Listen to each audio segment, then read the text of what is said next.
Dove is for sale. And the recently crowned king of the Mexican cartel is the highest bidder. Sold to the crown of a blood-soaked empire, she becomes a pawn in a game played by the cruelest of men. Andres was born into the cartel. It's the only life he's ever known. After his father's death, Andres asserts the throne. But he is not his father. The weight of his newfound power presses upon his shoulders. And his throne feels more like a prison than a privilege. Dove never imagined she'd get kidnapped while visiting her aunt in Mexico. When she gets purchased by a ruthless bidder, her only shot at freedom is to make a deal with the devil himself. Will she find the courage and cunning to outsmart her captor, or will she succumb to the shadows that threaten to consume her? Stay in the loop and never miss a beat. Subscribe to my channel to get exclusive access to a plethora of exciting new audiobooks. From gripping thrillers to heartwarming romances and everything in between, I've got you covered. Don't let these captivating stories pass you by. Chapter 1. His stomach was roiling, but his face remained stoic, a slight smirk to give the appearance that he was excited for this night. The reality couldn't be further from the truth. The thought of going to watch women be auctioned off for sex slavery, in the same way his mother had been sold to his father, made him want to kill every man in the room. Slowly. But he couldn't do that, at least not yet. He had to play their game in order to get out. For good. Andres, lovely to see you this evening. The host gestured toward a plush red leather booth with a reserved placard on the table.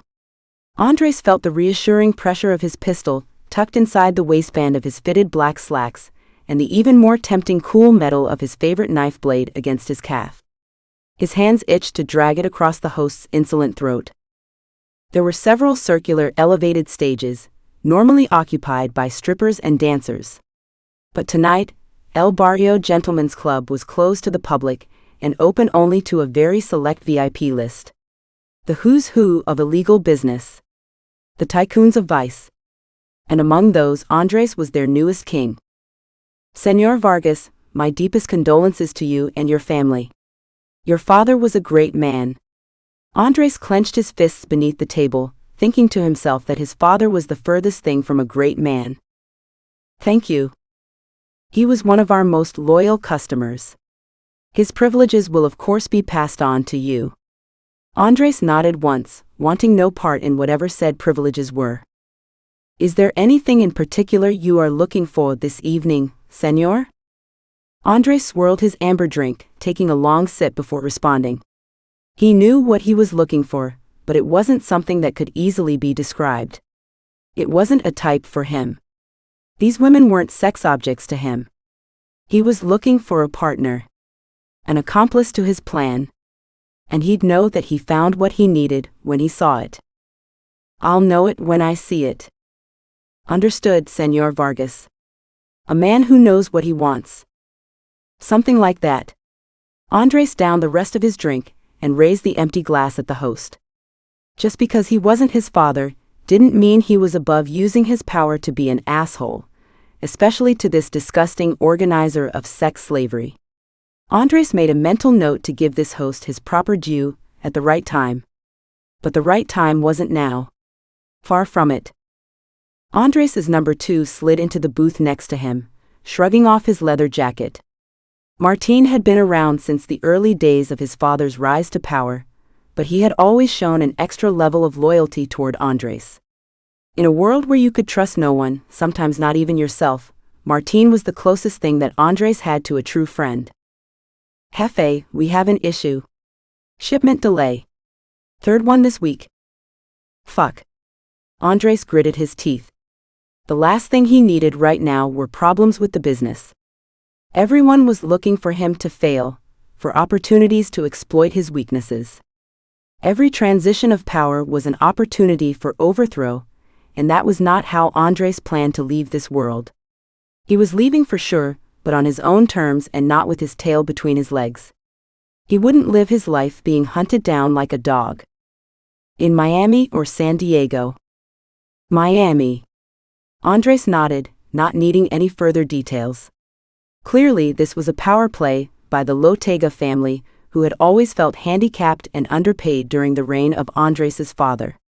This was their opportunity to renegotiate terms, and they weren't planning on doing it around a conference table. Arrange for a visit at the safe house. If they want to talk, it needs to be face-to-face. Not in this cowardly way of avoiding agreements and stalling our shipments. I won't have it. Good idea, Jefe. I'll make some calls. Martín slid out of the booth, his phone in hand. The lights in the club started to dim, and the host returned with a fresh amber drink. They will be out shortly, Andres, enjoy. The host scuttled away quickly, and Andres took another deep pull from the glass. The burn of the liquid felt good as it slid down his throat.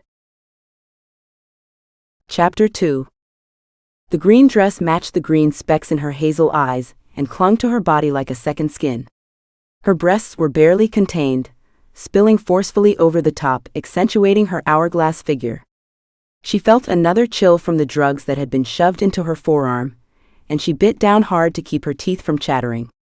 Even though Dove was terrified and scared out of her mind, the singular emotion surging above all others was anger. Pure and raw, unlike anything she'd ever felt in her relatively simple, safe life. She wanted to hurt someone, anyone. But the shaking of her body kept her stuck in place, 2 feet behind a tall, shivering blonde woman, and 2 feet in front of a dark-skinned woman with beautiful almond-shaped eyes. She hated the despair and lack of fight she saw in those eyes, and hoped hers wouldn't lose their luster. Okay, chica, move. Dove felt the cold metal of a gun at her side, as each woman was escorted from the small waiting room out onto the stages. She put up a small fight, taking short staccato steps and doing her best to squirm in place despite her captor's tight hold on her right bicep. Always the best ones that give me the most trouble. Stop moving, fucking punta, and this will go a lot easier. Keep being difficult, and I'll keep you for myself. His breath smelled rotten, and his hand on her bicep was clammy. She had no way of knowing what terror was in store for her, but the thought of this man touching her any more than he already was, had her striding quickly toward the stage like she actually wanted to be there. Good punta. She finally felt his gun move away from her side, as he roughly shoved her up the small steps to the circular stage where she was to stand and be bid on like an object.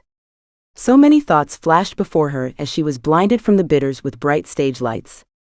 She thought of her aunt, pacing her small, cozy living room, wondering where Dove was and why she still wasn't home. She saw a few happy memories with her mother from when she was young, and times were better. She had to wonder if the police were even looking for her. Did anyone know that something had gone terribly, horribly wrong? Suddenly the room got dim except for the light over the girl furthest to her right.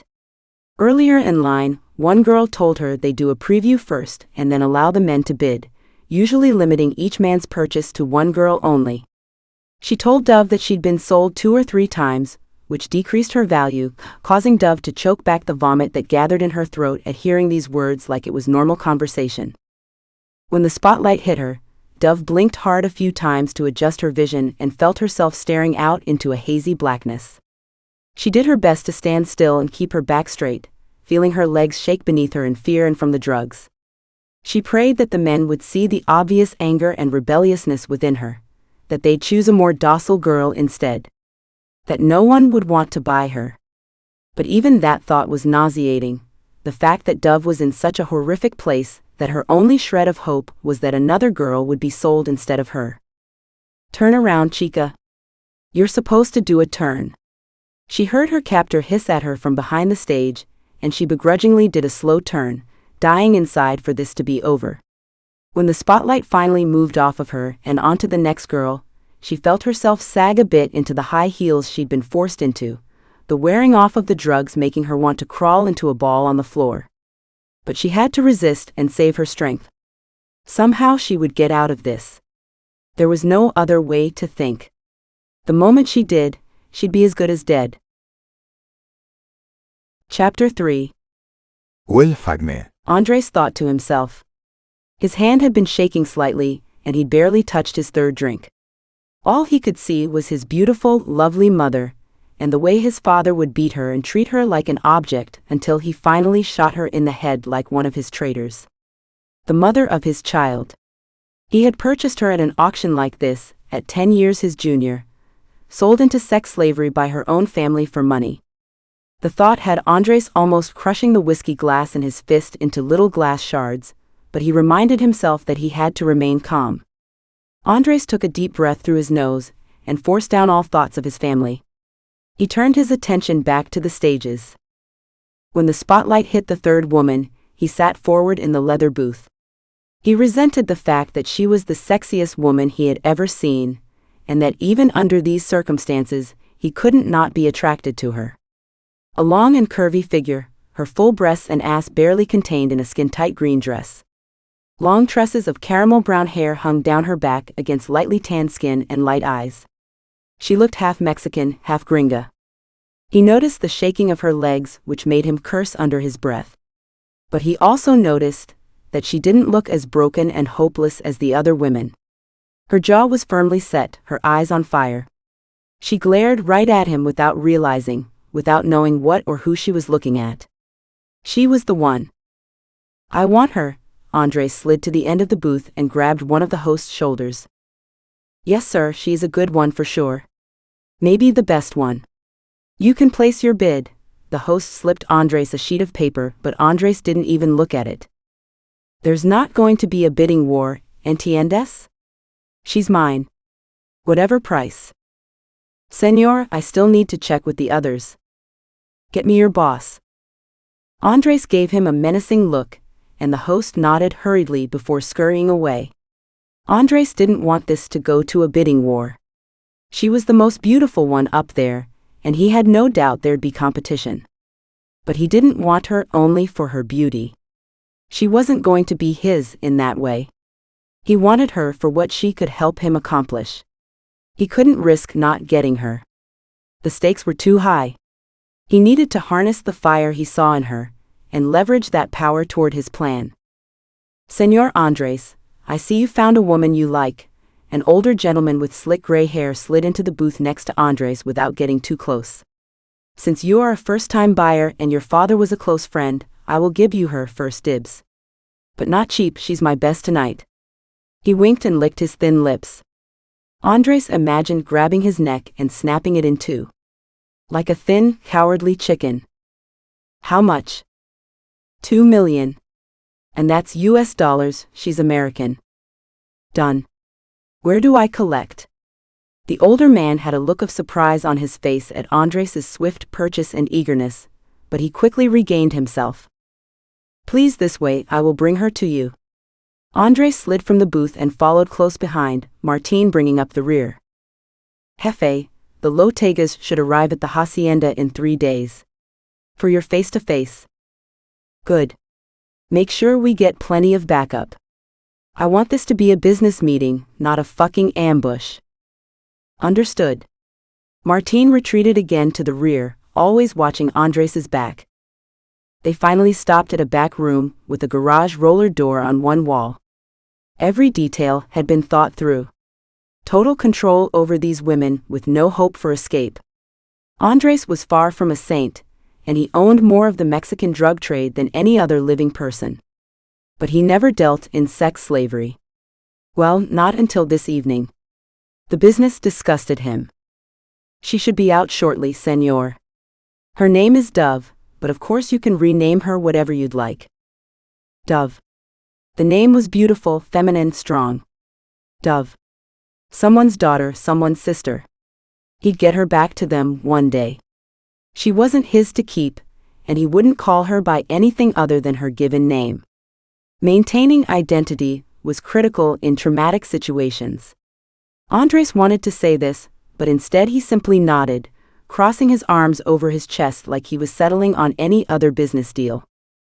I have the car pulled around, Jefe. Martín glared with distrust at the gray-haired man who ran this operation. Martin's own daughter had been taken years ago. Despite his deep connections within the cartel, no one had been able to track her down and no one had heard from her since.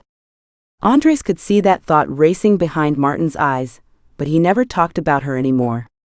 He never talked about anything personal. Neither of them did. It was safer that way. Chapter 4. Dove didn't know how long she'd been standing up on the darkened stage, but it couldn't have been more than 10 minutes before her captor grabbed her and yanked her down so forcefully that one of her high heels came off. "Let's go, Punta, you stubborn, but you make me a lot of money tonight." She felt like she'd just swallowed sand. Her throat was so dry that it was painful to breathe. She had already been sold? How could those words be real? Her body started to rack with dry heaves. "Fuck, chica, I can't deliver you like this." Her captor pulled a needle from his coat pocket and jabbed it into her forearm before she could pull away. She felt fresh, hot tears spring at the corners of her eyes, the pain of the needle and the grim reality of her current situation giving way to the heady feeling of the heroin in her veins. "Follow me, chica. Down this hallway. Don't be difficult." He placed his hand on the small of her back, and she flinched away automatically before being shoved forward. At the end of the hallway, there were several men in dark suits with even darker masked expressions on their faces. They all blurred together, making it hard for Dove to know exactly how many men there really were. Could have been 3 or 6 or 9. Her vision was starting to get hazy from the drugs, and she blinked rapidly as if she could simply will the effects of the drug away. "Andres, meet the lovely Dove."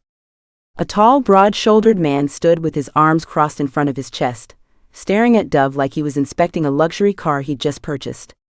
Dove noticed that his jaw stiffened with anger, and she felt her body tighten and curl into itself at the fear of what was coming next. "You give her heroin?"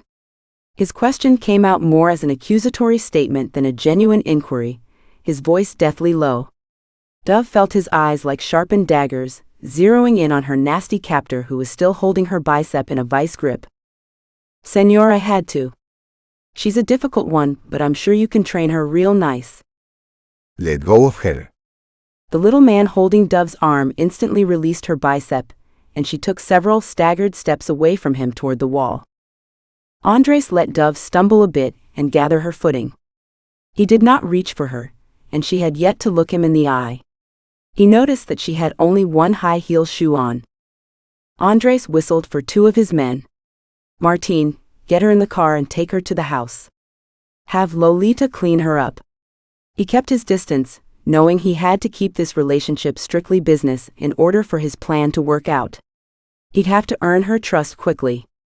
Eventually he'd make sure this woman was back home and safe, wherever home was for her. But right now she would have a job to complete in order to earn that freedom. Everything comes at a price in this world. Especially freedom. "No. Don't touch me." Dove's voice was shrill as Andres's men grabbed her from both sides, her legs kicking out furiously causing her to lose her balance. Andres watched in both frustration and admiration at her fighting spirit, but wouldn't allow himself to move towards her. Once the heroin wore off and she was cleaned up, then he'd talk to her. For now, he had to keep his distance. The drive seemed to go on forever. Dove's head felt like it was swimming from the heroin, and she had to hold back vomit every time the dark Suburban lurched or drove over a bumpy road.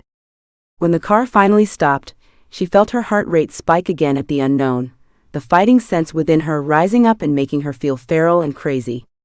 When she was dragged out of the backseat of the SUV, a strong sweaty palm covered her mouth, and another strong arm secured her arms behind her back, leaving only her legs free. She kicked aimlessly, causing nothing more than a small dust storm and a string of Spanish curse words from her new captors.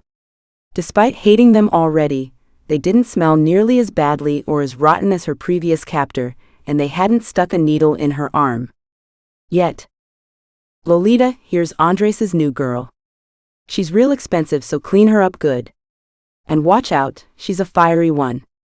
Dove heard a dark chuckle from behind her, and more faintly she heard the sound of shot glasses as if some sort of party was going on. But her eyelids were too heavy from the drugs, and her whole body began to sag as the edges of her vision faded to black. When Dove woke up, she felt cool soft sheets around her body and noticed that her hair was damp. It smelled like vanilla. She sat up unsteadily on her elbows, the unfamiliarity of the bedroom causing her heart to race again. The room was barren but elegant, with one door leading into a small bathroom and a long high window along one wall that only let in light but provided no view. She could be anywhere. Literally, anywhere in Mexico with no way to let her poor aunt and family know that she was still alive. No way to let anyone, know where she was so that they could rescue her. Dove started to let her mind wander back to the last afternoon in her aunt's living room, before she'd been taken, when the doorknob to the bedroom started to turn. Dove clutched the sheet to her chest, glancing frantically around for anything that she could use as a weapon. Señorita, no te preocupes. An older woman entered the room slowly, a very calm look on her face like she dealt with kidnapped women every day. ¿Tienes hambre? The woman set down a tray of food on the small desk in the room, and even though Dove didn't make any movement to leave the false safety of the bed, she felt her mouth start to water.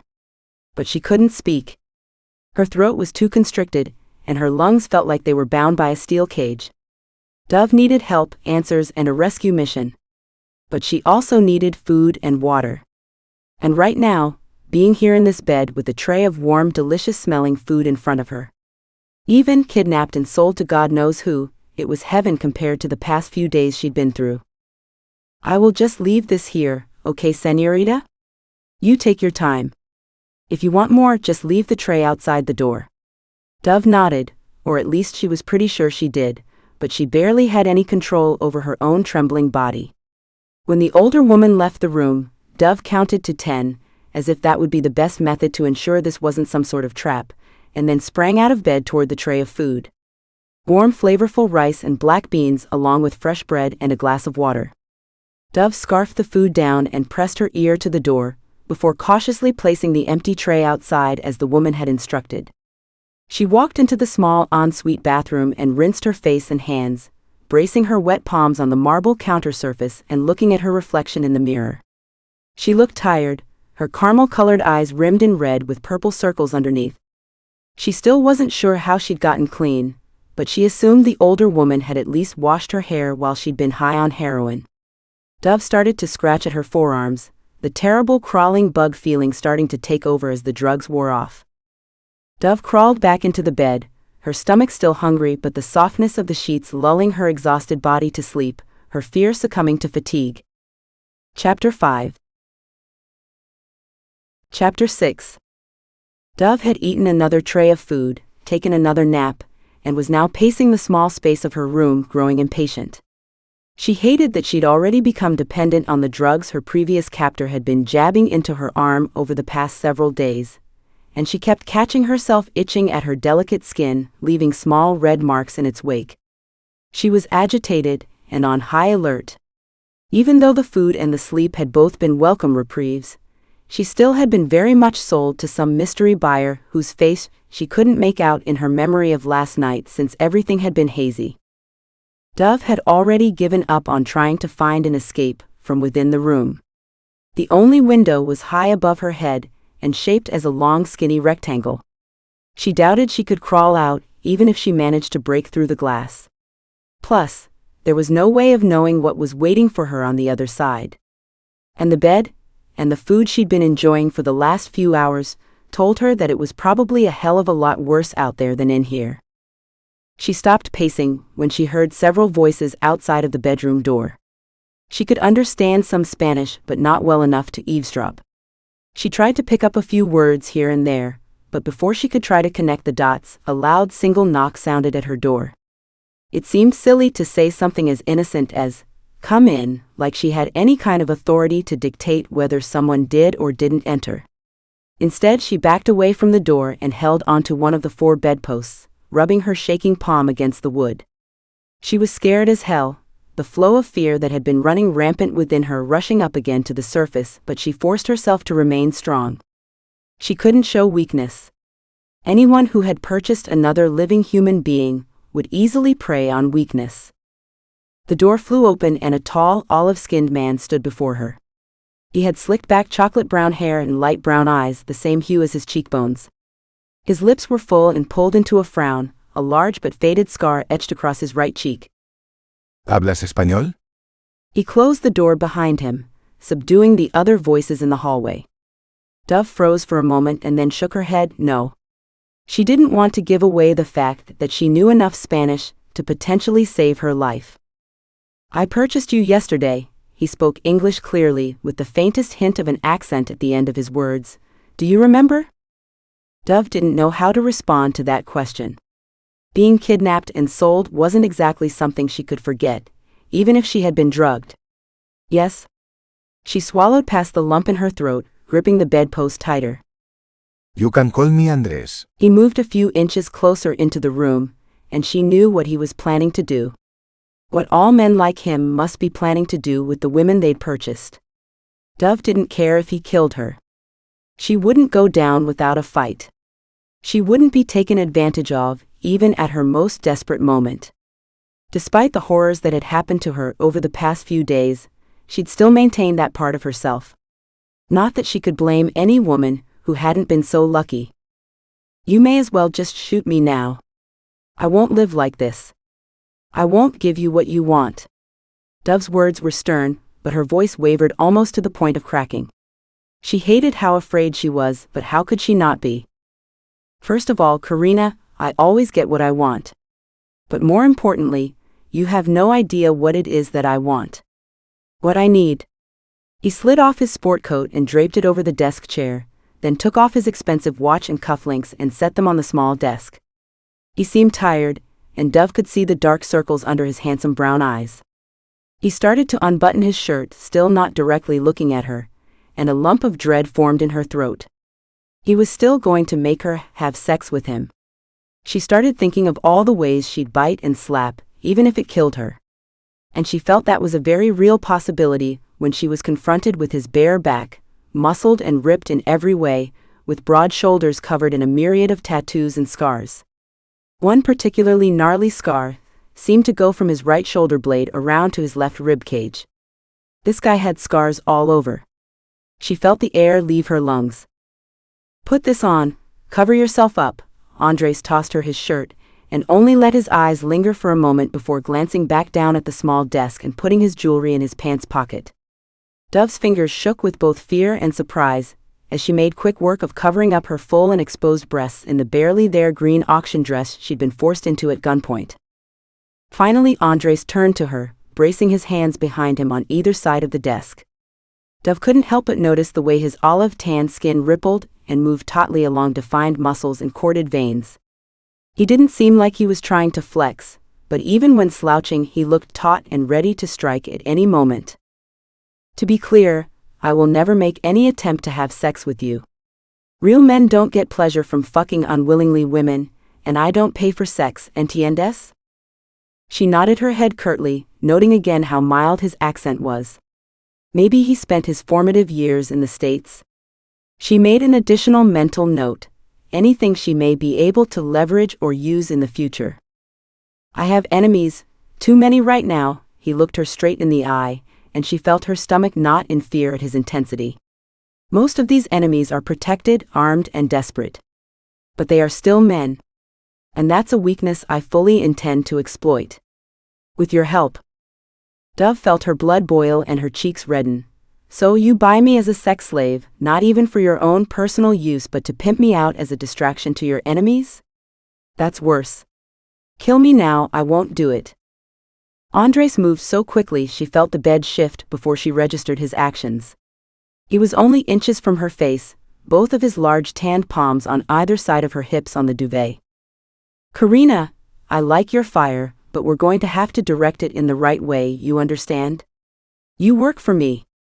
I own you. I protect those who are mine as long as they're mine. If you're smart and do as I say, none of these men will ever be inside you. Not in that pouty pretty mouth, your pussy or your ass. Deal?" Under any other circumstance in her past life, and she had to think of everything before this week as her past life, because she'd never be the same, this would be a horrible deal. But considering her reality, he sounded like her best option. Her only option. His words were terrifying but still somehow genuine. She was cautiously optimistic that he would actually protect her in some way, which was more than she was in a position to do for herself. She nodded, her fists tightening in her lap, itching to slap him but knowing she was too afraid. "Good. This room and bathroom are all yours. Use whatever you need and let Lolita know if you need anything else." Dove simply glared back at him in response, letting him know she understood. Dove, right? She nodded, briefly wondering if it would have been better to lie about her name, but it seemed too late anyway. He already knew. Oh, and Karina? He turned back to her with one hand on the doorknob. You try to run, you try to escape in any way, and I'll sell you to a man far worse than any of the other bidders at the auction yesterday. ¿Entiendes? Dove swallowed hard. Yes. Chapter 7. Dove woke up disoriented. She felt like her arms and her legs were on fire. They were tingling with the painful twinge of addiction. She'd never been a big drinker in her 22 years, let alone a drug user. She hated her original captor, who had stuck that damn needle in her arm.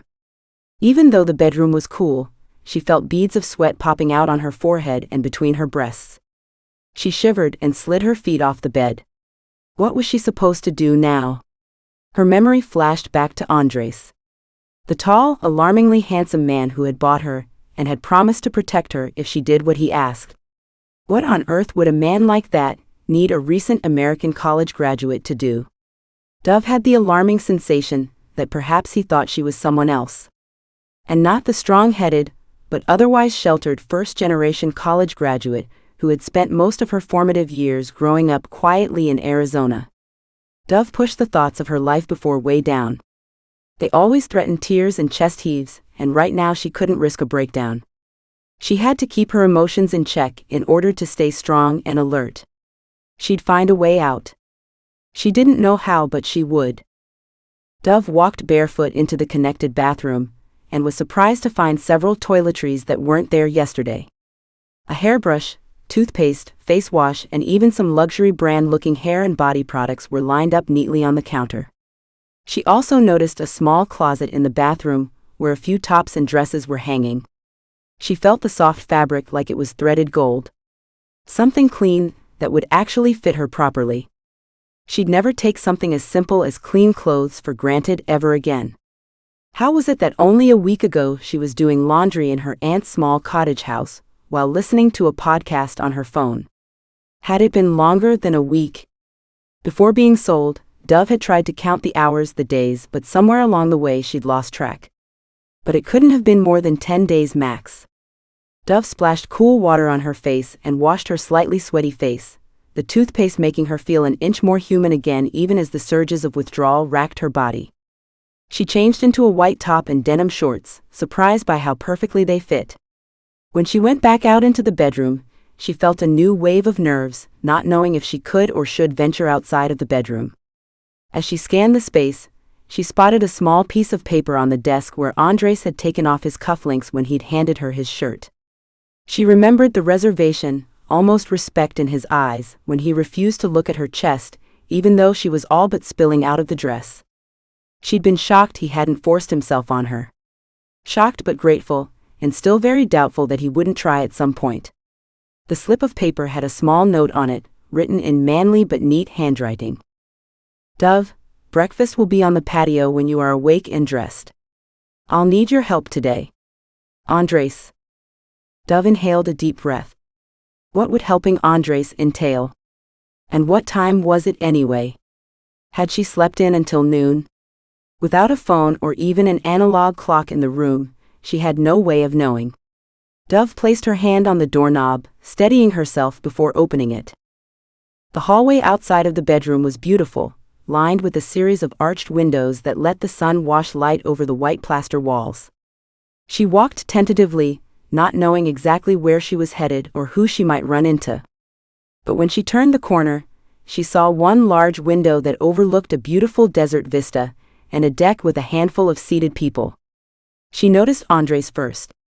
He was wearing another white dress shirt, loose at the collar and rolled up to the elbows, highlighting the tanness of his skin. She just stared for a moment, her heart pounding wildly.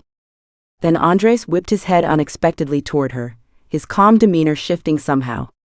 He scanned her, pinned her in place. His face formed into a frown, and Dove wondered what she'd done wrong, a flush coming to her cheeks. But then the scratching in her forearms was so intense, she didn't care about anything else as she clawed unseeing at her own skin. Andres crooked his finger at her, and Dove started to move, slowly at first, like she was a deer walking into a lion's den. She stepped out onto the glamorous patio, plates of fresh fruit and breakfast pastries still half full as a group of men sat outside enjoying the morning sun. Andres watched Dove as she approached, even as he barked out a command in Spanish to one of his men. Ella necesita la medicina, traela aquí ahora. Dove stood awkwardly a few feet from him, hating how the other men stared at her. She felt ogled. Dejarnos solos. Another command. Andres's voice was cold and ruthless, and Dove took half a step back as the other men stood from the tables and carried off a few breakfast treats. She thought she recognized one man with an eye patch who had held her down when dragging her from the back of the car. She almost snarled at him and he winked in response. She was not safe here. As if Andres could read her thoughts, he gestured for her to take a seat across from him. If they hurt or threaten you, I'll kill them. Simple as that. Everyone and everything here is mine to control. Please don't be afraid. At least, not of them. His eyes narrowed, but he also looked wary, like he wasn't sure how Dove was going to react. How did you sleep? Fine, thank you. Dove tucked her head, fiddling with her hands in her lap. A man approached their table and dropped a few pills into Andres's palm. He slid Dove his glass of water and the pills. Take these, they will help with the withdrawal. He took her hand and she felt fire and electricity at his touch, shocked that she didn't immediately jerk away. She stared down at the pills in her palm, hesitant to take anything. I don't. Karina, trust me. He leaned back in his seat, waving his hand quickly and casually in the air. The same older woman, Lolita, returned with an elegant breakfast platter fit for a queen. Dove's stomach growled in pleasure, the starvation she'd experienced in the last several days causing an insatiable hunger within her. Andres's face contorted with concern, but he didn't say anything as he sipped his coffee and let her eat, the silence becoming heavier as she cleared her plate. If there's anything you like, anything you want to eat, just let Lolita know. Andres nodded curtly and Dove just stared like a trapped animal waiting for the end. He didn't want her for sex or to use her as some sort of sex toy for others, so what was he going to ask her to do? No way a man like this, a man no doubt involved in some sort of seriously illegal activity, just gives away hospitality for free. Finally, Andres leaned forward, watching every detail and nuance of Dove's facial and physical reaction as he spoke. I have a meeting today. There's a family, a partner based out of Miami. They've been giving us business trouble. I want to renegotiate terms. Andres paused, looking out at the vista before turning his attention back to Dove. The Lotegas are traditional, old school. They won't be open to new terms unless they see me as a changed man. Andres cleared his throat, running a hand through his hair. They need to see me as a man who is not my father. Dove's curiosity briefly outweighed her reservation and fear. What's wrong with your father? Andres laughed, the sound deep and rich but laced with something dark. Menacing. Dove couldn't tell if she was more drawn to him or more afraid of him as he laughed. Karina, my father was El Diablo. The devil. That bastard deserves to be dead. Andres looked down at his hands before looking back at Dove. The details don't matter. The Lotegas like traditional family values. My father was a philandering piece of shit. I need to give them what they want. That's where you come in. Dove sat up straighter, her earlier curiosity eclipsed by another wave of fear. What? How can I help with that? Andres reached into his slacks pocket and pulled out a small black velvet box. He placed it on the table between them. Dove didn't move, her eyes flashing between his face and the box. Andres nodded again, his eyebrows raising high on his forehead as if to say, open it. Dove opened the box slowly, a small gasp leaving her throat. Inside was a massive glittering diamond, so large it looked like it might break her finger. She felt panic radiate throughout her body. Was she going to have to marry this man? Couldn't she just go home? Hot tears sprang at the corners of her eyes, something about this task feeling very permanent and very dangerous. Dove, Andres's voice was stern and laced with impatience, it's for show. This is part of what I need from you. It's not a real marriage request.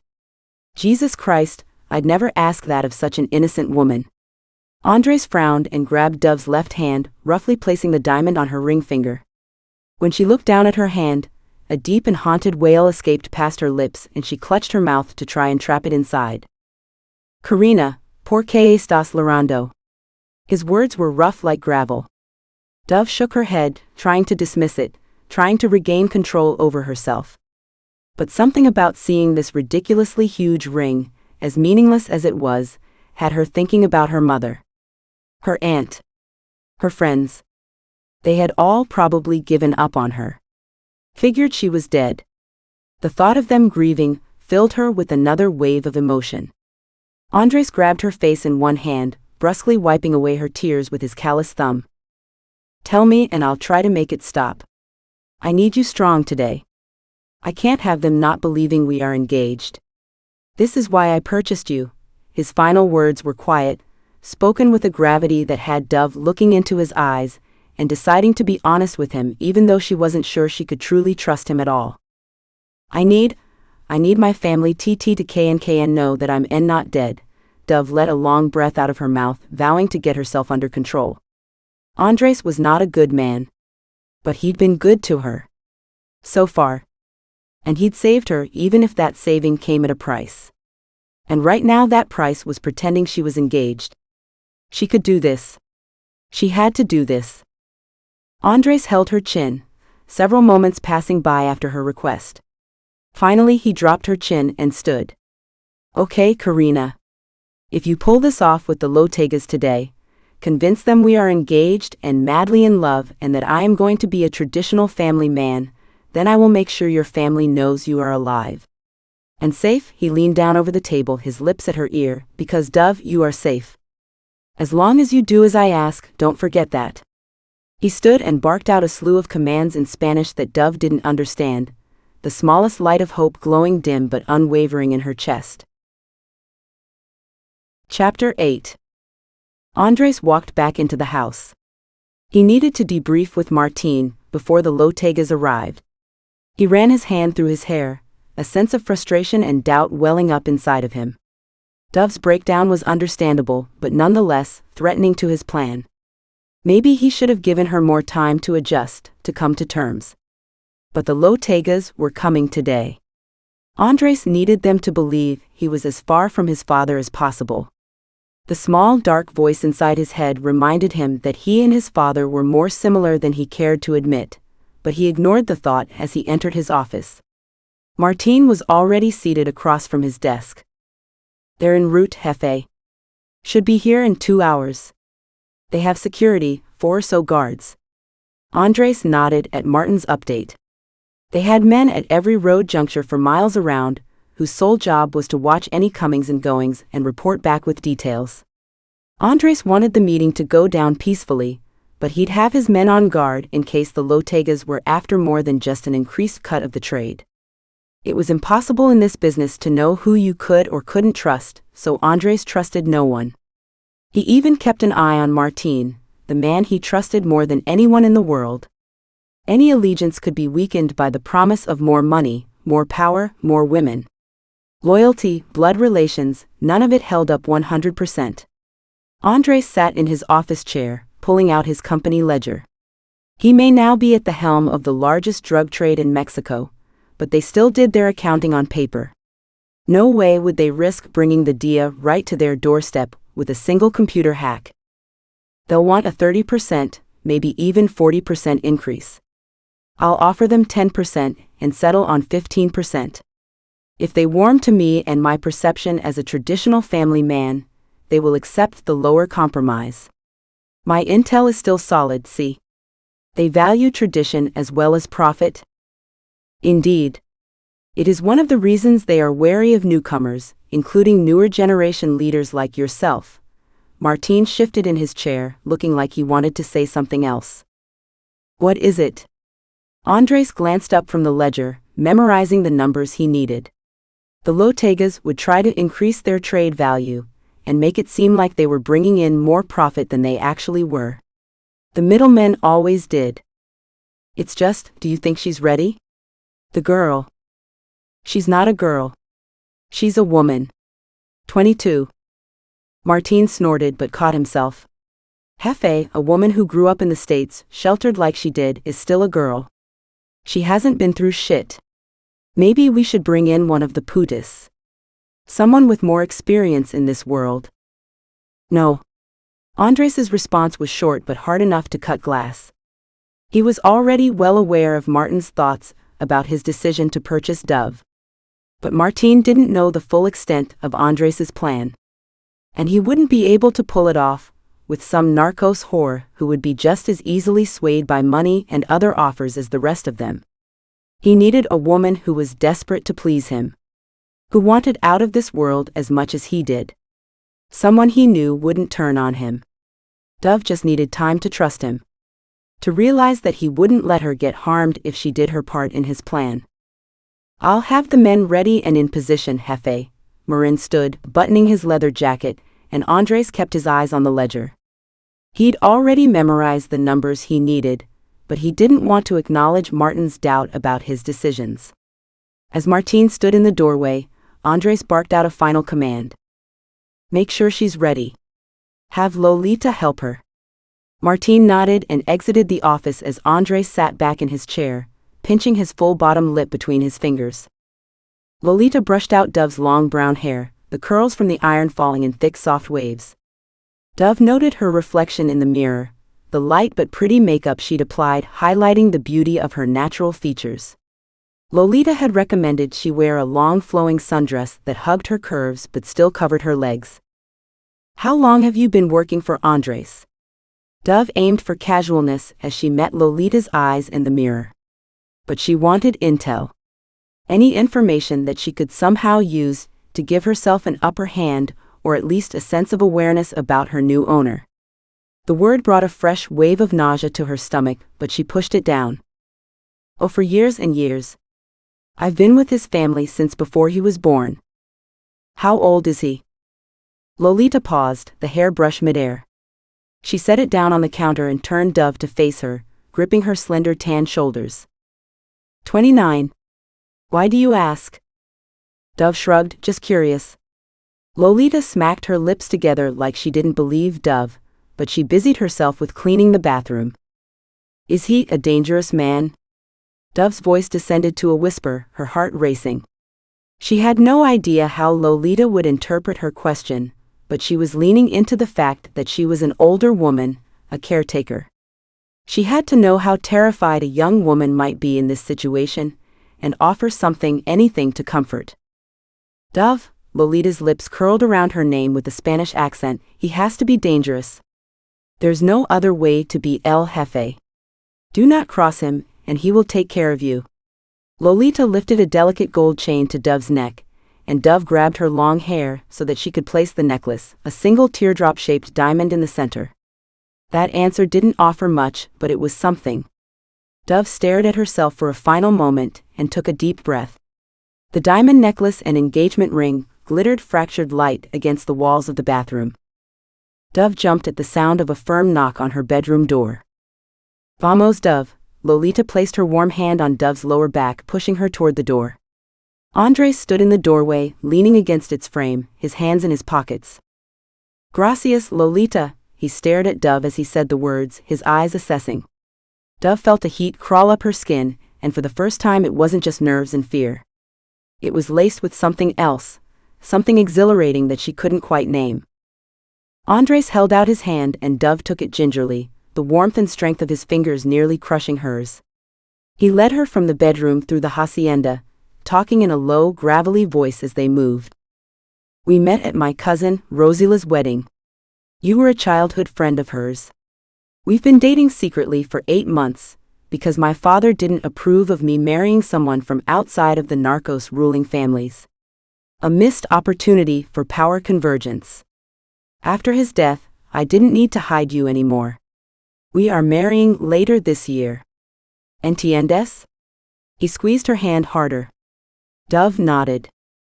Repeat it back to me. Andres led her into a large, beautifully lit living room that was sunk down a few steps from the rest of the house and overlooked a luxurious pool. We met at your cousin Rosila's wedding. She was a childhood friend of mine. Your father did not approve of our relationship. But now that he's passed, we can be together and get married later this year. Good girl. Andres had his eye on the door, but Dove was fixated by his profile. Something about his approval warmed her skin and had it puckering for more. She didn't know if it was just relief that she was playing the part he needed from her, or if she found a small sense of pleasure in pleasing him. But she didn't have time to think about it much longer. An older man and his wife were being escorted into the room, a handful of armed guards visible through the large veranda windows. Andres. My goodness, how you've grown. The older gentleman came forward and embraced Andres after shaking his hand. Hola, Andres. Have we said how sorry we are for your loss? Our condolences, my dear. The woman leaned up and kissed his cheeks as he held her forearm in his hand. Thank you, Andres nodded curtly. And who is this lovely mujer hermosa? The older gentleman looked Dove up and down with lust, his tongue darting out and licking his lips. Dove tamped down her disgust, a shy and sensual smile shaping her lips. My fiancée Dove. Andres slid his hand down around her back, pulling her hip into his side. She placed her hand on his chest and looked up at him briefly before turning back to the Lotegas. It's a pleasure to meet you both. Chapter 9. Andres smiled down at Dove, pleasantly surprised by the calmness and smoothness of her voice when she greeted the Lotegas. But he also felt a slight sense of irritation at the lushness of her curves pressed up against his hard body. He didn't want to like it so much. He shouldn't like it so much. Dove was practically as innocent as a child compared to him, not that he knew anything about her past. And his irritation at that fact, the fact that he wanted to know more, threw a red flag in his mind that he forced way down so he could focus on the meeting at hand. Andres, I did not know you were engaged. Congratulations. Señor Luis Lotega, a man near Andres' father's age, looked Dove up and down like a snack. Traditional family man, my ass, Andres thought to himself. He felt his grip grow firmer on Dove's waist as he guided them over to the couch. He was gripping so tight he was probably leaving nail marks in her tender skin, not that he minded the fact. Yes, just recently, Andres waved one of his servers over and had a round of drinks served. Dove rested her hand casually on his leg, and he stilled at the feel of her delicate fingers against his strong thigh. She was playing the part perfectly, so why couldn't he? We met at his cousin's wedding. Dove took a sip of her drink and smiled warmly at the Lotegas. I had no idea my childhood friend Rusilla had such handsome men in her family. Señora Lotega laughed giddily and winked at Dove. Indeed, but Andres is by far the best. I can't lie, at one point I did hope he'd marry our lovely Maria. Juana, Señor Luis Lortega chided his wife good-naturedly. Were you two engaged before your father passed? I don't remember him mentioning it. Andres took a sip of his drink before responding. This was exactly the question he'd been hoping for. Unfortunately, my father and I didn't see eye to eye on many things, and one of them was my love for Dove. She's not from a narcos familia. Ah, I see. True love then? Señora Lotega smiled, her eyes glimmering with excitement. Clearly she loved gossip and feeling young again. To Andres' surprise, Dove responded before he could. I had no idea, about his father's views. I never wanted to cause a rift between them, but he was, not a welcoming man. She cast her gaze down like the emotional rejection was real for her. Andres fought the surprised look off of his face. Dove was quite the actress apparently. Well, I'm proud to see that Andres has chosen true love over business. There's only so much money one man needs to make. Señor Luis Lotega looked pleased, his hypocritical gaze still fixedly on Dove's chest. Indeed. She's the most important thing in my life. Andres rubbed his thumb over the back of her hand, willing her to look up at him. When she did, there was something in their exchange, something more than a mutual agreement to perform. For a moment, Andres forgot about the Lotegas sitting in front of him, and got lost in a pair of perfectly almond-shaped hazel eyes. Well, we certainly don't want our business talk to get in the way of true love. Andres, shall we take a walk? Discuss a few terms, and then leave the business behind us and enjoy a meal together? Señor Luis Lotega drew his gaze back to Andres, whose hand was still resting over Dove's. Yes, let's have a walk outside. We won't be long. Andres ducked his head, aiming for Dove's cheek. But she turned her face at the last moment, his lips brushing against hers and her hand coming up to gently caress his scarred cheek. Andres stifled a growl at the back of his throat, his blood rushing to his groin. What in the fuck, he thought as his lips crashed onto hers. It took every ounce of restraint to keep his tongue from forcing its way into her sweet warm mouth, every fiber of his being wanting to explore this woman further. Alone. But he stood quickly, releasing her hand and running it through his hair, as he gestured for Señor Luis Lotega to follow him outside. Dove sat frozen on the couch, her lips burning with the taste of Andres. She had only planned on a light kiss. Something sweet and benign that couples do who are familiar with one another. Even though he stopped the kiss before it could escalate, Dove was left feeling anything but benign. My goodness, chica, the way that man looks at you. Señora Juana Lotega fanned herself with her hand as she took another sip of her drink. He looks like he wants to rip your clothes off. Dove blushed, and took a big gulp of whatever tequila-based cocktail had been prepared for them. She felt her neck flush as she swallowed. Tell me, between us girls, Señora Juana Lotega leaned in closer, her eyes conspiratorial. How good is he? Everyone will die with the news that he is getting married. You are going to be one hated woman. She winked, but Dove could barely hide the instinctual flinch at her words. The last thing Dove wanted to do was bring any negative attention her way. Agreeing to be Andres's fiancé hadn't seemed like that big of a deal once she'd gotten over the shock and grief of seeing a huge ring on her finger. But her stomach started to swirl at the thought of this news getting out, Andres clearly being something of a celebrity or known entity. She knew he was cartel. That much had been clear since the beginning. But she had no idea of his reach, of his reputation. Dove sighed like a woman in love, and flipped her hair over her shoulder, catching the eye of a server and kindly gesturing for another drink like this was something she did regularly. She shook her head, imagining what it might be like to be under Andres's long, hard body, one of his warm, veined hands at her throat.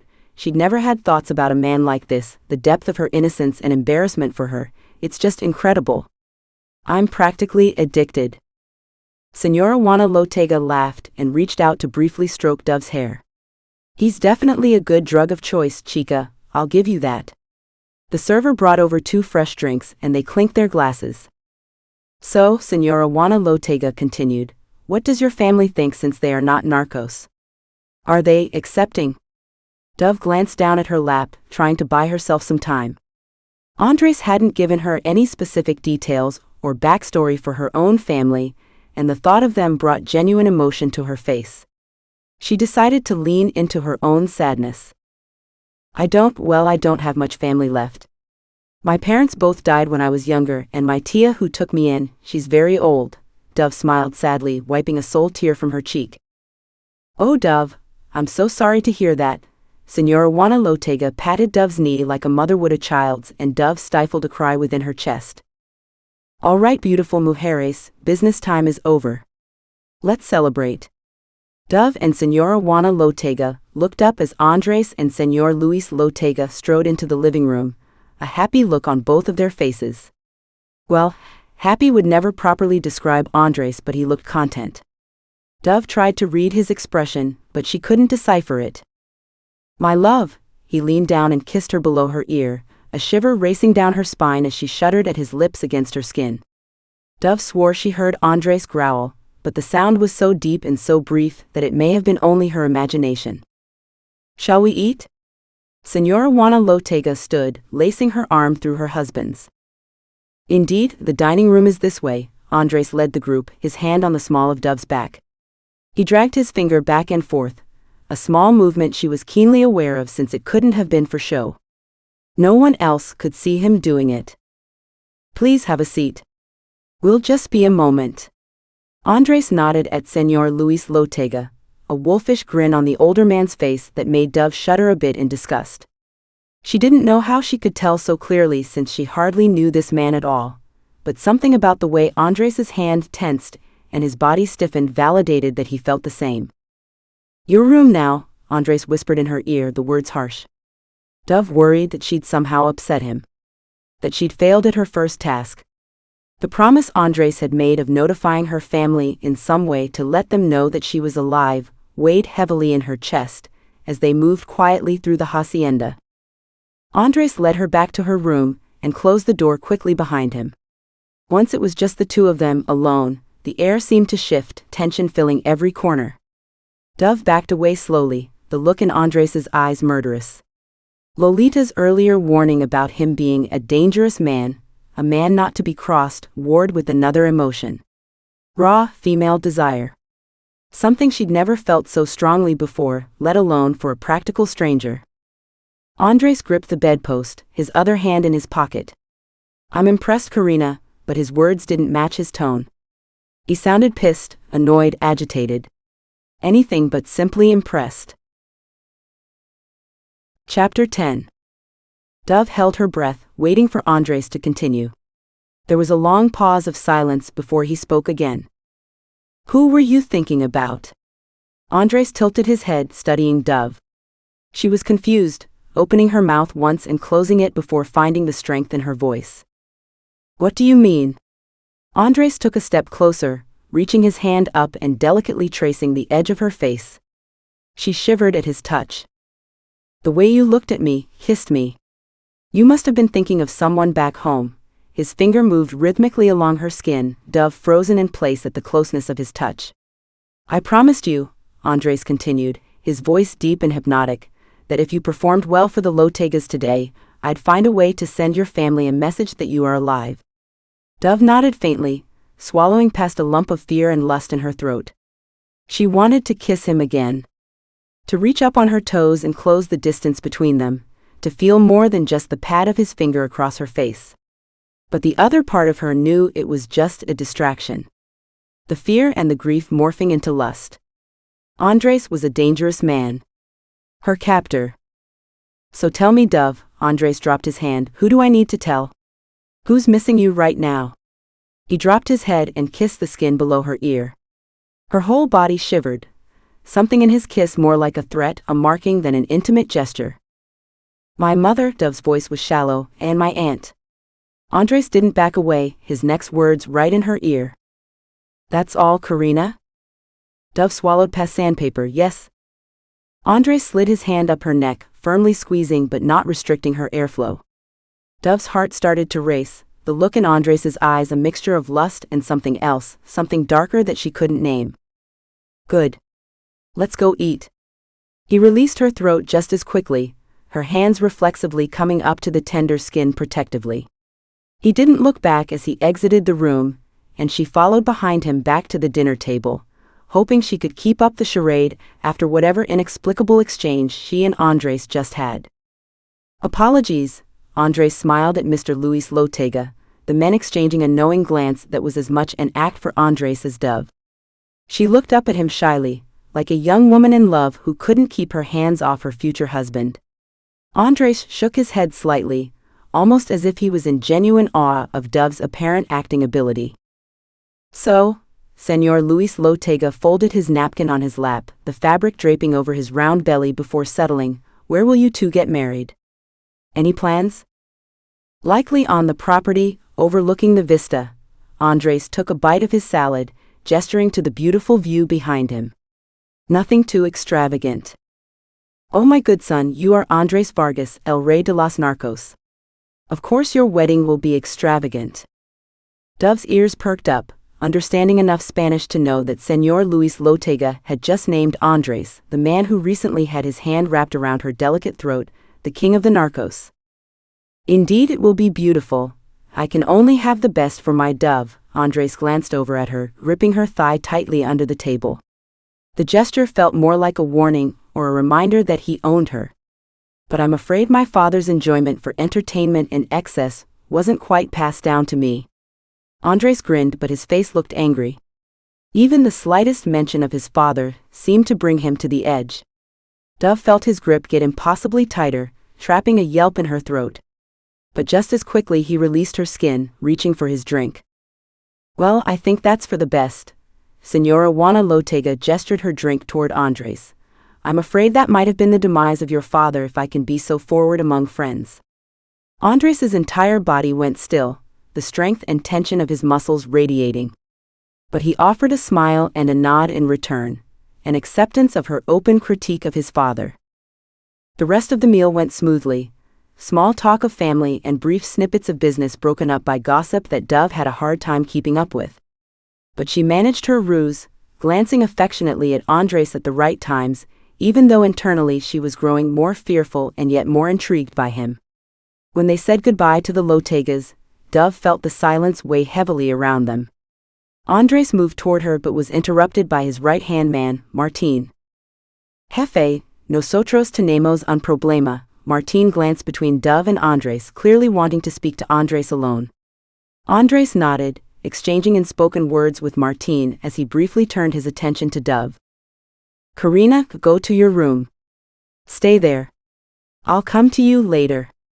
Dove couldn't decipher whether his words were a threat or a promise, but the look on Martin's face told her that either way she needed to leave. Now. Dove left quickly, catching some breath back in her lungs that she hadn't realized she'd been holding throughout the day with the Lotegas. Laboria's familia found out about the Lotega visit. They used to be partners, before your father came in and broke up their arrangement. They are sending men here now. Armed. Fuck, Andres cursed low. Armed attacks were not that unusual, but Dove's face and soft, curvy body flashed brightly in his mind. The thought of her and rapid rifle fire did not mix well in his head. Not one bit.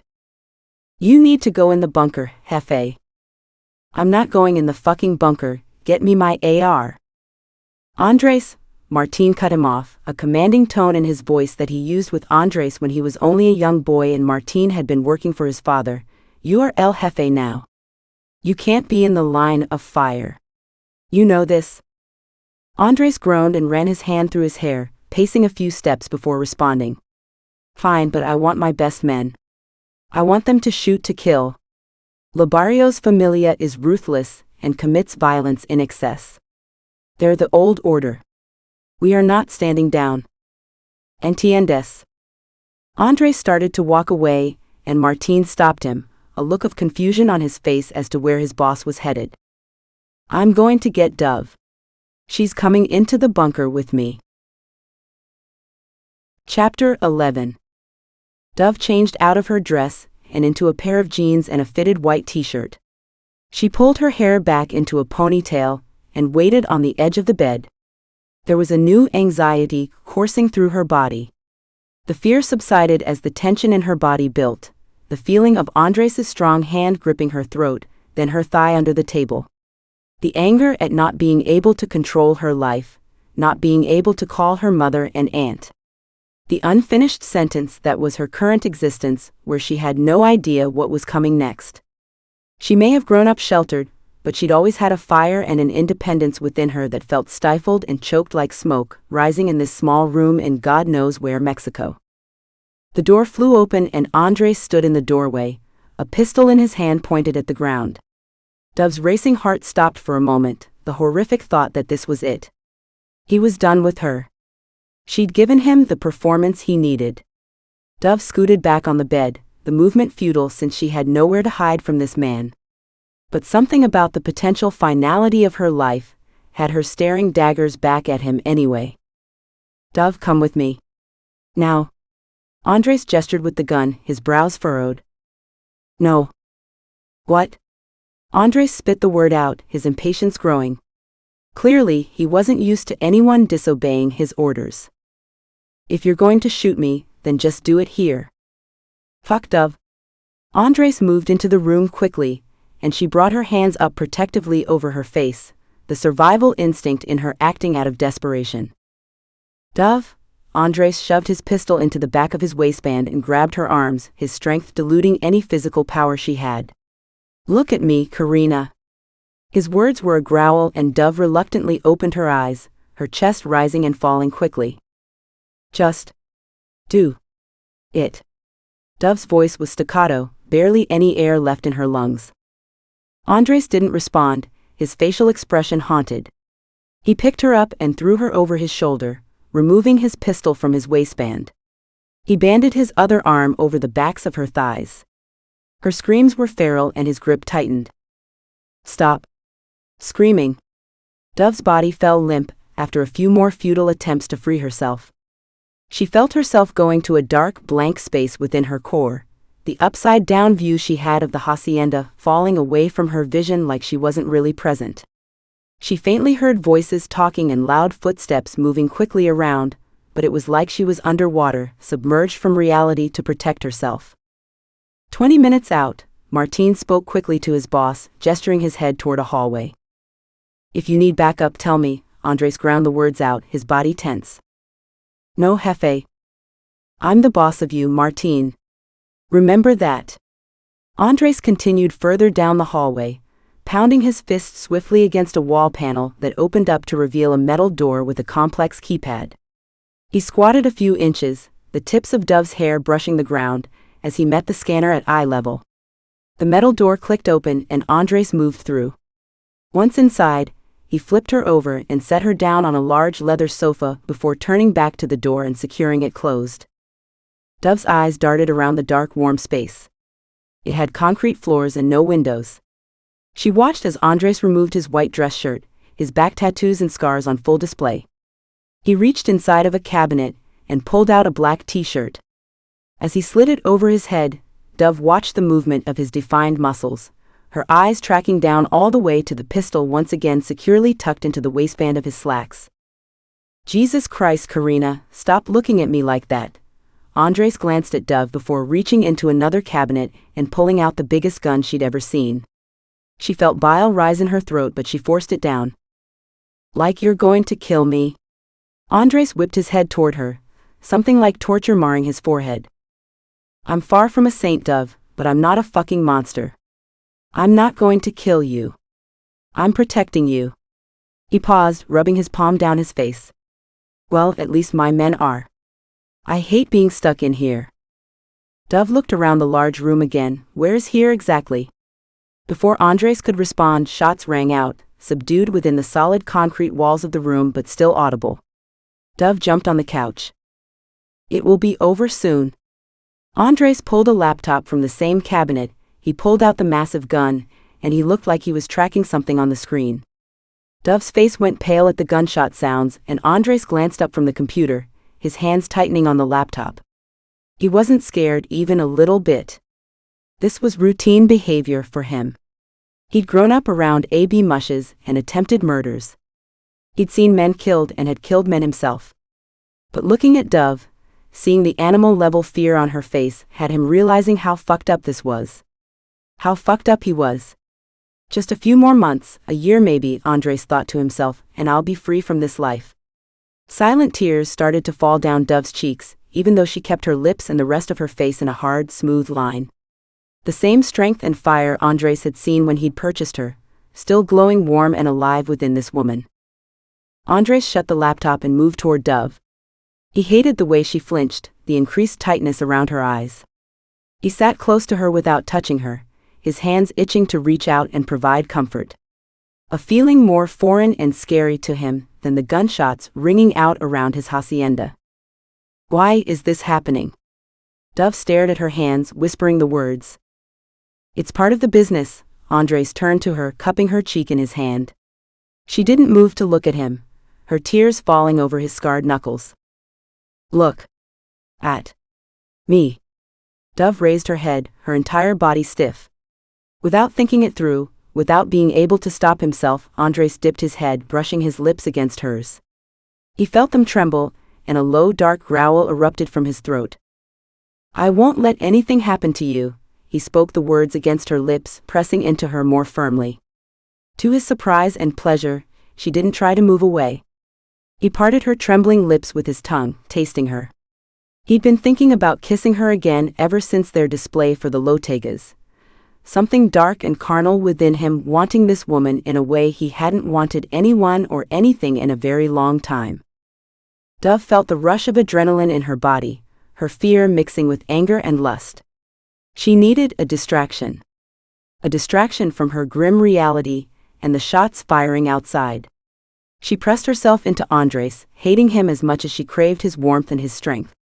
She moved tentatively at first, sliding over onto his lap to straddle him, her shaking hand gripping the back of his hair. She was rewarded with another growl, as Andres slid his hand down her back and gripped her ass, grinding her into him. She felt his kiss grow deeper, more violent. She tasted blood, but the brusqueness just turned her on and distracted her more, her body craving the violence of it. Andres used his other hand to grip her ponytail, suddenly jerking her head back far enough to break their kiss, their breathing ragged. He stared at her face for a long moment, lust mixing with anger as he took in Dove's tear-stained flushed cheeks, her red mouth and the small split on her bottom lip. He reached out and licked it gently, feeling her body shiver in response. "Tell me to stop, Karina. Tell me you hate me." Andres held her so tightly she could barely move her head. Dove sucked in a deep breath, never looking away from him. "I do hate you. But I don't want you to stop." "Wrong answer." Andres crashed his lips back down onto hers, his hardness pressing perfectly into the apex between her thighs, as he lifted her ass and slammed it back down, the friction between the denim of their jeans causing Dove to moan in frustration. A loud electronic noise pinged from the laptop, and Andres released her, reaching over to grab it with one hand. "All clear." Andres's voice was husky, and Dove realized that the only pounding sound in her ears now was that of her own heartbeat. The gunshots had stopped. Andres slid her off his lap and stood, busying himself with the cabinets as he put away the large scary gun. Dove sat dumbstruck and confused on the couch, feeling like whatever had happened between them was very much unfinished. And she didn't know if she was more relieved or more disappointed by it. "Do not," Andres stared at her, putting his pistol back in his waistband. "Let me do that again." Dove didn't reply as Andres moved over to the massive metal door, scanning his eyes again before it clicked open. Chapter 12. Andres left the room and Dove tentatively followed after him, watching as his broad back scanned the hallway before turning. "All clear, Jefe." Martin gestured with his gun facing down, and Andres nodded tightly. "No fallout?" "Not on our side. Can't say the same for theirs." Andres nodded again, happy that none of his men were hurt, but knowing that a successful ambush defense against the enemy just meant future retribution. They'd come back harder, but it had bought him time. He turned to see Dove standing behind him, her lips still red from their kiss. He wanted to do more than kiss her. He wanted to fuck her hard, and lose himself entirely in her body. Escape his life for just a few sweet moments. She tilted her head at him like she was trying to understand his expression, and he almost fell to his knees right then. "The girl needs to go back to her room. We have clean up." Andres turned back to Martin. He was right. Dove didn't need to be scarred with the sight of dead bodies littered outside the hacienda. But that didn't change the fact that Andres didn't like anyone, even his right-hand man, telling Dove what to do. "Go, Dove. Now." She shook slightly, her legs parted to brace herself almost like she was about to make a run for it. Not that she'd get very far with Andres and Martin blocking the end of the hallway. "No." Her voice was small but powerful, her bottom lip quivering. "No." Andres moved toward her slowly, stalking her like a predator. He leaned down toward her ear, noting the goosebumps of flesh breaking out across her slightly damp skin. "You don't get to say no to me, Karina. Ever." "I just did." Her voice broke on the last word, but she didn't move. The only movement of her body was the rapid rise and fall of her chest, the hard breathing from the adrenaline-inducing gunshots and Andres' searing kiss.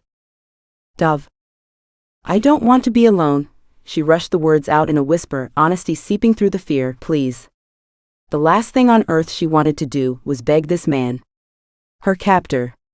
But the thought of going back to the bedroom alone, knowing nothing until morning, only to have nightmares and anxiety about her family and her future, had her taking a chance on him.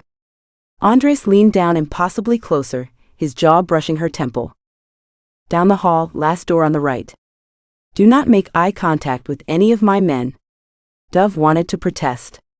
She wanted to ask what the last door on the right contained, and how it was any better than her own bedroom, but Andres had already turned back around and was walking toward Martine. My office, Vamanos. Andres tilted his head and Martine followed, but not before Martine shot Dove a nasty look, her eyes immediately diverting toward the floor. She walked quickly in the direction of Andres's instructions, forcing herself to not look at the commotion and activity of Andres's men outside.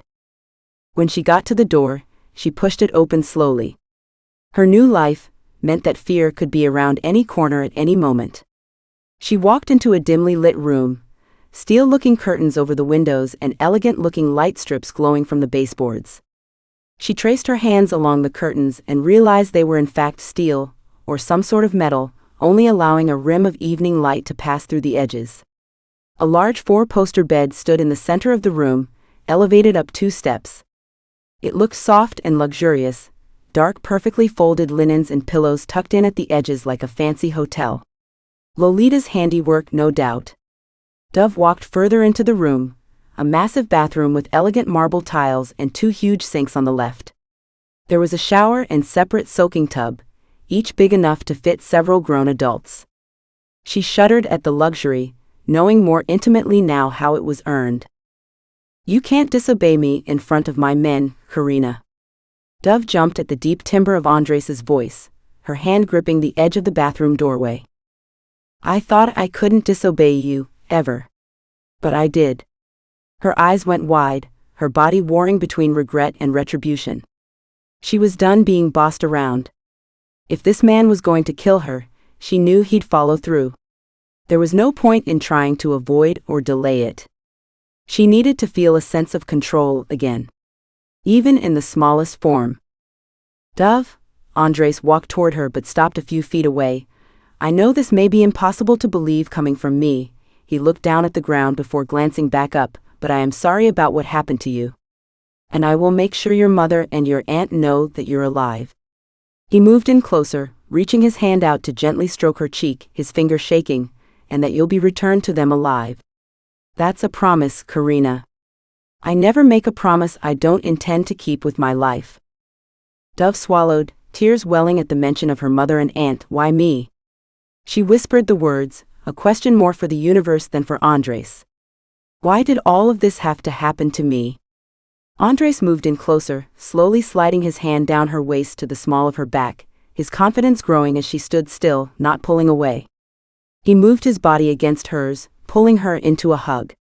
He stroked the back of her beautiful hair, a gentleness he hadn't been shown since he was a small boy, the gesture reminding him of his mother.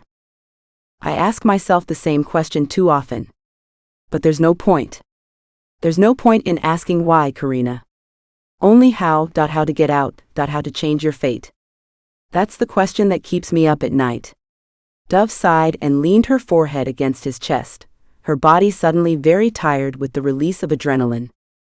You scare me, she mumbled faintly into the fabric of his soft t-shirt, but Andres still heard her words. He tipped her chin up at him, the first small smile she'd ever seen curling up the sides of his lips. Boo. Dove let out a disbelieving laugh at Andres's silly response, her body melting further into his. Andres threaded a strand of hair behind her ear before his face turned serious again. Fear is good. It keeps you alive. It reminds you that you still have something to live for. Dove blinked up at him, her eyes weary. You need sleep. I can never sleep. You will tonight. Andres picked Dove up off the ground like she weighed nothing, and laid her down on the bed. He pulled her shoes off and his large hands went to her zipper next, but Dove's body went rigid, her eyes wide. Just sleep, Dove. You can't sleep in jeans. I'm not sleeping with you naked. Andres chuckled at her response, but there was no malice in it. Karina, you really think a pair of jeans is enough to keep a man like me from something he wants?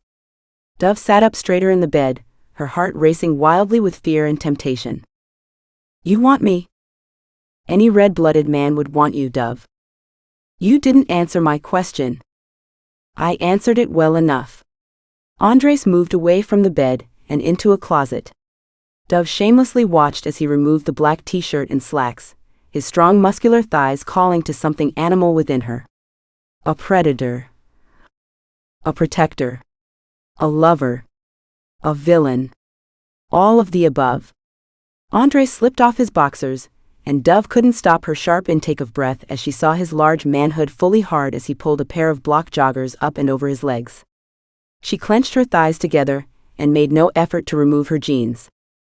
Here. Andres tossed her a pair of joggers similar to his own, and Dove caught the fabric to her chest. She slid off the edge of the bed and tiptoed into the bathroom to change.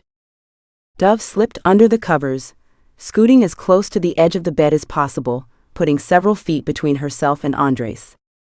Dove, Andres bit out into the darkness of the space, a small glowing light from his laptop illuminating the hardness of his jaw. I'm not going to touch you. I'm a devil to men, but never to women. I've told you this. I don't like to repeat myself. ¿Entiendes? Yes, Dove whispered out into the dark, her exhaustion and gratitude for not being alone eclipsing her fear of the powerful man beside her. Sleep beckoned her and she followed, finally falling into her first deep, peaceful sleep since she'd been taken over a week ago. Chapter 13. When Dove woke up, she felt truly rested. The metal curtains still shielded light from outside Andres's bedroom. She sat up, noticing that his side of the bed was empty. She moved over the dark satin sheets, glancing at the modern clock on his nightside table. 11:31 a.m. She brushed her wayward hair back from her forehead, scooting out of bed and into the massive bathroom. She must have slept for close to 15 hours, her body finally feeling refreshed. She splashed cold water on her face, taking in the Methuseline objects on the bathroom counter. Bottles of expensive-looking colognes, a few large watches, shaving cream. She ran her fingers delicately over the objects, wanting to see Andres as just a man, and not as some captor narcos king. After freshening up, she crept out into the hallway, the bright early afternoon light causing her to blink and regain focus. Her stomach growled and she clutched it, embarrassed even though it appeared no one was around. She wondered when the insatiable hunger would end. Hungry, Dove? Lolita's voice cooed from around the corner as she offered a small smile. Dove blushed, nodding. Yes, I must have slept through breakfast. Not a problem, I can make you something to eat. Lolita gestured for Dove to follow. What is it you Americans call brunch, see? Dove let out a small laugh, the light sound almost foreign to her own ears. Yes, brunch would be wonderful. Dove took a seat on a kitchen bar stool, watching as Lolita worked. Yesterday, Dove cleared her through, tracing her finger on the cool countertop. The attack. Oh, it happens all the time. Nothing to worry about.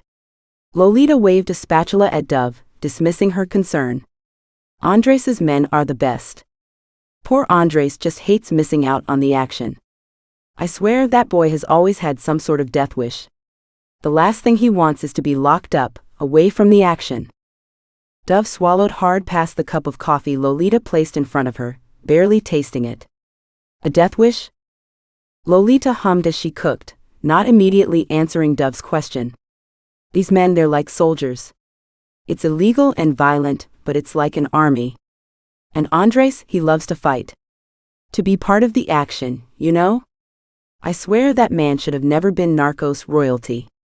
I've never seen anyone in his position resent it so much.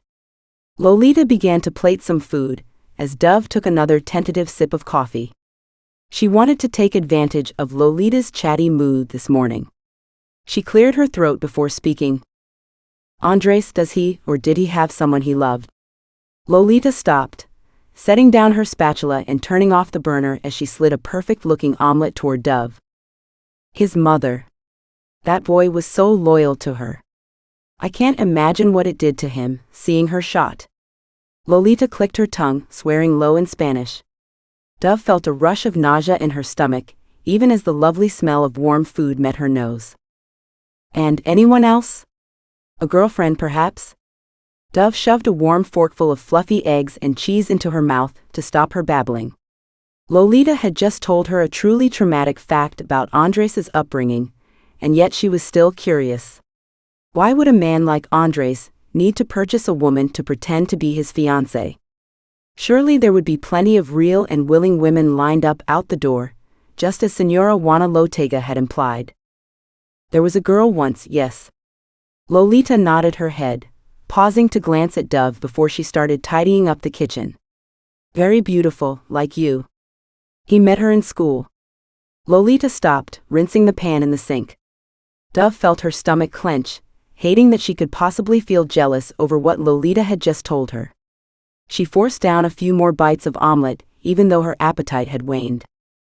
Why are they not together? Señorita, Lolita leaned across the counter, a sigh escaping from her throat.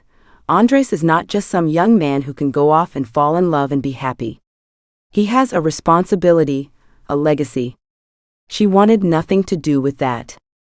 And when presented with the choice to run away with her and be happy or to carry the family crown, he chose his family. Do you think he regrets it? Dove's voice was a whisper, her face feeling pale. Regrets what? Dove jumped at the sound of Andres's voice as he strode into the kitchen. He was wearing dark jeans and a black dress shirt, the sleeves rolled up to his elbows. A gold chain glittered against his neck, nearly the same color as his dark olive skin. Buenos dias, Andres. Lolita chirped, ignoring his question. It seems that your lovely guest is finally well rested. Dove blinked rapidly, color coming back to her cheeks. She wondered how much of their conversation Andres had overheard. Dove, my office please. Andres left before Dove could reply, and she glanced at Lolita wide-eyed. Well, go on, chica. That is not a man that one leaves waiting. Dove slid from the barstool, her legs wobbly. She hated the fact that this mystery woman bothered her so much. That Andres had once been in love, maybe even still was, burrowed painfully in her stomach. If anything, this revelation should be a relief. Further evidence that his intentions with her were pure and business only. That once she performed whatever act he wanted her to perform, she really would be released to her past life, to her family. She hurried toward his office, Andres already seated behind his desk when she entered. Sit. He nodded his head at the leather chair in front of his desk, and Dove sat with her hands in her lap. I've contacted your family, as promised. Andres leaned over the desk, his eyebrows raising as the air left Dove's lungs. They know that you are safe, and that you will be returned to them unharmed. Here. He handed her a small envelope, and her hands shook as she took it. She turned it over, seeing her name, Dove, printed in her aunt's cursive handwriting. She brought her other hand up to her mouth in disbelief. Take it to your room and read it. If you'd like to write to them, I will allow it. But only with my oversight. I can't have you telling them anything about your whereabouts. Only that you are alive. His tone was severe and businesslike, the warmth and barely restrained passion he'd shown her yesterday gone. Dove nodded, still staring down at the small envelope in her hands. That's all. Dove looked up, his expression closed off, almost annoyed.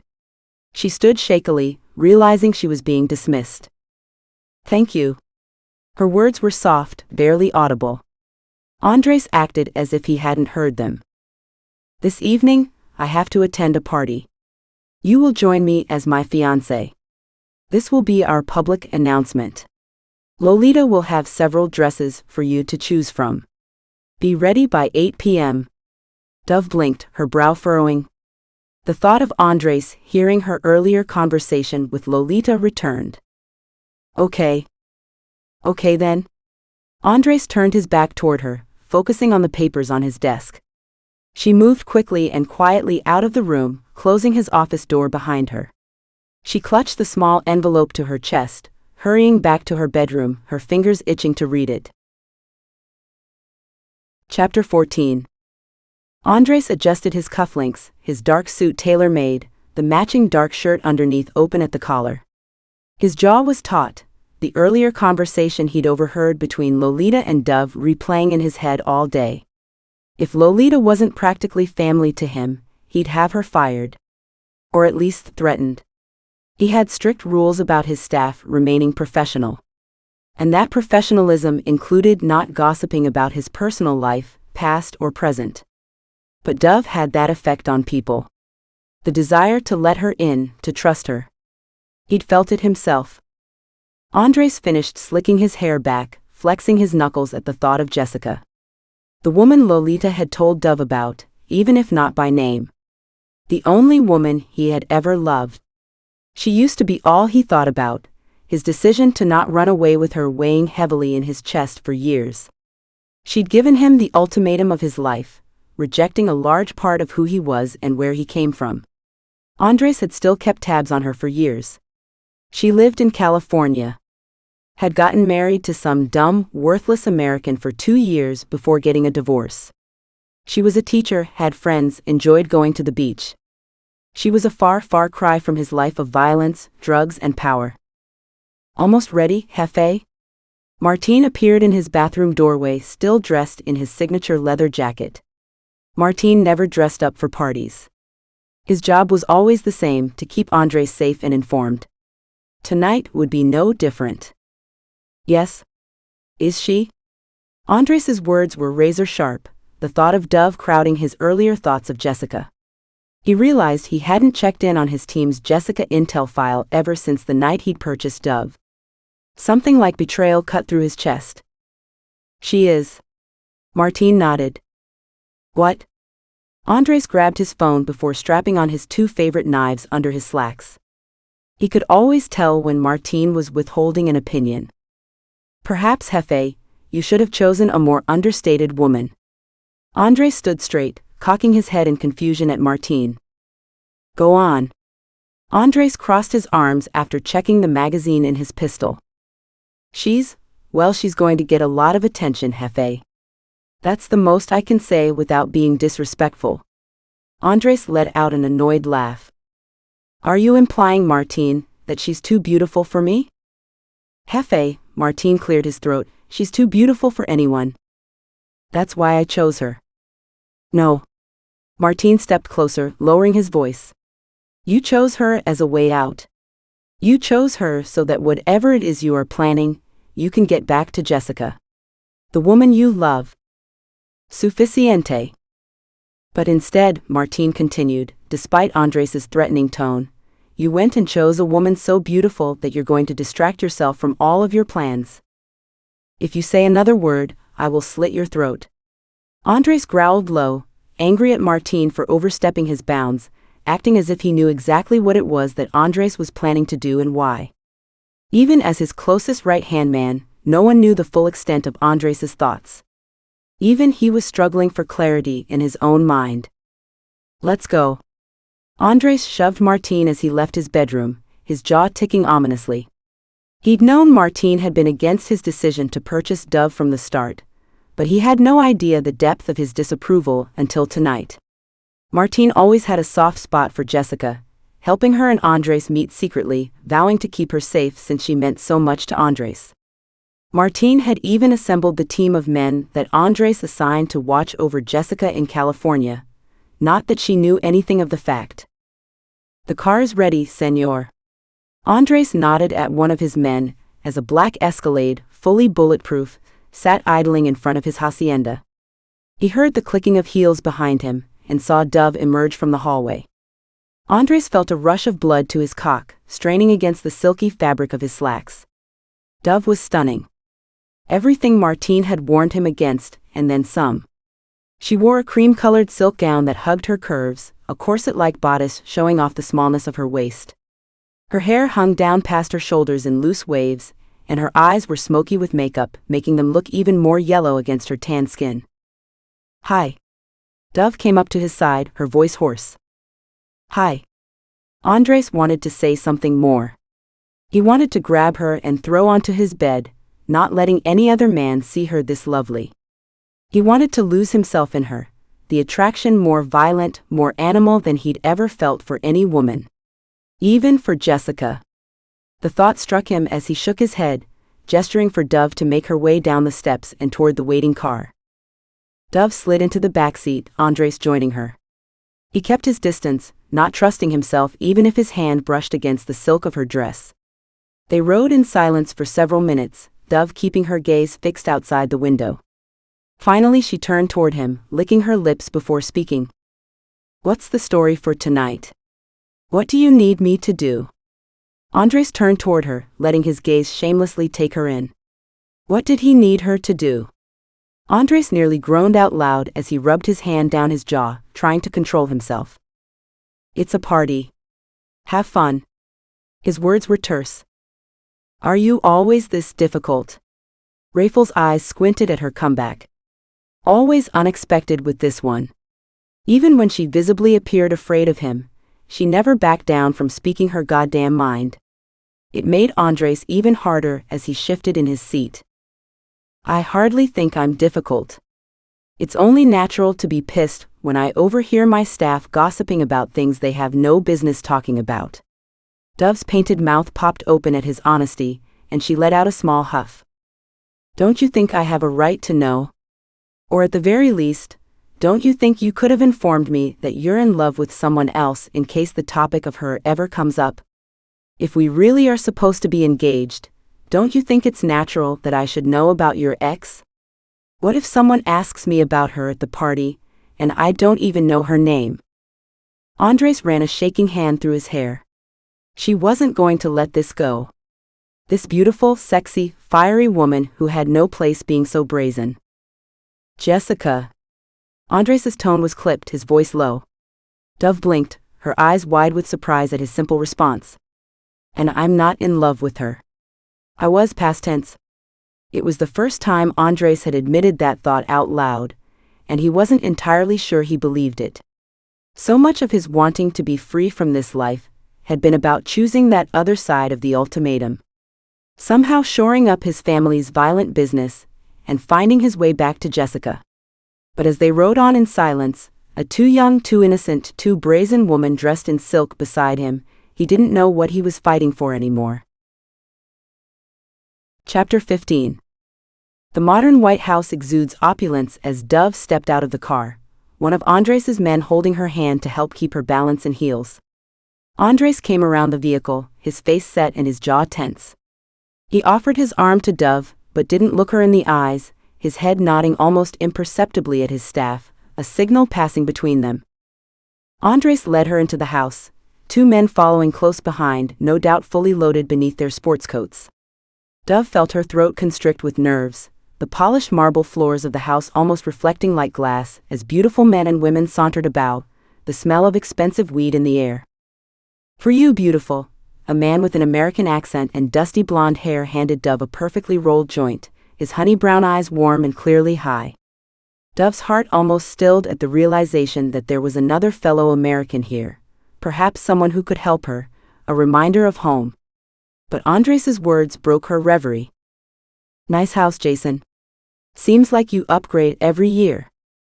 Every 6 months if I can help it, the American man laughed, pulling a full drag from his joint, but you know me, it's good to be on the move.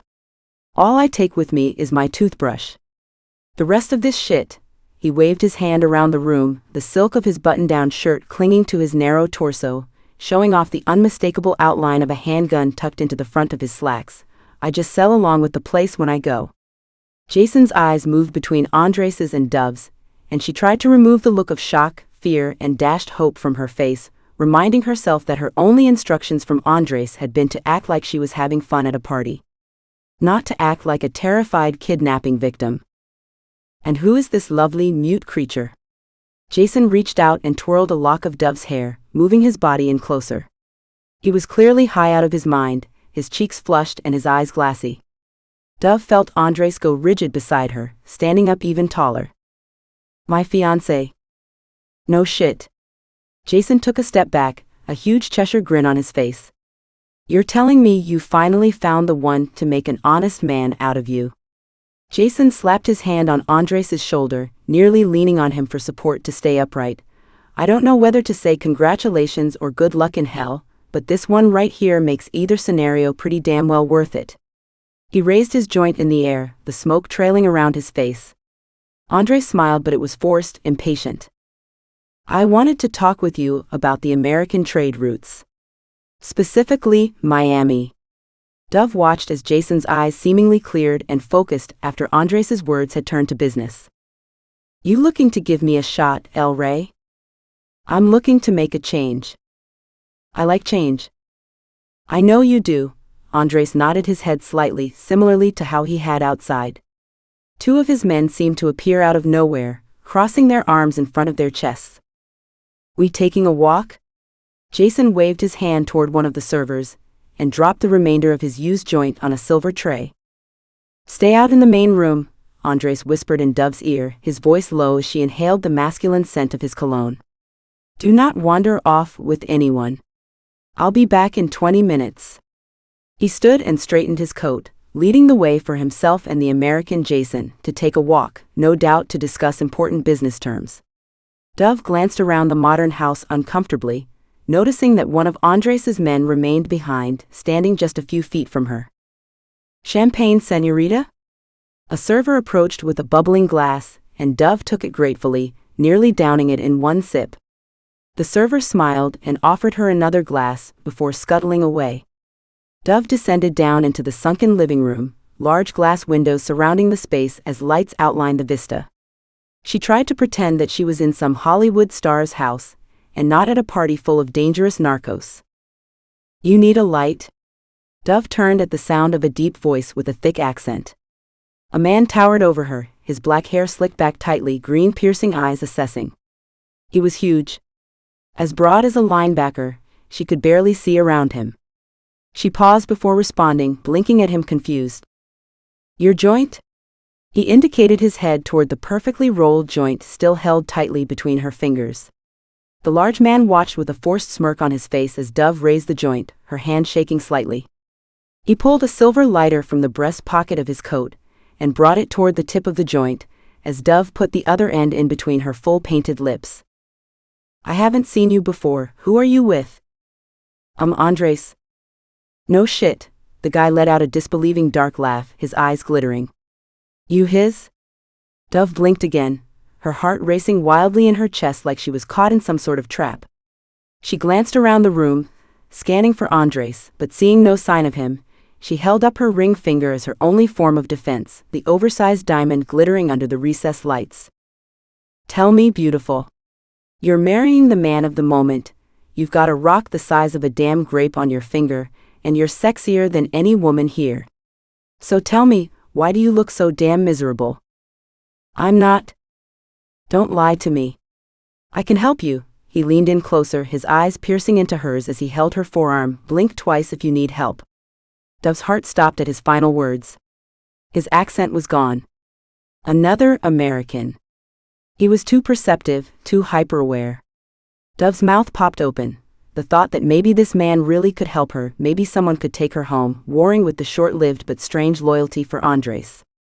Before she could fully process her reaction and decide whether to blink twice, a warm, strong arm slid around her waist, causing a small jump of her shoulders. "Hi, am I Amor?" Andres dipped down, kissing Dove's cheek, his hands digging into her sides in warning as he pulled her a few inches away from the linebacker with the fake accent and the perceptive green eyes. "Paolo, hello." Andres's words were ice, and Dove could feel his heart pounding angrily against her back.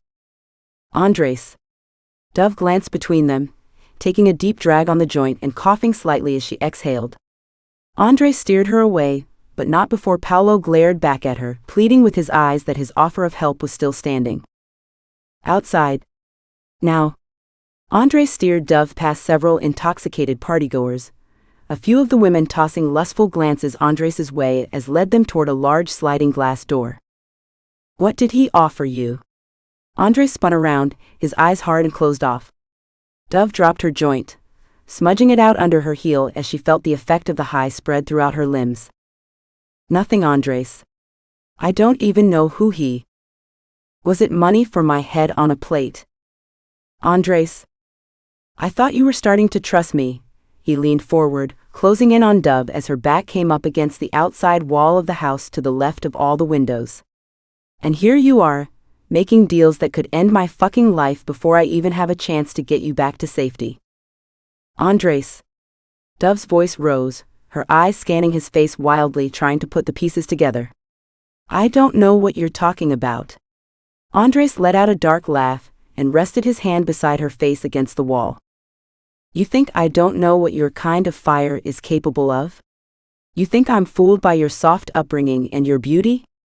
I chose you because I knew you'd be strong. I needed strength.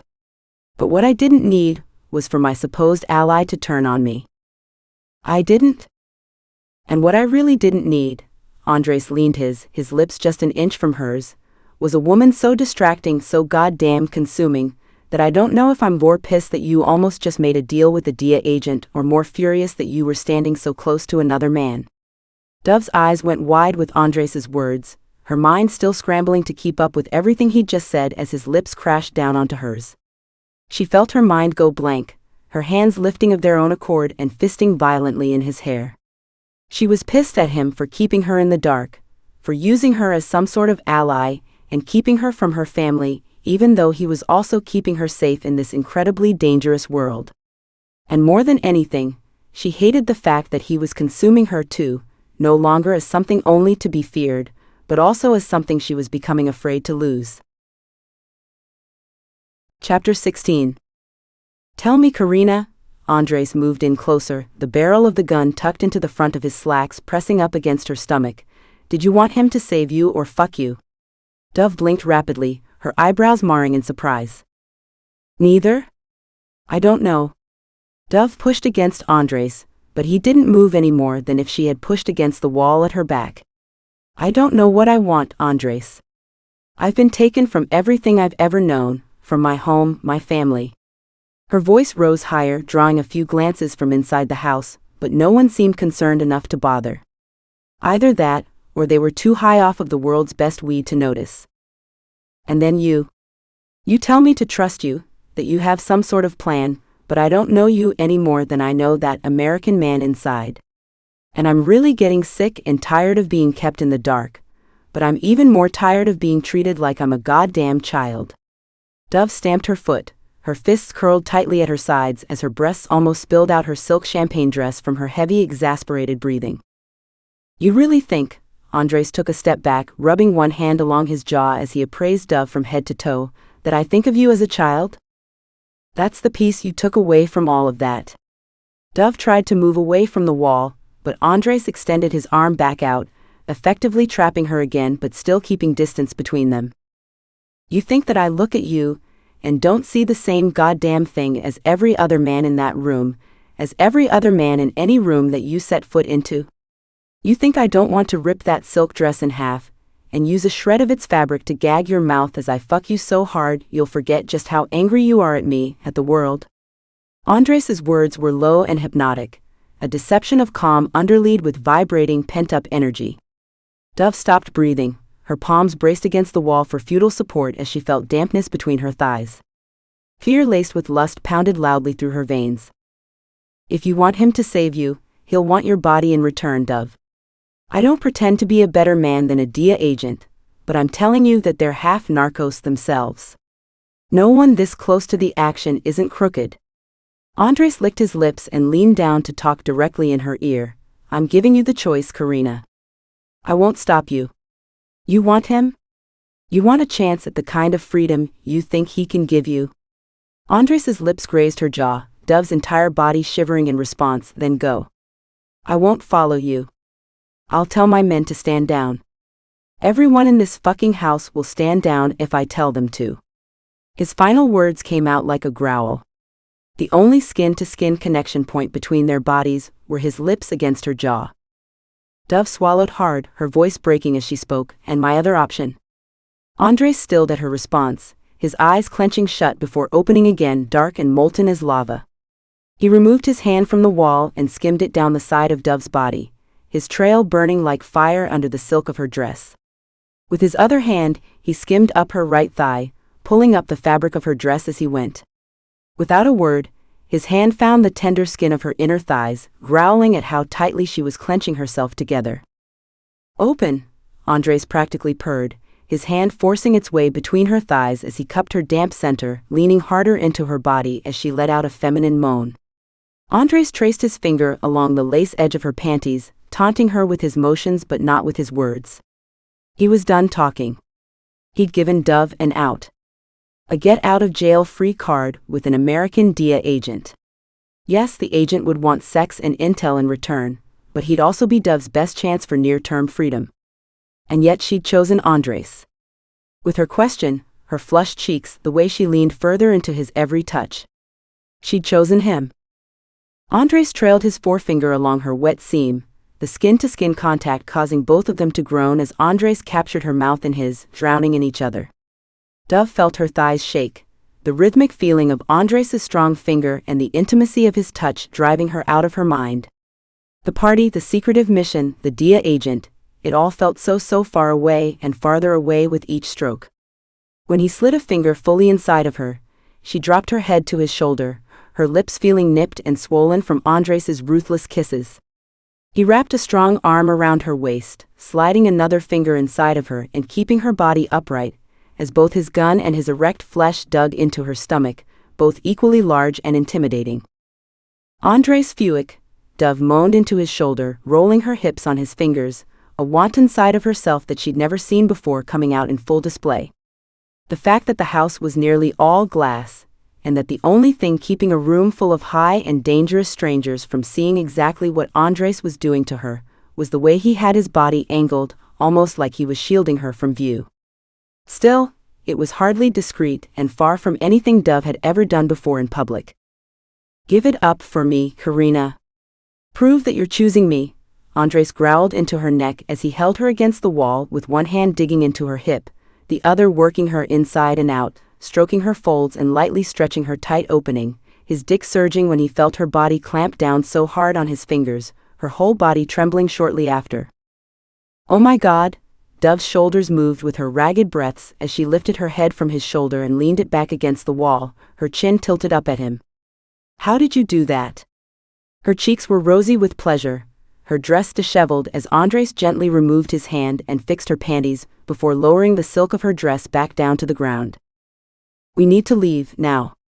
Andres' eyes reluctantly left Dove's face, scanning the surrounding area like he was assessing an impending threat. "Something wrong?" "Yes," Andres fixed her with a stare, his caramel skin and black hair giving every inch of tall, dark and handsome. "And dangerous," Dove thought to herself, "very, very dangerous." Andres lifted his fingers to his lips, the ones that had just been inside of her. He opened his mouth and sucked hard, never breaking eye contact with Dove as he slid them out of his mouth and touched them to her bottom lip. "Open, Dove. I need all of you to open for me." Dove felt a new rush of lust and anticipation, her body still brimming from her orgasm but already greedy for more. Slowly she opened her full lips, allowing Andres to force his fingers inside, and she sucked hard, hard enough to earn a wicked gleam in his eye as he stared at her mouth working. "Let's go. I can't wait another hour to be inside of you, it'll kill me." Dove let out a small yelp as he ripped his fingers from her mouth and grabbed her wrist, hauling her around the side of the house from the backyard, before barking out some command in Spanish into what appeared to be a small speaker in his silver cufflink. And as Dove struggled to keep up with the handsome devil of a man who had just given her an earth-shattering orgasm, with nothing but his fingers and his words, she realized the gravity of the choice she had just made.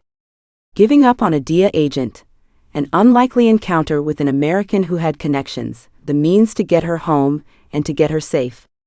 As Andres whisked her into the backseat of a blacked-out SUV, his arm never leaving hers, the last thought she had before his lips crashed down was whether home and safe even held the same meaning anymore. Chapter 17. Andres trapped a low growl in his throat, as he nearly threw Dove into the back of his waiting Escalade. This was certainly not how he had expected tonight to go. His plan was to negotiate trade routes, to start giving families his father had cut off or screwed over more and more of the route piece by piece, so as to not draw suspicion, until one day he no longer owned any critical route points. He was chipping away at his narcos crown, bit by bit, until others held the shards that they'd be warring over into the next generation. But instead, his carnal need had won out over his business purpose.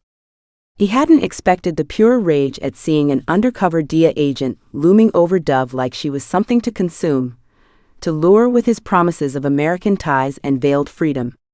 Andres had been in this life since birth. He knew how to suss out a good DIA agent from a shady one. Even though the good ones wanted nothing but to bring Andres down, he could at least respect their cause. The shady ones pissed him off the most. Pretending to be on the side of the righteous, while enjoying all the vices of narcos kings. Andres glanced down, his hand underneath the silk of Dove's dress clutching her thigh tightly. She was so beautiful, so perfect, he felt that if he let her go she might just disappear. Something far too pure and pretty for this world. His fingers flexed, but he didn't kiss her like he wanted to. He knew that if he did, he'd end up fucking her in the back of the car, unable to restrain himself. He sure as hell wasn't going to let his men have a front row view to a naked Dove. That would be for his eyes only.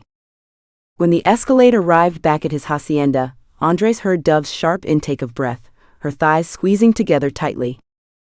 "If you don't want me to have my way with you, you better say it now, Karina. I mean right fucking now, because you have me hanging on by a thread." Andres's gaze pierced into Dove's large honey-colored eyes, a rosy blush coloring her tan cheeks. She swallowed hard and shook her head no, as a timid but genuine smirk pulled up the tips of her lips. "Good." Andres dragged her from the back seat and barked out a few sharp commands at his men as he led her inside and directly to his bedroom. He closed the door roughly behind him, throwing off his jacket before his hands went to his belt, every sound heightened against the silence. Raffle began with the buttons of his shirt, his movements desperate and jerky as Dove grasped the poster of his bed, her chest rising and falling sharply. Andres slowed, pulling the shirt tails out of the waistband of his slacks, exposing glimpses of his solid abs. "Come here, Karina." Andres crooked his finger at Dove, who reluctantly let go of the bedpost, her cheeks even more flushed than in the car. "You're nervous." "Yes." Dove blinked up at him, her head tilted back. "You've changed your mind?" "No." Dove lifted her small hands, gently slipping down the straps of her champagne dress past her shoulders, the movement hardly revealing but still the most erotic, tempting gesture Andres had ever seen. This time he didn't try to hide the deep grunt from the back of his throat, his hands flexing into fists at his side. Dove reached behind her back, unzipping the dress and shimmying the fabric down past her breasts and over her hips, until it sunk into a puddle of silk around her feet on the floor. Her chest was bare, the delicate fabric of her panties the only thing barring her from complete nakedness in front of Andres. "Jesus," Andres finished removing the buttons of his shirt as his eyes roamed hungrily down Dove's body. "You're an angel, Dove. If I were a better man, I wouldn't touch you. Tain't you?" Andres closed the distance between them, one hand laying gently on Dove's throat as he slowly moved his touch lower, his hand resting between her breasts, the pounding of her racing heart vibrating though his palm. "But I'm the furthest thing from a saint. Soy el diablo." He gently pushed her with his hand until the backs of her thighs hit the edge of his bed, her entire body trembling.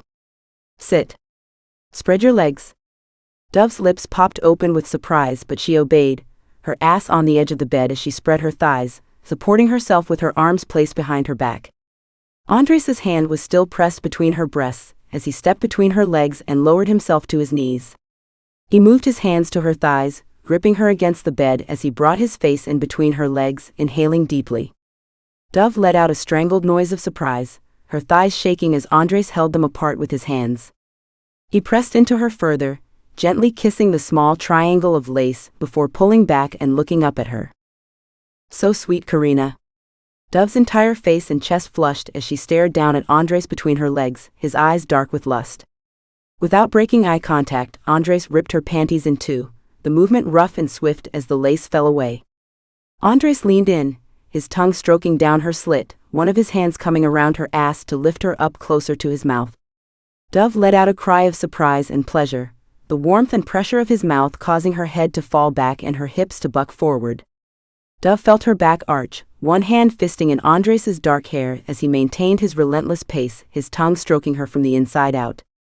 She'd never experienced this sensation before, a tingling growing in her limbs, her insides growing tight with need and anticipation as sounds slipped past her lips that sounded foreign to her own ears. Right when Dove thought she couldn't take any more of the sweet torture, her thighs trembling, Andres pulled back and slipped two fingers inside of her, riding out her orgasm as she mumbled incoherent words, her head thrown back without abandon for the first time since she'd been ripped away from her past life. Slowly, Andres removed his fingers, standing up and looming over her, his palms resting on either side of her hips as she laid down on her back to catch her breath. Andres dipped lower, kissing a gentle trail up her neck and over her lips, her eyes fluttering open as he stared down at her. "Good?" Andres had a mischievous gleam in his eye, his lips in a manly smirk. Jefe. A loud knock at the door had both Andres and Dove whipping their heads in its direction, an annoyed grimace coming over Andres's expression. Later. Andres yelled back, slipping his hand under Dove's lower back as he moved over her and onto the bed, but the knocking continued. Jefe. Tenemos que irnos ahora.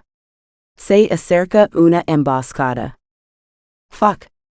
Andres growled out in frustration, but he didn't miss the fear that crossed over Dove's flushed face. Entiendes, Karina? Andres's eyes narrowed slightly. Yes? You speak Spanish? Andres sat up on his knees, running his hands through his hair, as he clearly warred with himself between wanting to ravage Dove and needing to get more information on the apparent coming ambush from his men. Before he could decide, Martín had burst through the bedroom door, his chest fully strapped and loaded down with 2 large guns, a sweat breaking out over his forehead. Jefe now. Martin's expression flexed with anger as he fully took in the scene before him. A naked Dove desperately clutching her arms over chest underneath Andres, who was naked from the torso up. Andres slammed his fist into the comforter, more out of annoyance than fear, but Martin's eyes didn't leave Dove. She felt a frisson of fear move through her at what she saw in his eyes. We're coming. Andres pulled Dove up with him, holding her shaking body against his as he reached for his shirt. Leave, Martín. Martin paused for a moment, his gaze still fixed on Dove before he ducked his head and slammed the door behind him. The sound of pounding boots and men yelling flooded in through the hallway as Andres grabbed a pair of sweatpants and a t-shirt and handed them to Dove. Just another part of the job, Karina. Andres leaned down and kissed her forehead before thrusting a Glock from the nightstand into the back of his slacks. Just stay close to me. After this, we'll finish what we started. He kissed her lips roughly before she shakily slipped on his clothes, her body overworked and on edge between the orgasm and her mounting fear. But it wasn't whatever ambush these men spoke of that had her hands trembling as she drew the drawstrings of Andres's pants as tight as they would go. It was the look in Martin's eyes, the pure unadulterated hatred cast her way, that had her feeling fearful for her life. Chapter 18. Andres kept Dove trapped behind his back as they tried to make sense of what was going on around them. Clearly an ambush had been staged, and some enemy cartel had been able to get past his strong enemy lines. Andres knew that this type of breach smelled of sabotage, but getting to the bottom of this mess would have to wait. Right now, it was all about survival and he didn't know who he could trust. Several armed guards stormed through the hacienda's hallways, yelling out so quickly and loudly in Spanish that Dove had a hard time understanding what they were saying. Someone escorted them out through the back of the hacienda, a waiting car about a field's length away, as Dove saw one of Andres's men shoot rapid fire at a man running toward the house, his body stopping in mid-air and dropping to the ground. She clutched Andres's arm in fear, her other hand coming up to cover her mouth. Here, one of Andres's men thrust a gun into Dove's hands and clicked off the safety. Dove shook her head no, but the gun still sat in her hand. We need to make a break for it, they descended upon us too quickly. Best bet is getting out to the car. I won't leave my men. Jefe. We're nothing if you're dead. Remember that. Before Andres could dispute further, gunshots sounded out so close that Dove felt the sound radiate throughout her entire body.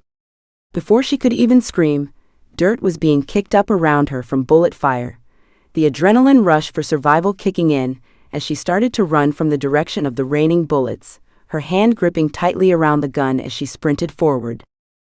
The shots sounded like they were coming from every direction. Dove was completely disoriented as she came up behind a shed with the waiting car still in sight, the gun hanging loosely at her side. She'd lost focus for a moment, and now she felt like a sitting duck, not sure if she was more afraid to die or to keep trying to survive. Just as she began to wander away from the security of the shed, she felt her back slam up against the hard, rigid metal surface as Andres's wall of a chest pressed painfully into her breasts. He bit out a string of Spanish curses, more relentless than the stream of bullets. With his body covering hers, he lifted his right arm and shot first to the side and then twice behind him. Dove could feel the reverberation from his gun melding with his heartbeat, and the adrenaline coursing through her own body. A massive explosion erupted, and she tucked herself impossibly closer to him, a cloud of gray smoke and particulate matter covering the air, the top of her head tucked securely under his chin. The gunshots finally stopped, and Andres dropped his right arm, his gun hanging limply. "Fuck, Karina," he breathed harshly into her ear. "I need to train you more." He pulled away from her a few inches so he could see her face, and ran his shaking thumb across her cheek. She winced in pain at his touch. "Shit, you were hit with shrapnel." Dove realized there was a metal shard in her left cheek. She felt weak and nauseous, reaching out to grab onto Andres's hips for support. "Oh my God," Dove pulled her hand away from his hip, staring down at her wet fingers. "You're bleeding." She glanced down to his lower back, his shirt soaked red through and through. "Yeah, I got hit, I think in my leg too." She saw his face pale, beads of sweat breaking out across his strong brow.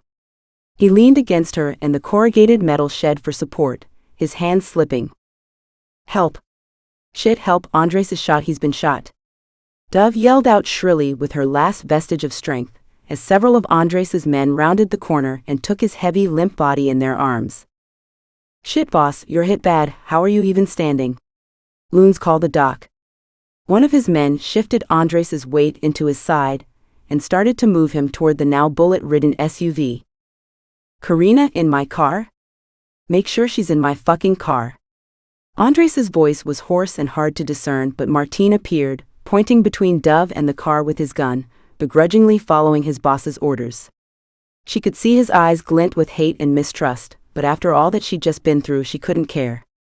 She didn't have the emotional energy to care. She wanted off of her feet and out of this place. She wouldn't let herself look at the bodies littered throughout the dusty field. For whatever it was worth, Andres had been shot and there was a chance he might die. There would be no hope for her left in this life, or in her own, if he did. Chapter 19. Dove couldn't stop pacing the living room, the large glass windows overlooking a gorgeous sunset that seemed entirely out of place, considering all the death and violence that happened mere hours ago. The bullet-ridden SUV had driven them to a different hacienda, equally gorgeous in the middle of God knows where Mexico, where no landmarker or road sign could give any clue to Dove's latest whereabouts. But that wasn't her chief concern. Andres was still with the doc.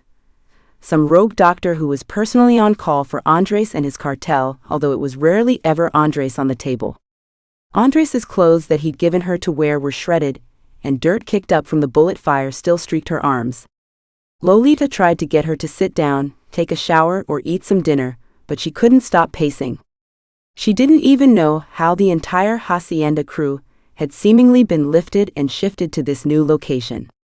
Lolita hardly batted a lash at the whole event, except when she saw Andres on the table. Only then did she show a shred of concern that this afternoon was anything out of the ordinary. Dove kept retracing her steps, the adrenaline too much. She felt it coursing through her veins. She didn't know how to come down from the high. She made her way into an attached bathroom off the side of a small bedroom, running her shaking hands under cold water for a few moments. "Dove." Andres said her name like he was breathing her in. He slid a strong arm around her waist and pressed his chest to her back. She almost let out a yelp at the contact, but immediately lost herself in his strength and warmth. She turned in his arms slowly, noticing the bandage wrapped around his lower waist. "Are you okay?" Her voice was surprisingly tender, even to her own ears. "Your cheek, why didn't anyone address this?" He picked her up by the waist and set her on the counter next to the sink like she weighed nothing. He bent down below the sink and found a pair of tweezers and some antiseptic. Delicately, he wiped down her cheek and gave her a moment to adjust to the burning before pulling out the shard in her cheek that had been causing her pain. "Andres, my cheek is fine, you were shot. You can't get hurt like this. Sleep with me again tonight." He ignored her comment and moved his hand slowly down her throat, reveling in the softness and smoothness of her skin. "Just sleep." He gave her a small smirk, but the humor didn't meet his eyes. She could see he was in pain and exhausted, likely even more tired from whatever pain meds the doc had given him. "Yes? Take a shower, Karina. Lolita will show you to my room." Andres kissed her just below her ear, gently pulling her off the counter as he walked with his head hung in exhaustion down the hall. Lolita appeared and beckoned to Dove, who finally felt hot tears stream down her cheeks, part shock, part exhaustion, part fear. But primarily immense relief that Andres was alive and walking and still being his bossy, commanding self, despite coming within inches of death. She still didn't know the full extent of Andres's plan that had brought her into his life, but she knew he wanted to leave this world, and it wasn't hard to understand why. Danger, greed, vice, and death. How could anyone ever find love and peace in a life like this?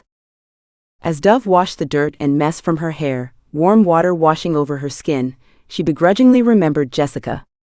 The woman from Andres's past, and perhaps the woman he saw in his future. Dove hated the tight fist that formed in her stomach at the thought, knowing her only concern should be getting back to her home, to her family, to her life. Dove slipped under the silky sheets of the bed where Andres's large form was propped up against the pillows, the blinds pulled fully shut. She inched closer to him, unable to keep her distance, wanting to feel his strength underneath her fingertips. Andres let out a deep grunt as she slid her palm over his bicep, resting her head on his shoulder. His body shifted, his hand coming to spread over her bare stomach. "You're naked," Andres grumbled, annoyance and pleasure combined. "Do you feel okay? Will you heal fully?" Dove's voice was barely a whisper, and Raphael shifted her closer to him, propping his arm up behind his head as he looked down at her. "I purchase you. I bring you into the most dangerous world imaginable, and I fail to protect you from an enemy ambush, Karina. Why are you concerned about me? You should be trying to escape for your life right now." Andres's words vibrated from his chest, a note of regret in his voice that she'd never heard before. Running her fingers across his warm, smooth skin, she stared out at the darkness of the room, tears welling in her eyes. I don't know why I care, but I do." Andres reached down and cupped her jaw with his hand, angling her face toward his. "Dove?" Andres's eyes moved rapidly over her face like he was desperate to memorize it. "A woman like you cannot care about a man like me in that way. You don't deserve it. I won't let you." Dove sat up, her adrenaline returning, but this time from a different place within her. A place of fire and stubborn strength instead of a place of fear. "Why not? Why not a woman like me?" "Dove? No, I want to know. What is it about me that makes me unfit for you, but not Jessica? Do you still love her, Andres? Are you trying to lay whatever plans, and leave all this behind to have a life with her?" Dove's voice broke on her last words, but she didn't relent in her stare. "Fuck Dove." Andres grabbed her throat gently, holding her close to him. "I am the one who is not worthy of you. Your innocence, your fire, I've already done enough damage. I'm taking you home." "What?" Dove tried to move away, but he held her to him, bringing his lips closer. "Karina, I can't do this. I can't have you help me leave this life, if I'm unable to keep you out of harm's way. I told you, I promised you, that I wouldn't let you get hurt. Tonight was too close. And I get no say." Dove's voice rose, her lips an inch from his. "What if I don't want to go home? What if I don't even know what home means anymore?" "Fuck." Andres breathed the word before touching his lips to hers, starting out tender but quickly becoming more violent as he pulled Dove to straddle him, her naked chest plastered against his, the softness of her skin under his fingers driving his body wild. He grabbed her ass, pulling her impossibly closer, his hand fisting into the back of her hair, before letting out a guttural noise of pain. "Shit, am I hurting you?" Dove pulled back, her eyes scanning his torso where bandages were tightly wrapped around his torso and back. "Don't care," Andres grunted out as he pulled her mouth back to his, but the sound of pain from the back of his throat returned and Dove pulled up for air. "You need sleep, Andres. I need you. You have me." "No, Karina. I don't." Dove traced the edge of his hair, running her fingers through it. "Sleep?" Dove kissed his cheek and settled back down into the crook of his arm, not missing the hardness of his body, of his cock, as she tried to ignore the urge to ride him, something she'd never done before. Andres grunted in response, his eyes finally closing as he held her tightly to his side and drifted off to sleep. But Dove laid awake, reassured by the rhythmic sound of his breathing, the rising and falling of his chest. She wasn't ready to leave him. Not yet. Even if leaving him was the only route to safety. Chapter 20. Andres woke in the darkness, the pain throbbing in his lower back, thankfully more dull due to the meds from the doc. He'd been shot at many times, but he hadn't come this close to danger since he was young and reckless, his father still in charge. Andres glanced down at the sleeping Dove, her dark hair fanning his arm and his sheets, the soft rise and fall of her naked chest making her look even more angelic than she did during the day. Gently so as not to wake her, he slipped his arm out from under her neck and paused when she grunted lightly before settling back into the bed in deep sleep. Yesterday had been too close. He had become fully distracted. He could never bring himself to regret savoring Dove, tasting her, hearing the groans of pleasure escape from her throat. He regretted not having her fully, not being able to bury himself inside of her angelicness, even if only for a few minutes to escape the violence and brutality of his life. But in his gut he knew Martine was right, even if for the wrong reasons. Andres had chosen Dove as part of a strategic plan, a way to coordinate an escape, to cross all of his enemies against one another, and slip out through the cracks so he could leave everything his father had built in the hands of the men his father had dedicated his life to killing. Andres didn't just want to leave this world with a fake passport. He wanted to ruin his family's legacy before he made his escape. Andres gently closed the bedroom door behind him as he made his way to his office. Dove's questions about Jessica bothered him deeply because she was right. His original plan after burning his narcos empire to the ground had always been to reunite with Jessica, to ask her to join him in a life of peace and anonymity. To make her his wife, to make her the mother of his children. He'd been with countless women since Jessica had left for a life in the States many years ago, but not one of them had ever felt like he was cheating on her. Not until Dove, and he hadn't even fully had her. Andres texted a few of his men, his closest team. He knew it was nearly 3 a.m., but a narcos boss never worked 9 to 5. Running an international drug trade was an around-the-clock type of business. He sat back in his chair, his heart pounding in his chest with regret at what he was about to do, but knowing after yesterday that it had to be done. His plans could change. He could find another way to destroy the narcos empire without using a bride as a pawn. After how closely he'd brought Dove to harm yesterday, he didn't have a choice. He was a man of his word, and yesterday he'd almost broken the promise of safety he'd made to Dove. "Mis hombres, take a seat," Andres stood as his men entered. Martine was followed by Leon, Jose and Ryan. Ryan was one of the only gringos in his crew, a fiercely loyal American who had defected from the DIA after his Mexican girlfriend had been killed by the States in a coordinated ambush, using Ryan as a pawn. People on the outside would never understand just how much the DIA and the cartel were embedded with one another. Going undercover, making deals under the table, even falling in love. They were practically an extension of the same organization. Everything was messy in the narcos world. "My plans have changed." Andres took a seat and steepled his hands on his desk, his eyes roaming over his men, not missing the slight arrogant tilt of Martin's chin. "Yesterday was too close of a call, not just for my own safety but for Dove's. Jefe, it will never happen again. We should have been better prepared." "Silencio."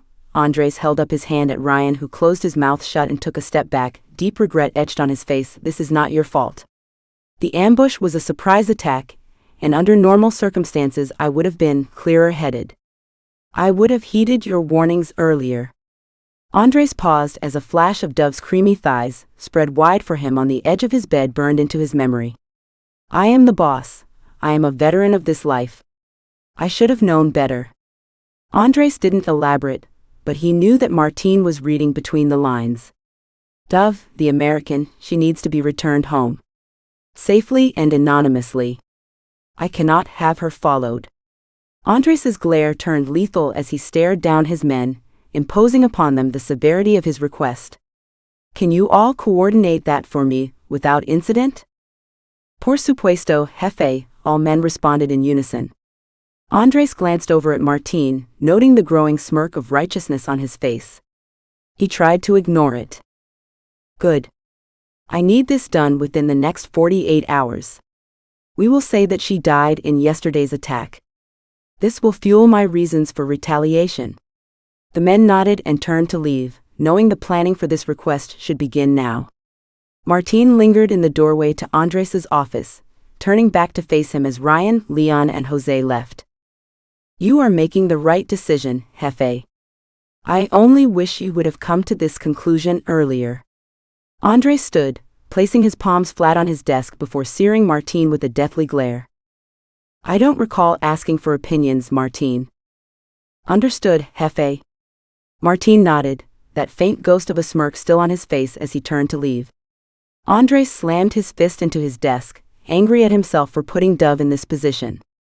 Angry at himself for falling for her, and yet still not having her. Angry at himself for feeling like he'd broken the unspoken promise he'd made to Jessica, when his father forced the end of their union so many years ago. He was not a man who often felt confused, helpless. He was in control, and yet a young American with a beautiful face and a burning fire had brought him to his knees, made him foolish and reckless. Two attributes that had no place in this world, much less for someone hell-bent on destroying it.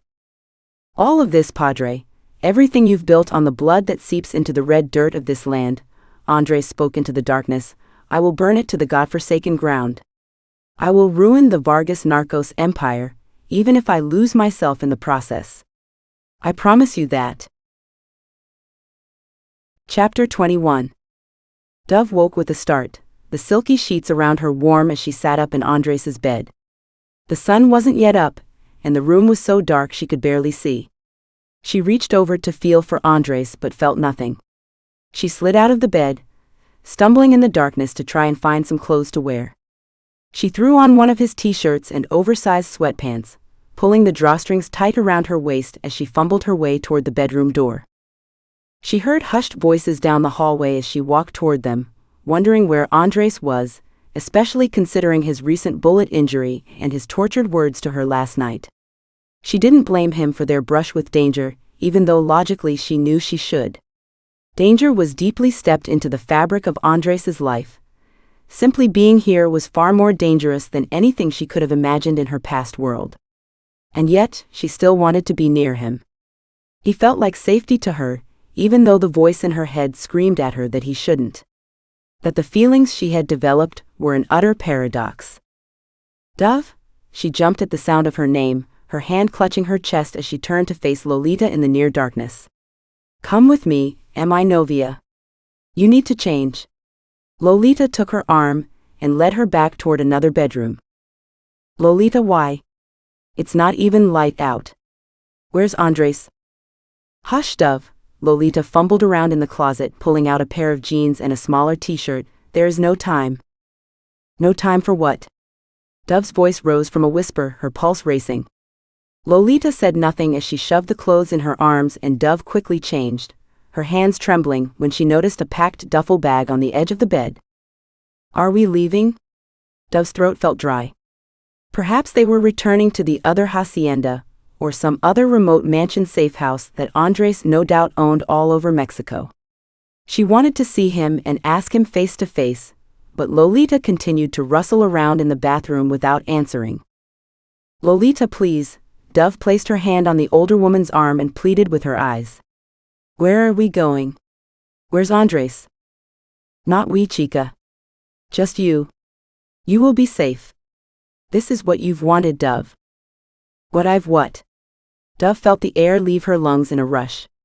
She had no clue what Lolita was saying, but before she could ask another question, Lolita was leading her from the room with the duffel bag in tow and guiding her into the kitchen. The car is ready. Dove turned at the sound of an American voice. A dark blonde-haired man with a serious, almost military-like face, stood by the doorway with his arms crossed over his chest. Lolita handed him the duffel bag and darted her eyes down before looking back up at Dove and embracing her quickly in a rough hug. Be strong, mi novia. You will be safe soon.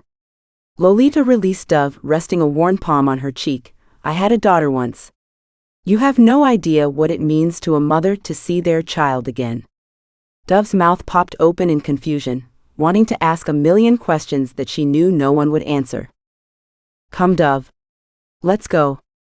The American gestured to her as he hoisted the duffel bag over his shoulder. No. Someone tell me what's going on. Where's Andres? I haven't seen him. He's in the car. The American cut her off, a glance passing between Lolita and him. Dove turned toward the door, wanting to see Andres and be reassured that he was okay. Are we returning to the hacienda? Dove stumbled to keep up behind the American, his strides long and sure as he made his way toward a waiting blacked-out SUV. We are going somewhere safe, yes. The American opened the trunk and threw in the duffel bag. I'm Ryan. He nodded at her and opened the back passenger door slightly as the engine started from the driver's seat. As Dove entered the vehicle, she was surprised that he immediately came in after her, shutting the door closed behind him. Drive. Ryan barked out at the front seat as the car peeled away, throwing up a cloud of dirt as it made its way toward the main road. Dove scanned around the car, seeing no sign of Andres as another SUV began to follow behind them. What the hell is going on? Dove felt the same forceful rush of adrenaline cover her body as when she'd first been kidnapped. A ripple of electricity ran from her scalp to her toes as the two men in the front seat stared fixedly ahead. She reached for the car door to try and open it, but the vehicle was locked. Let me out. Let me out now. Dove began screaming and thrashing, a flashback taking over as she fought and clawed at the door, Ryan reaching over to restrain her. Dove, breathe. Just breathe. Ryan spoke directly into her ear, his stronger body restraining her completely even as she tried to fight his hold. You are safe. We are taking you somewhere safe. I promise. I don't believe in promises anymore. Dove spat and attempted to bite his hand, but Ryan managed to cover her mouth. I'll hold you like this the entire way, if that's how you want to play it. I'll happily take over that duty if you'd like. Martine chuckled from the front passenger seat, turning around to wink wickedly at Dove. Both she and Ryan tensed at his expression as he turned back to face out the front window. No need. Ryan loosened his hold on Dove and tried to plead with her to relax with his eyes. She gulped in several deep breaths, no longer fighting his hold, and gradually he released her. Where's Andres? Dove spoke again, her body trembling. Martine turned back around, a gun lazily resting in his lap. Karina. Stop bitching or I'll find another way to shut your mouth. Martine. Ryan's voice cut through the car like a threat, and Martine rolled his eyes before returning his gaze forward. Dove's mouth opened to scream, but Ryan quickly covered it, shaking his head no at her as he pulled a small piece of paper from his pocket. He put one finger up to his lips, indicating for her to be quiet. Dove felt tears spring at the corners of her eyes as Ryan slowly removed his hand from her mouth, handing her the paper and shifting their bodies so that the paper couldn't be seen in the rear-view mirror. Dove unfolded it and saw the same masculine writing that she'd come to know as Andres's. Karina. My best men are taking you home. Back to your family. You will be safe there. This is me keeping my promise to you. Andres. Chapter 22. Dove stared down at the small piece of paper, a flood of warring emotions flowing through her as Ryan gently took the paper from her fingers and slipped it back into his pocket before shifting himself away from Dove. He shot her a warning glare, and even though she felt like screaming, she knew better with Martine in the front seat. He'd never taken a liking to her, but now without Andres present, it seemed he was all too happy to have his resentment for her on full display. Dove stared out the window as tears of relief and anger pooled in her eyes. She was going home.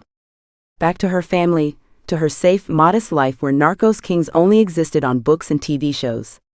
She quickly dashed away a tear as it rolled down her cheek, not wanting the men to think her weak. It would be like the whole thing was one giant nightmare. Something she could never even be sure was real. She'd never see Andres again. I need a break. Dove turned from the window to face Ryan. A break? Here, piss in this. Martine tossed a bottle to the back seat and cackled before lighting a cigarette. Leon, find a safe stopping point. Ryan barked out toward the driver, ignoring Martine. No can do, gringo. Martin turned, his eyes traveling up Dove's legs. The boss said no unnecessary stops. The boss said to make sure she was comfortable and safe at all times, Ryan snapped back, holstering his gun. Pull over up ahead. Dove felt her throat constrict at Ryan's words, wishing more than anything that Andres would have at least said goodbye. That she would have been able to hear his voice one last time. The SUV pulled over at an abandoned-looking gas station, where an old man who was seated out front on a rocking chair waved as the men left the vehicle. Ryan held Dove's arm and guided her forward. I need to talk to him. Dove kept her voice low and her head down so the other men couldn't hear. He said you'd say that. So let me talk to him. She yelled as they made their way inside the station, Ryan's grip growing firmer. No. Please? Use the restroom and then we'll go. Now. Dove darted her eyes to the ground before turning in Ryan's hold to face him fully, her face pleading. Haven't you ever loved someone? Someone who is wrong for you in every way, and you know you should walk away, but before you do, you have to at least say goodbye. Her voice broke on the last word as she choked back a sob. Ryan stared her down, his jaw ticking furiously as he worked through his decision in his mind. Here, Ryan shoved the phone from his pocket into the palm of her hand and thrust open the bathroom door. 2 minutes and then I'm breaking the door down. Thank you. Dove took the phone and quickly closed the door behind her, scrolling Ryan's contacts for Andres, but she couldn't find his name. She looked at his recent calls and saw a missed call from Jefe at 3 a.m. that morning. Ryan, what's the issue? I told you no contact until after drop-off. Andres' deep voice barked out through the phone on the second ring, and Dove felt her heart pound wildly in her chest. Ryan? Talk to me. Andres? Dove's voice was weak as it trailed off, unsure of what more to say. What the fuck, Dove? What happened? Are you hurt? Yes, she thought to herself. I'm completely and utterly broken thanks to you. No. Not hurt. Dove? Andres breathed out her name like a curse and a prayer combined. She pictured him pacing in his office, his hands in his hair. You didn't say goodbye, Dove whispered over the phone, the tears returning to her eyes. Karina, it's better this way. You'll be home soon. And you'll be where, Andres? What if I want to see you again? Dove jumped at the sound of Ryan's knock on the door and swiped the tears from her eyes. You won't, Karina. I promise you that. I hate you. Dove spat the words out, bracing her hands on the edge of the decrepit bathroom sink and staring at the confused and broken woman in the cracked mirror's reflection. She should be overjoyed. She'd been kidnapped, taken from safety, from those that love her most. She was being returned home. How many kidnapping victims could say the same? And yet she was dreading it. How could she go back and be the same sweet, innocent Dove? She might be alive, but that girl was dead. And I love you, Andres. I know that love means nothing in your world, but I do. Dove sighed as Ryan's pounding became louder. Goodbye, Andres. She hung up the call and thrust open the door, shoving the phone back at Ryan. Okay, let's go. After another several hours of driving, they finally stopped at a downtrodden motel, parking the car in the back as Martine went to the front desk. Dove hadn't spoken a word since her plea to Ryan. The call with Andres had only made her feel worse, even if hearing his voice for a few moments had sent a current through her body that she knew no other man would ever match. Let's go. Martine threw open the back door and dragged Dove out, her knees hitting the side of the door. You're coming to my room tonight, chica. Dove kicked her legs out and thrashed, hating the innuendo in his voice. Never had he shown this side to Dove over the last several weeks. He was Andres's right-hand man, his number 2. She kicked out again before Ryan ripped her from Martin's grip and threw her behind his back, drawing his gun on Martine as Leon stood behind with his hands up, not wanting to get involved. She's staying with me. Keep your hands to yourself, Martine, or I'll shoot them off. I, the gringo and the American bitch. How cute, Martine spat into the ground before looking back at them. Maybe this little American romance has been going on for a while, see? Not sure how Jefe would feel about that. Shut up, Dove growled out from behind Ryan and immediately regretted it when Martine charged them, throwing her face up against the car so fast that even Ryan scrambled backward before placing the barrel of his gun on Martin's temple. Dove felt the pressure of the car against her cheek and her breasts as Martin's knee dug into her lower back. "Why don't you keep that gun there, gringo, while I fuck her like this? I've never done that combo before." "I swear to God, Martine, I'll pull the trigger." "You white boys are all the same, gringo. You come into this world chasing justice, but you never find it. You just find sweet Mexican pussy like that girlfriend of yours, right?" Before Dove could blink, she felt the immediate loss of pressure from her back and the warm spray of blood on her cheek. The shot was so loud that she couldn't hear a thing as she felt Martine slump down to the ground behind her. "No fucking way." "Fucking fuck," Leon yelled, but the sound was like being underwater for Dove, who slowly slid down the side of the car, her limbs trembling. "I had to." Ryan's voice was low, his demeanor alarmingly calm as he dragged Martin's body away from the car. "I'm driving, you sleep in the back with Dove." "That's your grand plan? Just leave Jefe's number 2 on the side of the road and keep driving to Arizona?" "You have another plan?" Ryan barked out angrily as he lifted Dove's limp and shocked body into the car, roughly wiping the blood on her face with the edge of his t-shirt. "You're a fucking dead man, Ryan." Leon shook his head and rounded the car to the other side. "Not as dead as Martine." Chapter 23. Jose. Andres barked out from his office, shrugging on his sport coat and his favorite Glock underneath his suit jacket. He had a meeting with another narcos familia today, and was planning on telling them about the ambush and the death of his fiancée, to fuel their sympathy and support in starting a cross-trade war with the familia who had ambushed his team. But now all he could hear was Dove's whispering voice through his phone, the fear lacing through her words and the fact that she'd said she loved him. That cut deeper than a literal knife stabbing through his chest, and he knew it too because he still had a scar there from a too-close altercation in his 20s. A handmade suit and expensive watch were in sharp contrast to the patchwork of scars and tattoos underneath, now with the addition of a new through-and-through bullet mark in his lower abdomen. "See, Jefe?" Jose stood at Andres' office door, his hands clasped in front of him. "Walk with me." Andres strode through the house, that sixth sense he'd had to develop from a young age to survive at the top of this world kicking into high gear. Dove shouldn't have been able to get a hold of Ryan's phone. She shouldn't be doing anything except sitting quietly in the car until she is safely back in the States with her family. And she sure as hell shouldn't be telling a man like Andres Vargas that she was in love with him. "Have you heard from Ryan or Martine?" Andres looked both ways before climbing into the back of the bulletproof SUV, Jose sliding in beside him. "No, Jefe.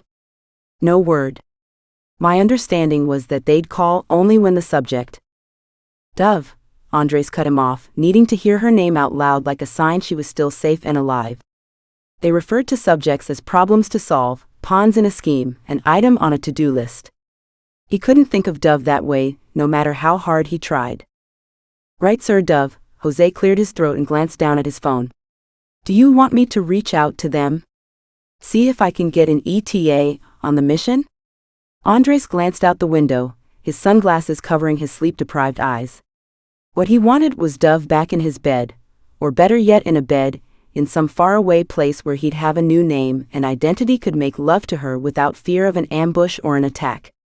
The thought made him roil with guilt at the awareness that this is what he'd always imagined himself doing with his first love, Jessica, but he couldn't deny it to himself anymore.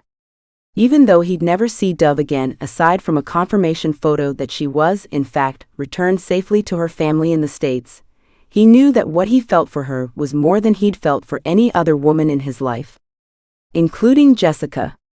And he also knew there wasn't a damn thing he could do about it. No, give the men the rest of today. They should arrive in the States late afternoon, early evening. Expect a call from Martine then. I want a picture with the timestamp, ¿entiendes? Andres tried to keep his voice business as usual, but he knew it radiated with a sense of urgency that bordered on manic. A man who wasn't thinking straight. Jose had the tact not to mention it and simply nodded, slipping his phone back into his pocket. Back to today's meeting. Andres cleared his throat and forced away the images of Dove's sweet face from his mind. I want the Cojuna Familia to go after the Montero family. They've been ambushed by them in the past. They should sympathize with me, especially after the loss of my fiancé. The Montero Familia plays dirty, old school. The Cojuna family wants money, as clean as they can get it. They are sick of violence, for violence's sake. We will throw our support behind the Cojuna Familia, and in return for their successful killing of key Montero members, siphon off 15% of our Colombian trade routes for them. Jefe, are you sure? José's voice rose in surprise, but Andrés tried to play it cool. Only Martín had an inkling of Andrés's master plan, to siphon off his Vargas blood-ridden legacy bit by bit, until he had nothing left. But his team couldn't be thinking that along the way, it was too dangerous. He'd secure the good ones, like José, formidable positions with families like the Cojunas. But that bit would not be revealed until Andrés was far away from this place, with no trail to follow him. José, you have potential. But one thing you must learn is that ruling the narcos trade isn't about holding onto it with a death grip. Andrés slid off his sunglasses as the SUV pulled up in front of the Cojuna estate. In order to get, you have to give, and showing some generosity can go a long way in the end. But Jefe, 15% of the Colombian trade route is... José, Andrés's tone went deathly low, his jaw firm. Leave the business side of my business to me, no? José flushed slightly and nodded once, slipping out of the vehicle and escorting Andrés from the car to the front porch where Francisco Cojuna waved with an AR strapped to his chest. As Andrés neared closer, his men surrounding him for precautionary measures, Francisco descended the steps of his impressive wraparound porch and slung his AR around from his chest to his back in a sign of trust and respect. My amigo Andrés, I am so sorry to hear the news. Francisco grabbed one of Andrés's hands and wrapped it in his. I cannot imagine the pain you are going through. Andrés swallowed past the lump in his throat. It was one thing to pretend Dove was dead when he knew she was not, but it was another thing to realize the same pain of never seeing her again. It sure as hell made the acting part of this charade easier, even though he resented the depth of his feelings with every fiber of his being. It simply wasn't good for business. Muchas gracias, Francisco. I fear my heart is broken at the loss of my dear Dove. I won't stand for the Montero Familia's outdated and violent behavior. You know I've resented them for years for it, Francisco nodded deeply, shaking his head. Ay, Andrés, you may be El Rey of the narcos, but to lose your love and your right-hand man all in such a short time. No man, not even you, can withstand that with ease. Andrés felt a shock go down his spine, his head reeling. What had Francisco just said? To lose your love and your right-hand man. Andrés tried to control his features, his jaw ticking ominously. Francisco, mi amigo, do tell me exactly what you've heard. Ah, well, your beautiful Dove was victim to the ambush by the Monteros, and your Martín, who I knew since the days of your father, was killed no doubt in continued retaliation, left on the side of the road. Such disrespect in killing that way, as you know. I am here, Andrés. My familia is here to support you however we can. What in the fuck was going on? Andrés dropped his head to stare at the floor, feigning an emotional moment of grief, when really he was about to bash someone's skull in. Martín was dead. When had this happened and by whose hand? And what in the fuck did that mean for Dove's safety? Was that the real reason she had called him yesterday? Francisco, please excuse me. I just need a moment before we discuss business, see? Francisco nodded with total understanding, welcoming in some of Andrés's men and barking out orders to get lunch ready. Andrés took a few steps away from the porch, running his hand through his hair. He couldn't remember the last time he felt this out of control. Pulling his phone from his suit pocket, his strong hands shaking slightly, he sent a text to Ryan's cell. Jefe, change of plans. I want an update in the next 10 minutes, regardless of whether or not you're in the States. Send a photo with the timestamp of Dove and Martín now. Andrés slid the phone back into his pocket, hoping like hell that whatever news Francisco had heard about Martín was inaccurate. Because if his number 2 was dead, that meant that Dove was in more danger than he could fathom, and he vowed to kill whoever had put her in harm's way with his own 2 hands. Chapter 24. Oh fuck, Ryan barked out from the front seat as he stared down at his phone, suddenly driving faster. Fuck Fuick. How does Jefe know everything? Tiene ojos en todas partes, gringo. He has eyes everywhere, Leon snapped, his voice like a child saying, I told you so. What's wrong? Dove leaned forward from the back seat, the note of concern in Ryan's voice making her heart race. He'd been the only somewhat stable and reassuring thing about the past 2 days. If he broke down, Dove didn't know what she'd do. Andres knows about Martine, Ryan scrubbed a hand down his face, his other hand white-knuckling the wheel. I'm a dead man. Want me to drive? Leon's tone was teasing. Considering you only have a few hours left on Earth, you may as well relax and enjoy the view. Shut up. Dove shoved Leon's shoulder and then eyed Ryan in the rearview mirror.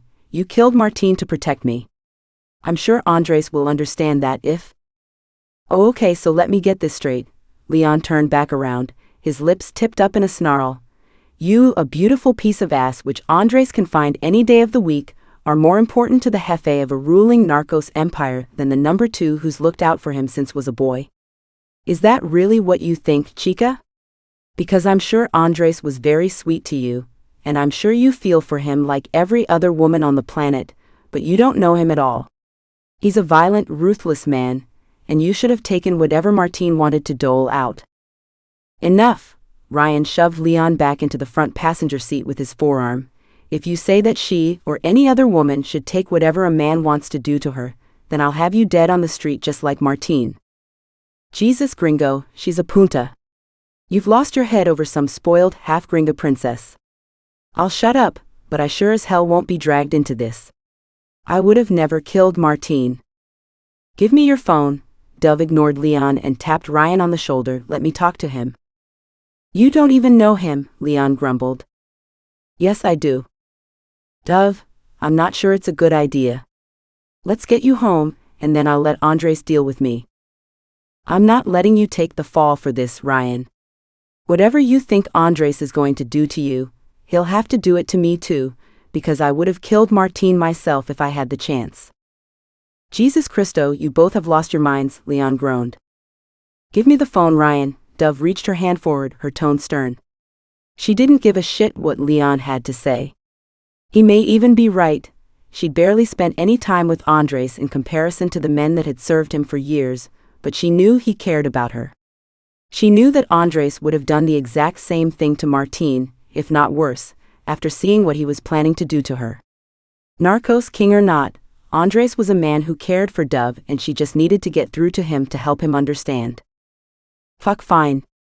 If he spares me my life, I sure as hell will need to get a new job. Ryan handed Dove his phone as Leon laughed sardonically.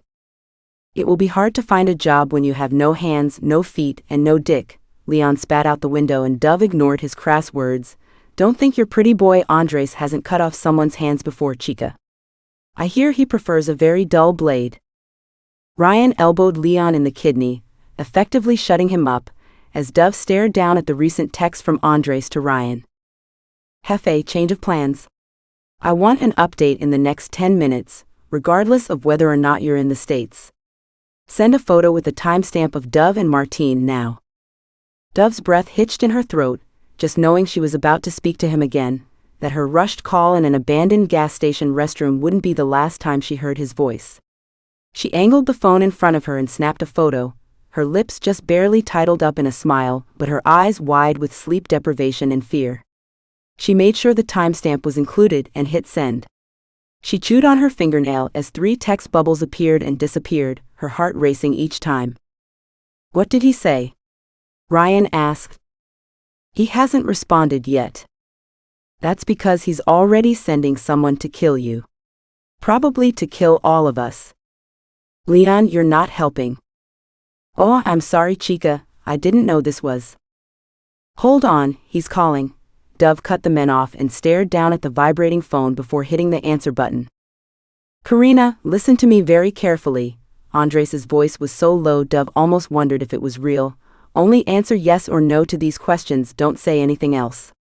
Dove nodded even though she knew Andres couldn't see her. She wanted to rush out an explanation, but restrained herself at the cold and detached sound of his voice. "Are you safe?" Dove wasn't entirely sure, but she felt safe enough with Ryan. "Yes." "Are you still heading to the States?" "Yes."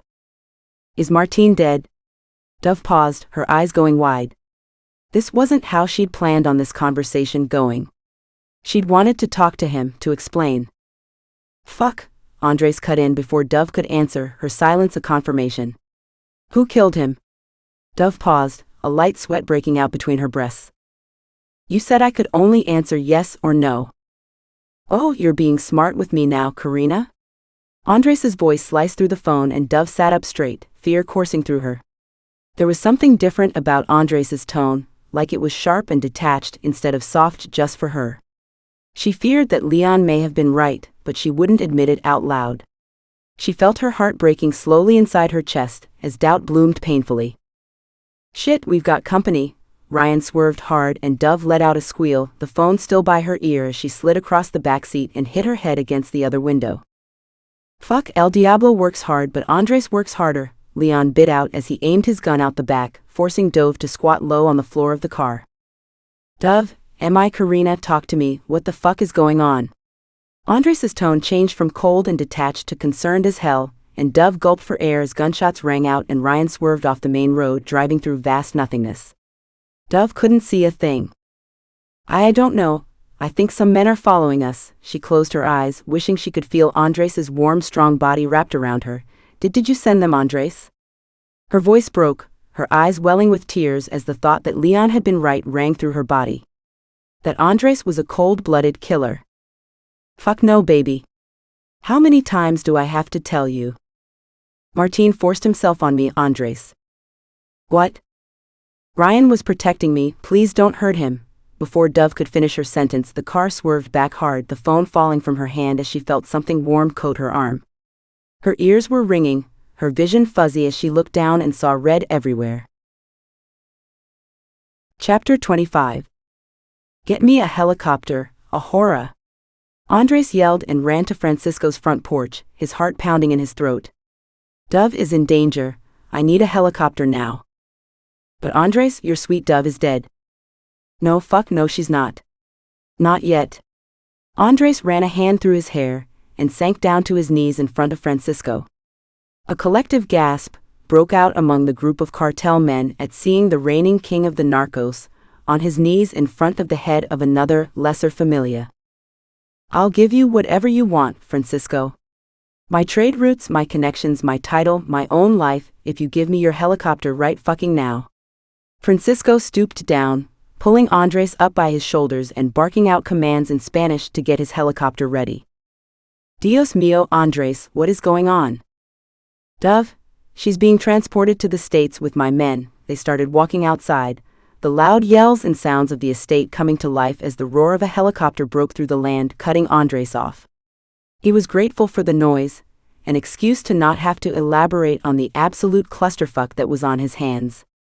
Never had he imagined Martine dead, the woman he'd purchased at auction as a piece of a plan potentially dead, and his heart shattering so painfully in his chest that he physically clutched it as he threw on a headset and climbed into the open-door chopper. If Dove was dead when he arrived, he'd do nothing else other than spend the rest of his life avenging her. He'd never forgive himself. "Where are we going, Jefe?"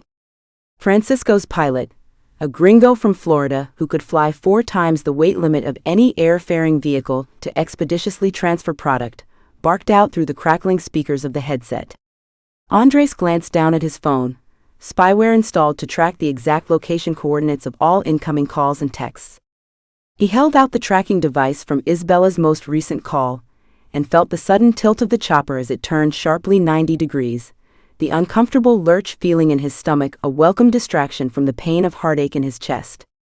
His eyes scanned below him, looking for any sign of fleeing vehicles or a recent ambush, praying to God for the first time in years that he wouldn't be too late.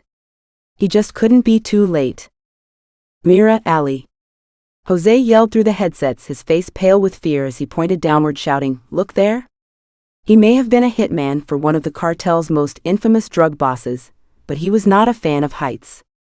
Andres looked to where Jose pointed, before watching Jose throw up outside the door of the helicopter, grateful that the wind wasn't blowing the other way. Lower. Andres gestured his hands frantically at the pilot, knowing it was one of his signature blacked-out bulletproof SUVs, idling below next to another SUV, and a cloud of dirt and chaos that slowly became clearer as they descended. It was a standoff. Men hunkered behind both vehicles, shots ringing out like bullets against metal plates. Andres pulled an AR that was strapped below his seat and peered through the sights as the helicopter continued its descent. He took his time, taking a deep inhale and exhale before slowly pulling back on the trigger. He couldn't spot Dove, and there was no way in hell he wanted to cause her even more pain. He made several precise, clean shots, helping reduce the two-way gunfire considerably as the helicopter landed, his eyes on his black SUV now covered in dust. "I'll keep the engine running," the pilot shouted and gave a small salute, his demeanor no different than if they were on a joy helicopter ride tour of the city. Pilots in this world were practically suicidal. If he didn't die in this shootout, he'd die somewhere over the ocean, his engines giving out to the weight of cocaine. Andres squatted low, taking advantage of the men's distraction at the helicopter's arrival. He spotted Ryan's sandy blonde hair, before seeing Leon perch up and fire off a few wild shots in the attacker's direction before ducking back down again. "Do you see Dove?" Andres' whisper yelled to Jose, while keeping his gun held steady, trying to catch Ryan's eye and give him a nonverbal signal. "No, Jose paused, looking up and over Andres' head when the buzz-like sound of a bullet flew past Andres' head and struck Jose with nothing more than a grunt. Andres quickly covered the open distance between the chopper and the back of his men's SUV, breathing heavily as he rested his back against the trunk, looking back over to Jose's lifeless, bleeding body, turning the dusty dirt beneath him into blood-red mud. He heard a thud at the back of the car and saw Dove's face through the trunk window, her arms beating wildly against the glass, the awareness that she was alive and literally kicking, bringing a flood of warmth and relief to Andres so powerful that he let out a small laugh despite himself. Despite the fact that nothing, absolutely nothing about this situation was even remotely funny. "Holy shit, Jefe, how did you?" Leon came around the side of the vehicle, his face in pure shock before his knees hit the dirt, and his expression froze, his torso falling forward and slamming into the dirt. Andres ducked back again, indicating for Dove to crouch down from within the vehicle. They still had at least one enemy, who was loaded and fighting for his life. But Andres was done putting up with this shit. Without giving it a second thought, he replaced the magazine of his gun and rounded the back of the SUV, ignoring Dove's screams of protest as he marched forward with ease, firing off 1,000,000 bullets from his gun as he walked directly toward enemy fire. He hit his mark, but still couldn't stop firing until the magazine cleared, his adrenaline running higher than he could ever remember in his life. He finally stopped when he felt someone touching his shoulder, his magazine empty, as he whipped around to see a dirty and bloodied Ryan holding his arm closely to his side. "Andres, I don't know what to say. How did you're here?"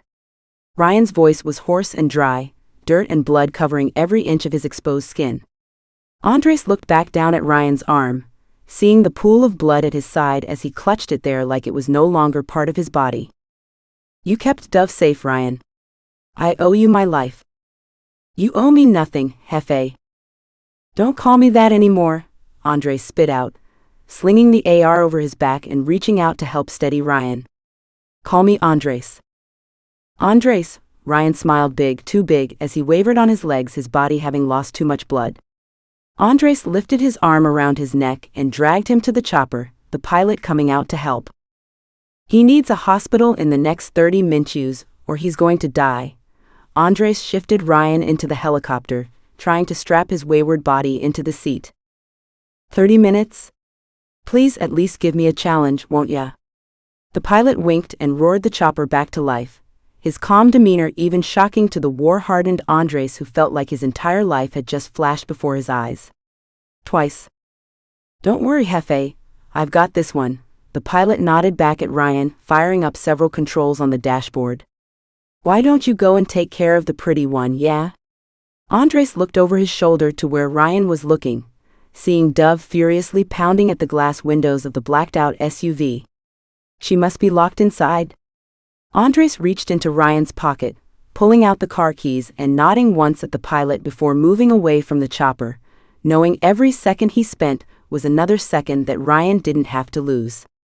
Andres ducked and moved away from the cloud of smoke and dust that swirled under the chopper, waiting a moment before striding toward the SUV, the key fob in hand. Chapter 26. Andres unlocked the SUV, his black slacks covered in dirt and his face and arms coated in a sheen of sweat. Between hearing Dove scream over the phone to demanding Francisco's helicopter and engaging in a standoff gunfight, this was the first moment he'd had in hours to take a deep breath. Before he could reach for the car door handle, it flew open and Dove nearly stumbled out, catching herself on the door handle before falling.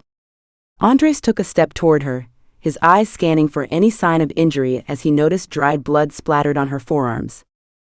"Dove, are you hurt?" "You left me." Dove charged him, pounding her delicate fists into his chest with rapid-fire speed.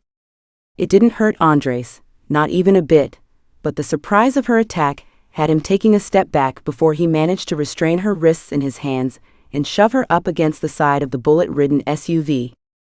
"Karina. Don't call me that.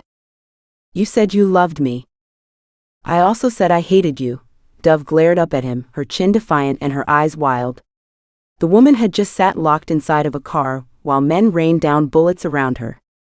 "I didn't leave you," Andres ground out his words, pressing his hips into Dove to still her completely.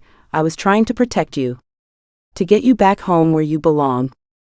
"Well, do I look protected?" Her voice cracked, but her stare didn't waver as her chest rose and fell rapidly with short breaths. "You aren't shot anywhere, are you?" Andres began to run his hands down her sides, releasing her wrists and looking for injury. "No. But if I hadn't called you." "Enough." Andres cradled her throat in his hand, silencing her. "Trust me, Karina, I've already gone over and over every damn scenario in my mind and I'm exhausted from it. You're safe and you're not shot. We need to get out of here before more men come." Andres noticed Dove's eyes widened at the mention of more men coming, and she swallowed so hard he could feel the movement of her throat against his palm. Is Ryan going to be? He'll be fine. Andres pushed away from Dove, not liking the sight of concern on her face for another man. "You're worried about him?"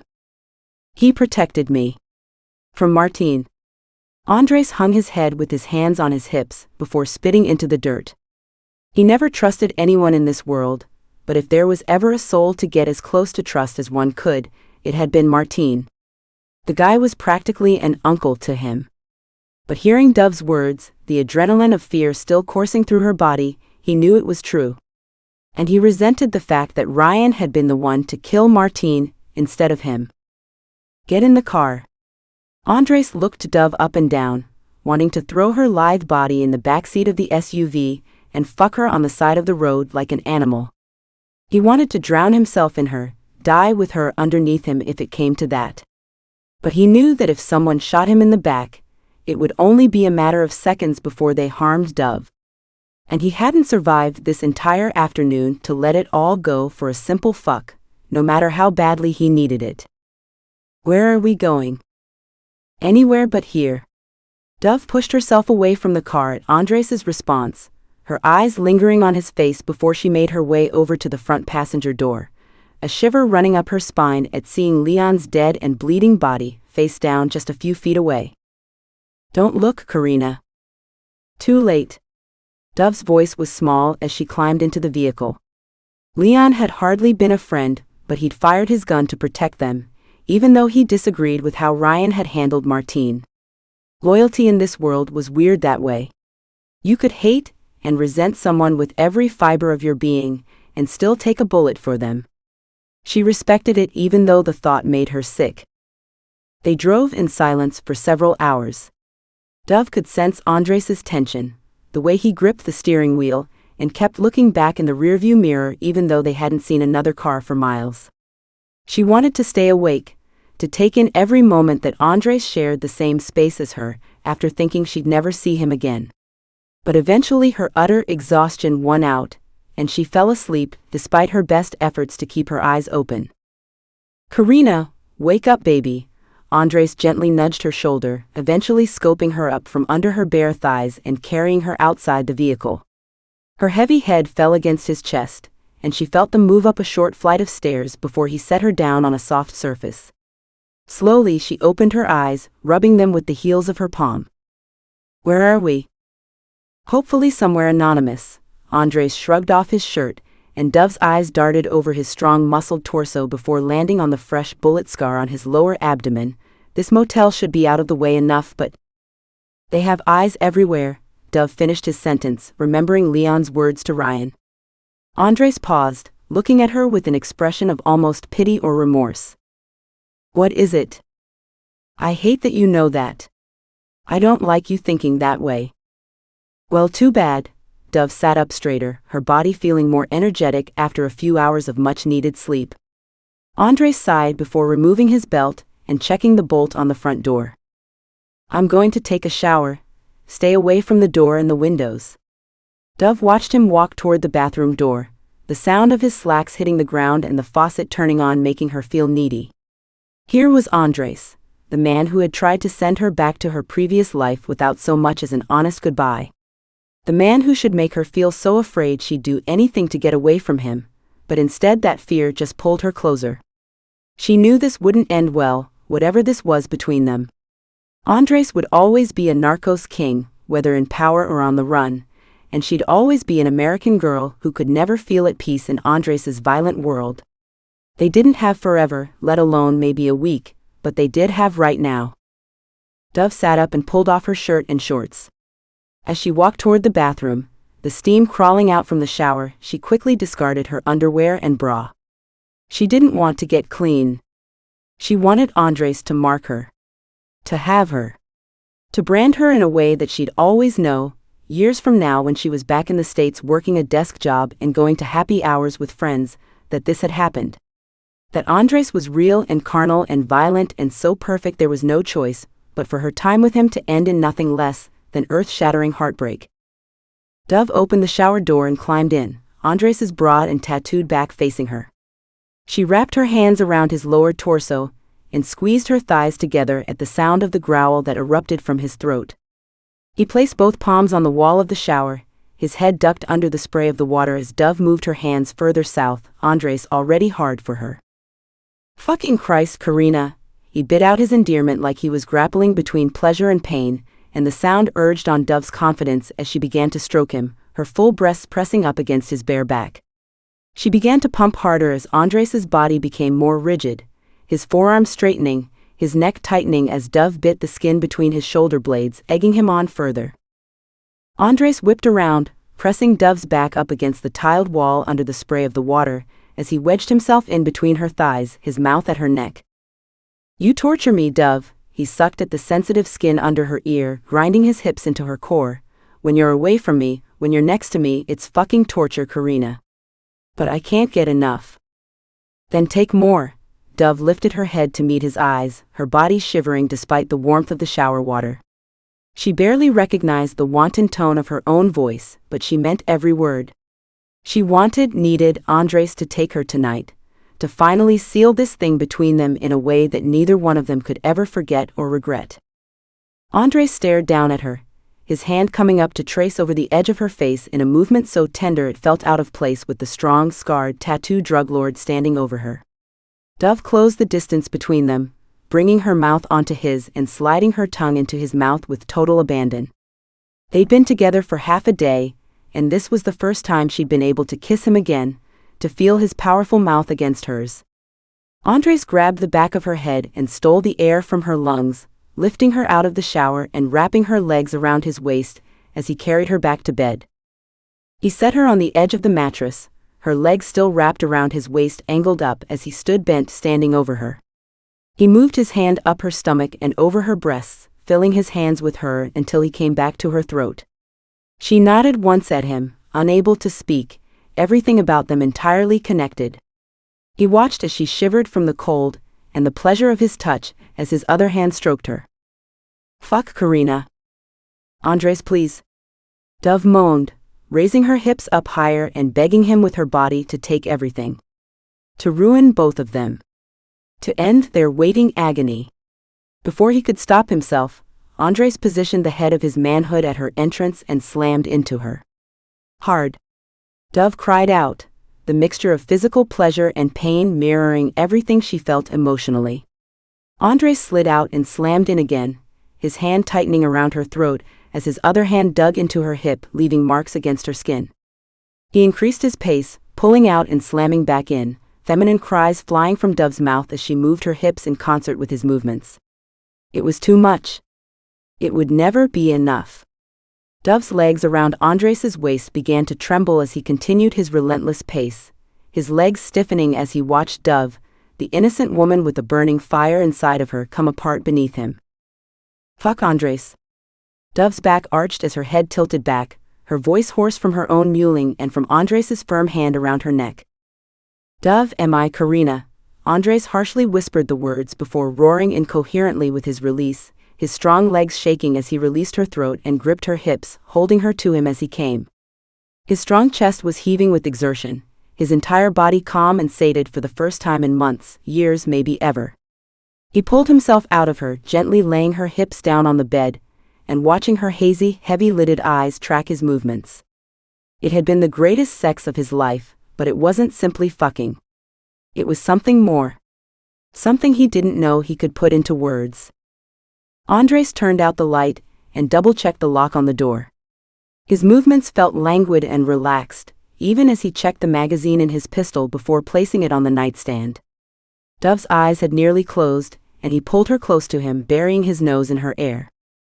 Sleep, baby. Andres, Dove turned into his chest, kissing him gently. I love you. I love you too, Karina. Too goddamn much. The words pressed against his tongue, begging to be heard. But he couldn't say them. Not because he had any doubts, but because he knew it would damn her to him forever. And he loved her too much not to let her go. Chapter 27. Dove woke up feeling warm, Andres' strong chest against her back as his lips trailed slowly up and down the side of her neck.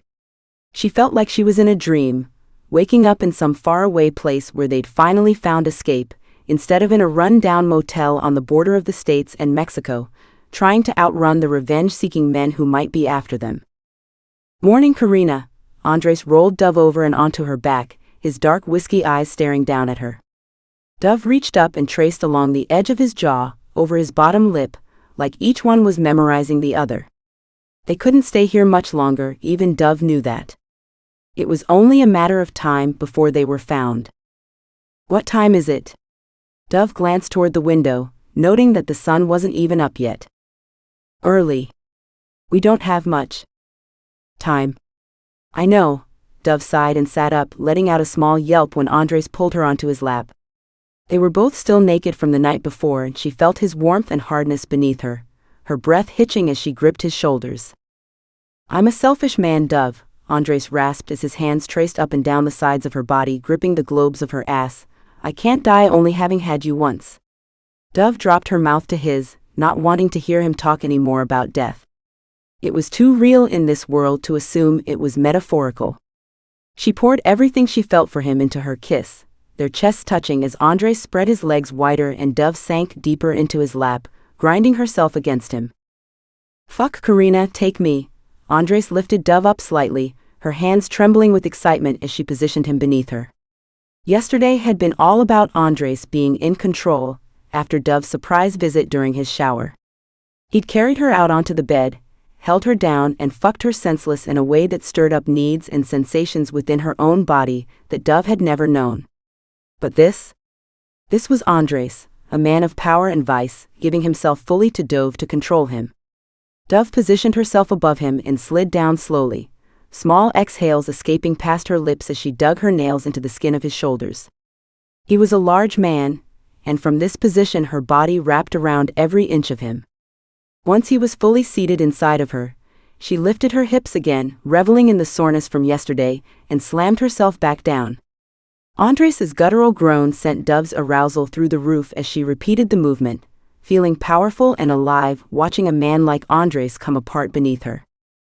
As she continued her pace, Andres grabbed her ass and added speed and force to her movements, slamming her back down on top of him as they both came close to release. Dove's head fell back, the ends of her hair brushing against Andres' thighs as they lost themselves in each other.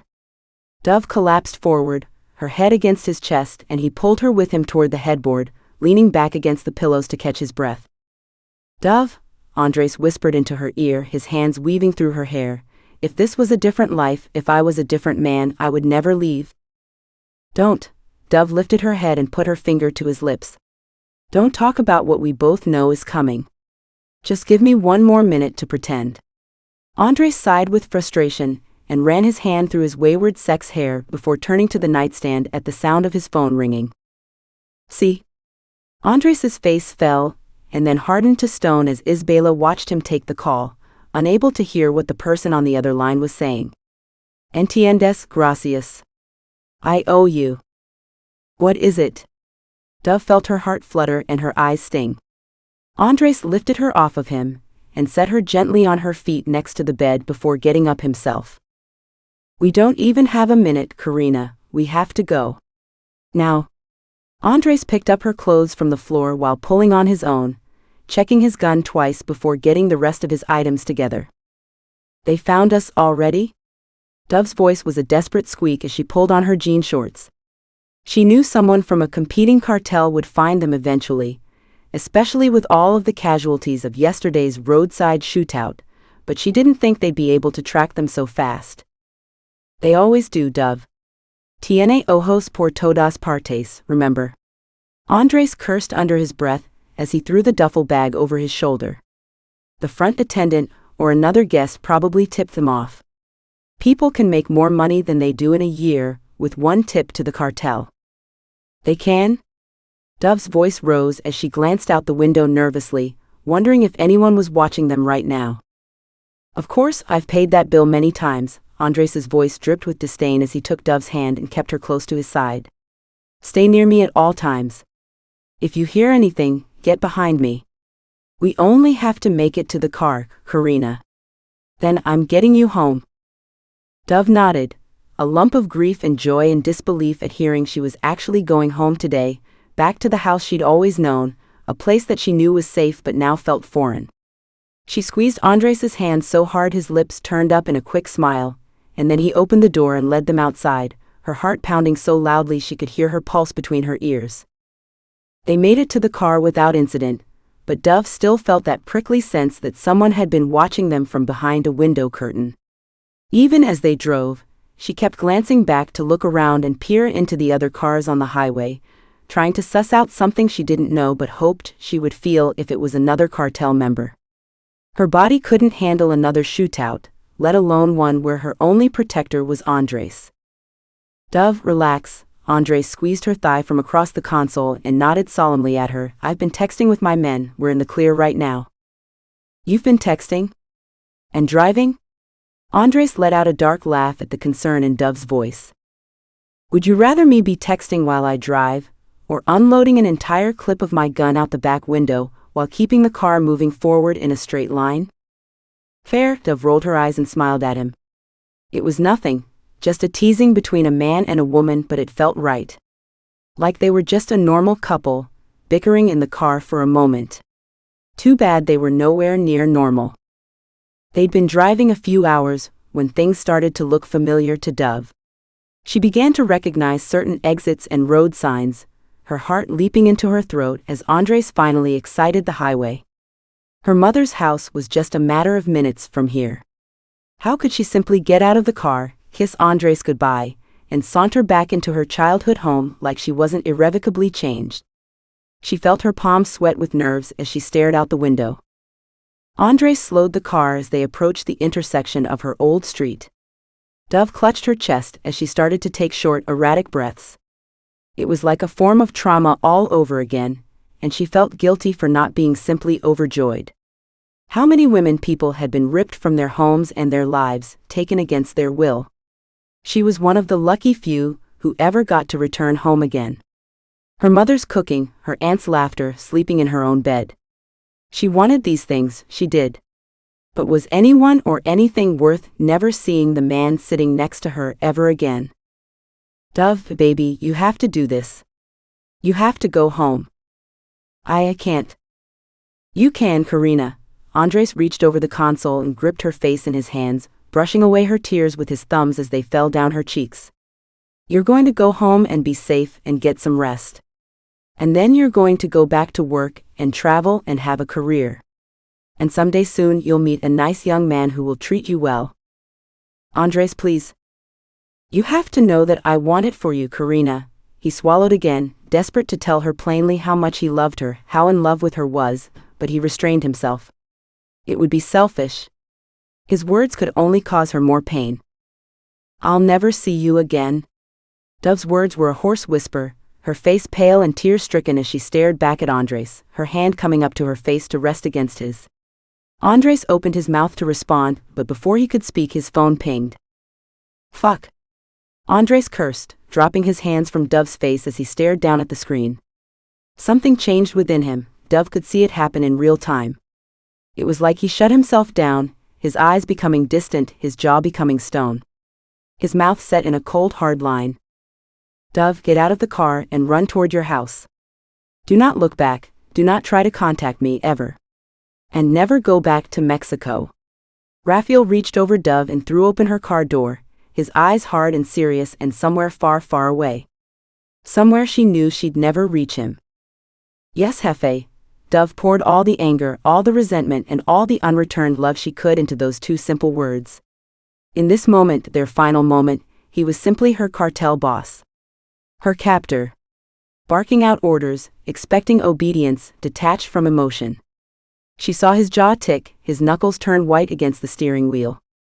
But otherwise he remained locked down.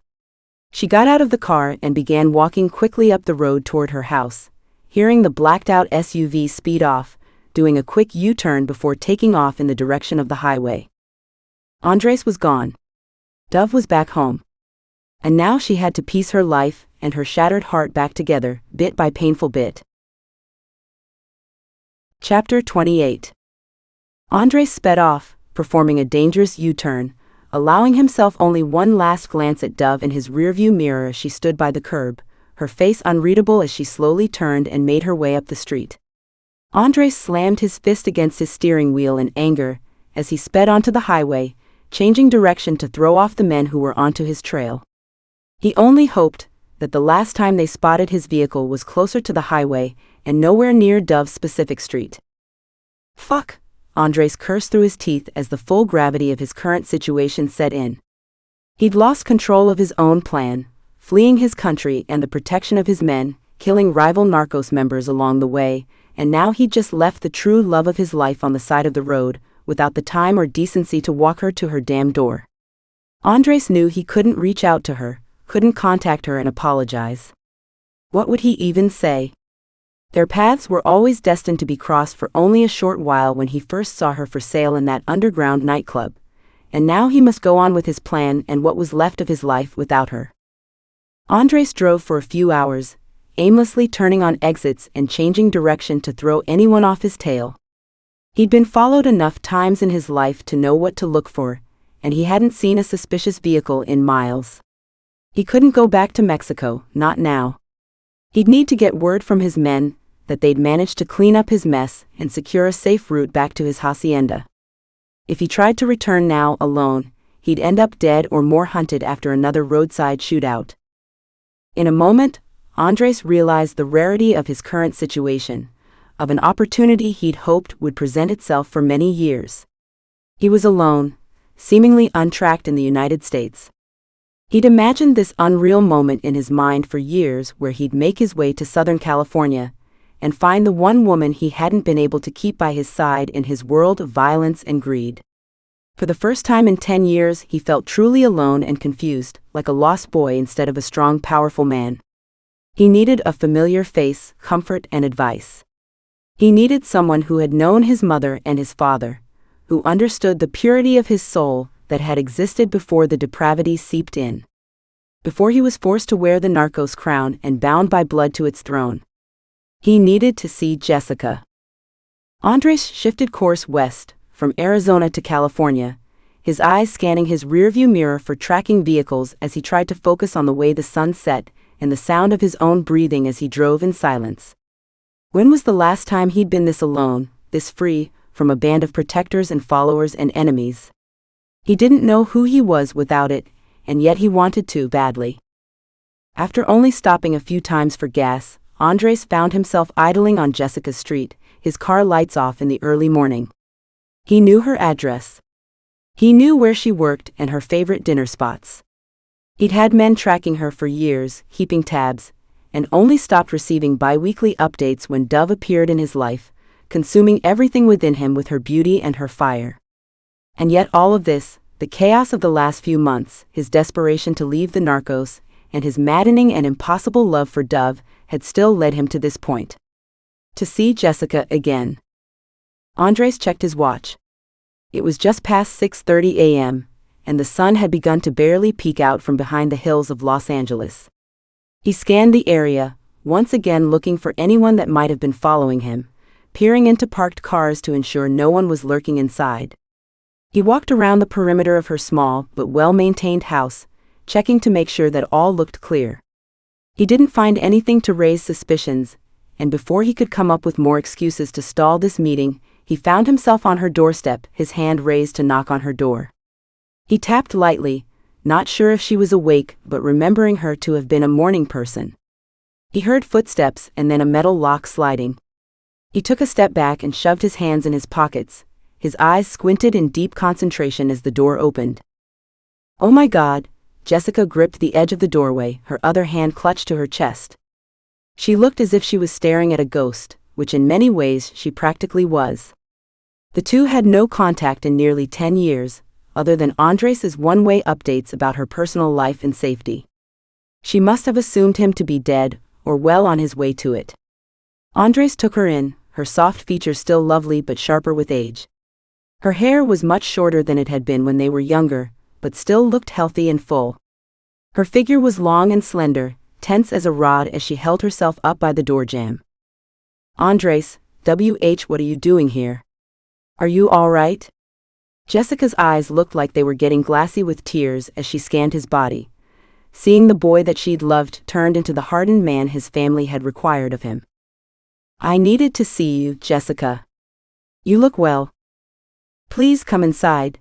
Jessica opened the door wider, gesturing for Andres to follow her. He paused, this moment having played over so many times in his head, and now that it was actually happening it hardly felt real. Andres stepped in behind her, glancing once over his shoulder out of caution and habit before shutting the door closed and locking the latch. He followed Jessica into a small but quaint kitchen, and his eyes roamed over her soft and earthy furniture, young students' paintings on her walls and fresh flowers in vases scattered around different tables and surfaces. Everything about the place was soft and feminine, simple but full of gentle life, just like Jessica. Nothing like the fire of Dove. The intrusive thought plummeted through Andres's brain as he tried to focus on the here and now, on the fact that he was seeing Jessica in the flesh after all these years. There's something about one's first love, whether it's capturing that moment of innocence before it was lost, or feeling like someone knew a part of you that you can no longer access anymore yourself. "Would you like some coffee?" Jessica turned, her hands shaking slightly as she reached for 2 coffee mugs from a cabinet. "Jessica," Andres's voice was comforting and deep, his eyes boring into her as she set the cups down on the counter and folded into his chest, her arms wrapping around his strong torso. He stood with his arms awkwardly by his sides for a moment, feeling as Jessica folded her body against his. It felt familiar, comforting, but distant. Not quite right somehow. He slowly wrapped his arms around her, drawing comfort from the fact that they were both alive in this moment, despite all the odds that had been stacked against them when they were young. "Sorry, wow, I don't mean to cry like a damn baby." Jessica pulled herself from him, her eyes wet but her mouth smiling as she continued making coffee. "So Andres, how have you been?" Andres stared at her, and then let out a laugh at the normalcy of her question. How had he been? It was a question for past lovers who now had desk jobs and families, and had taken a few exciting vacations that they could pull from their memories during times of boredom. "I've been all right." Andres sat at her kitchen table, his elbows on the surface. "And you?" "I've been all right as well," Jessica nodded before setting down the 2 steaming cups of coffee. "I was married briefly, it didn't work out, She waved her hand away like it was nothing, but Andres didn't miss the small twitch of her lip at the painful memory. I teach now, you know how I've always loved children. I wasn't able to have any of my own, but I like to think I have 30 or so a year. That keeps me busy. She smiled, and to Andres that smile was equivalent to fond memories of a childhood home. His father had been a brute, the devil, killing his mother in cold blood for a rumor that she'd betrayed him. No evidence, no questions asked, no nothing. Just a bullet through her head. His only solace had been Jessica, his friend since they were young children. As they grew older, his love for her changed from sisterly to lover. His father would have never allowed the marriage they'd been planning at 18, since Jessica's family was not a narcos familia and could offer nothing of value to the Vargas empire. Andres sipped his coffee, all of this flooding through his mind rapidly like his entire life was a movie reel playing at 10x speed, as he sat across from the woman who had played such an important role in it. I heard that your father passed. Jessica glanced up from the table, anger and resentment hardly covered by the sympathy of her words. I'm sorry to hear. No, you're not. Andres leaned back in his chair staring at her hard, and neither am I. He was a sick man, the world is better off now that he's dead. How did he die? Jessica's voice was a whisper, her eyes serious and pointed as she stared back at Andres, their connection like a day hadn't passed in the last 10 years. You already know the answer to that. Andres looked over at the stove before turning back toward her, but would you like to hear me say it out loud? Jessica's breathing increased, her small chest rising and falling sharply as she nodded her head, yes. I killed him, Jessica. In his bed, in his sleep, I stabbed him 3 times and framed it as a rival attack. Andres sipped his coffee like he was telling her about a job promotion. In a way, he was. It was the first step in my plan, and I've never regretted it for a moment. Your plan? Jessica's face twisted with confusion and intrigue. No sign of disgust or surprise at Andres's admission that he'd killed his own father. To get out, Jessica. To be a free man. To live a simple life, raise a family, get married. And how's the rest of your plan going? Andres let out a frustrated laugh at Jessica's question, knowing she could read him well enough to know that the plan was not going smoothly. It's a work in progress, one that may take my life before it's successfully completed. Andres looked away again, images of Dove flashing quickly through his mind, her skin, her electric eyes, the way her body moved underneath him. Who is she? Jessica smiled softly at Andres over the rim of her coffee mug, her question catching him by surprise. What? The woman who has you absolutely distracted. You don't believe it's you? No. Jessica set her coffee cup down, reaching across the small table to stroke Andres's cheek. She's not me, Andres. But I know that look in your eyes, the desperation in your voice. It's the same emotion you had for me all those years ago, but stronger. She dropped her hand, her face genuinely curious. There was no disdain or surprise in her emotion. Andres ran his hand through his hair, smiling despite himself at how well Jessica could still read him, when so many men in his world could never crack past his steely veneer.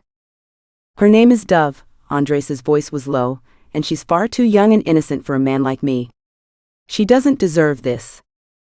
Andres, Jessica took his hand in hers, forcing him to look at her. You're a good man who has been put in terrible circumstances. You are not your father. You are not that world. You must fight for that life for her. For the life that we once hoped we'd share, she smiled again, her eyes shining. I want that for you, Andres. Just as you'd want it for me. It's too late, Jessica. I've already put her in too much danger. I've left a mess that will follow me to my grave. Stop, Andres.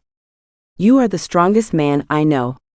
This Dove, she's worth fighting for, I can see it on your face. Do not give up yet. You won't be the man I've thought you to be if you do. Andres let out a deep sigh, a bit of tension finally leaving his shoulders. I'll always have love for you, you know? You're the only person who knew me before. I trust you more than any of my closest men. I know, Andres. Jessica stood from her chair and kissed his forehead, looking down at his handsome and tired face. Stay here as long as you'd like. But you must go after her. It would give me great peace to know that you are truly happy. Do it for us, Andres. Chapter 29. Do you want more coffee, Karina? Dove flinched at the all-too-familiar word of endearment as her aunt held the coffee pot up in the air, her warm cheeks ruddy and her eyes still glazed over with never-ending unshed tears. It had been nearly a week since Dove had been home, and her mother and aunt had been doting on her like she was a ghost who might disappear into thin air if they turned away from her for a moment. It wasn't that Dove wasn't grateful. The moment she walked through her mother's front door, her mother and aunt practically fell to their knees, their shock and surprise and joy all swelling up to a crescendo within the three of them. The last time Dove had seen her aunt had been at her house in Mexico, before she was taken by masked men and thrown into a van. Returning home, everything moved in slow motion in those first few moments, and as her mother wrapped her arms around Dove, it was like all the distance and tension they'd dealt with over the years melted away. Even Andres receded to the back of her mind as she took in her childhood home like she was inside of someone else's memories. But now it had been a few days, and between the visits from her various cousins, neighbors, and mother's friends, she felt like she needed some time alone. Some time to think. To process. To think about Andres, and to do everything in her power to not think about Andres. Of course he hadn't called. He hadn't returned in the middle of the night, and tapped on her window like some love-struck high school teenager. He was a narcos king. A grown man. A deftly skilled killer, which she'd witnessed firsthand in cold blood. But none of that mattered. He was the only man she'd ever love and hate and want and resent with all the fire within her, and she knew that her only hope was the passing of time. But even time wasn't looking so promising right now. No thank you, Tia. Dove smiled softly and shook her head, getting up from the kitchen table to go to her room. Is there anything else I can get you? Leave her be, Mariana. Dove's mom gently grabbed her sister's arm. No doubt Dove's aunt harbored guilt for Dove being taken during her visit to Mexico, but she was not at all to blame. Still, she'd hardly let Dove out of her sight, even sleeping on the chair in her room, forcing herself to stay awake until she couldn't stave off sleep any longer. I'm just going to rest for a bit. I'm fine, really. Dove tried to put on her brightest face, but as she turned away, her expression became glum again. She couldn't cry anymore. She'd already exhausted a year's worth of tears in the shower, between the relief and the trauma and missing Andres. She was experiencing emotions that had no business being mixed up with one another at the same time, and yet there they all were, just below the surface, never relenting. She couldn't just watch TV or read a book or go for a walk. She tried her best to put on a front for her family, but her mind was always working, always remembering. She wished she had something of Andres's, to remind herself he had been real. That their love, their connection, their whatever it was, had meant something in this world. Dove shut her bedroom door behind her and slid down it, slowly taking in everything in her childhood room. The bed with its lavender sheets, the floating shelves with her soccer trophies from high school, the oversized armchair in the corner where her aunt now slept on nights when she wouldn't leave Dove's side. She briefly remembered the first room she'd been taken to at Andres's hacienda, the day after she'd been purchased. The large wooden four-poster bed, and the ensuite bathroom. The shock and animal-like excitement at getting a tray of warm food from Lolita, and then finding clean clothes her size in the closet. It was fucked up for her to somehow crave being there instead of here. She resented herself for her thoughts that she knew she could never speak aloud for the risk of breaking her mom's and her aunt's hearts. But it was true. Plain and clear and unnervingly simple in her mind. She'd rather be in that guest room at the hacienda, in a rundown nowhere land motel, in the passenger seat of a bulletproof car, as long as it was with Andres. I have to find my way back to him, I have to. Dove whispered into the emptiness of her room, keeping her voice low in case her aunt was sitting a few feet away outside the door. She didn't know why she said it out loud, but she had to get something out of her chaotic mind and into the world to try and make sense of the seemingly insane emotions within her. She didn't know how she'd find him, or how she'd even manage to leave the sight of her family long enough to try, but she didn't feel like she had a choice in the matter. Andres's words about wanting her to have a job and friends and a normal man in her life made her angry, her hands forming into fists at her sides as her nails dug into the tender flesh of her palms. Andres owned her heart and her body. He had managed to get so inside her head and her soul that she swore they were connected somehow, even now with this distance between them. She would simply not accept his choice to leave her, to live a life without her, no matter how short or dangerous his life might be. Andres, I love you. And I hate you. And I'm going to find my way to you again. Chapter 30. I want you 3 men escorting him with your lives, ¿entiendes? Andres looked up from the ledger on his desk as he drew a smooth pen ink line through one of his father's favorite trade routes. It belongs to Francisco Cojuna now. On the surface, it was payment for the use of his helicopter and American pilot. But in reality, the exchange ran much deeper for Andres. It was a significant dent in his father's legacy, one of the larger ones he'd been able to make over the past 2 weeks. After his visit to Jessica in Southern California, Andres had finally gotten word from his men that it was safe to return to Mexico. He'd meet up with an armored escort at the border, his contacts on Border Patrol helping them move back between countries unscathed and unseen. But he didn't view his time in Mexico as anything but a rapid-fire sprint toward the end. Toward the end of the Vargas Empire.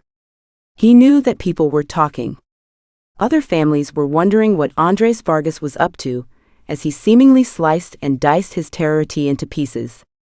He was moving much faster than in his original plan, introducing more risk, but he knew that he wouldn't survive in this world much longer. Someone would take him out in retaliation, ambush his compound, and keep him from the one and only life force driving him forward, Dove. Ryan leaned against the doorway of Andres's office, his arms folded across his chest. He'd made a nearly full recovery from his bullet wounds since the shootout where Andres had taken Dove back to the States. At least he'd made a full physical recovery, minus a few additional scars that added to the story of pain written all over his body. Ryan had been in a messed up mental place for a long time, too long. And Raphael would only ask one more mission of him, for the Vargas Empire, before he set him free to seek his own retribution for the loss of his woman. He could see it in Ryan's eyes that he wasn't afraid of dying. He was only afraid of leaving this world without taking the men who had killed his woman with him. The other men in Andres's office nodded in agreement before Andres excused them. Jefe. Ryan stepped forward, his body radiating with tension. What is it, Ryan? I don't need the other men. I can handle this mission on my own. Andres sighed and leaned back in his chair. He and Ryan were from 2 different worlds. Ryan, an American defect from the DIA, and Andres, a born narcos king. They were slated to be enemies, and yet had become more loyal to one another than they were to any institution. Ryan was ex-army, ex-patriot. But his time undercover in Mexico as a DIA agent had taught him that good and bad were hardly aligned along the lines of DIA or narcos. If only things in life could be as simple as that. I know you can, Ryan. But I'm not asking these men to join because of you. I'm doing it for her. If anything does happen to you, where does that leave her? I won't risk it. Andres stood and slipped his hands into the pockets of his slacks, directly eyeing Ryan. You can ditch them at the U.S. border if you aren't being trailed up until that point. That's my compromise. Ryan blinked, his face expressionless before he nodded once in agreement. Andres wasn't the man who needed to make compromises, and yet he would for men like Ryan. Thank you, Jefe. Ryan left his office and Andres stared after him. He knew that after Ryan located Dove and got her to the destination point on which they'd agreed, Ryan would go rogue on his mission for vengeance. And he didn't want any witnesses or tip-offs about his plans. Andres could respect that. He knew that after Ryan left for this final mission of his for Dove, Andres would never see him again. At least not until they both landed in heaven or hell. Ryan, Andres called after him, and Ryan turned around. Thank you. The words were simple, not much. And yet they were everything between them. This was goodbye. This was good luck in this life and the next. Two killer men bound by their final missions in the name of love and retribution. Of course, boss. Ryan ducked his head and turned down the hallway, the sounds of men gathering weapons and materials for the mission echoing throughout the hacienda. Andres hadn't been able to send Dove any sort of message or communication. It ate away at him every hour of the day, especially after Jessica had seen his love for another woman etched so clearly on his face. But he couldn't risk a single thing going wrong. Dove meant too much to him. He didn't even have eyes on her in the States, and could only pray to whatever God may exist that she was still safe at her home, and that no rival cartel members had spotted her location during their drive. Ryan would be the first to make contact with Dove since Andres had dropped her off on her childhood cross street over 2 weeks ago. Every time that memory flooded his mind, he clenched his fists and felt his stomach roil. He resented himself for leaving her like that, but couldn't think of what more he could have done. If he had stayed, he could have tracked the rival cartels to her entire family's doorstep. He stared out the window as his men loaded the SUV, Ryan barking out clear, calm orders like the natural-born leader he was. Andres's mind flashed back to his initial meeting with Ryan about this plan, his hand coming up to rub his jaw as he remembered their conversation. When you find her, Ryan, you must give her the choice. What choice? The choice to stay in the States, or the choice to join me forever. I will not force her. I hardly think it's a choice for her, Jefe, just as it's not a choice for you. Love that deep is never a choice. Even still, promise me, Ryan, you will ask her? I promise, and you know I keep my word. I do. And I trust that you must keep your word to yourself. That after this is done, you will seek out the only thing worth doing when love has been taken from you. Revenge. I've thought of nothing since that day, Jefe. If it's the last thing I do. Don't think that way until you know it, Ryan. I once thought I had only one true love in my life, and then I met another. And her fire, it burns brighter than any love of my past. I respect that, Jefe, I do. But I'm afraid my heart only belonged to one. And when she was taken from this world, my heart went with her. Understood. Do what you must, Ryan. Andres continued to watch the men as Ryan holstered a handgun into the waist of his pants, and glanced back at the hacienda.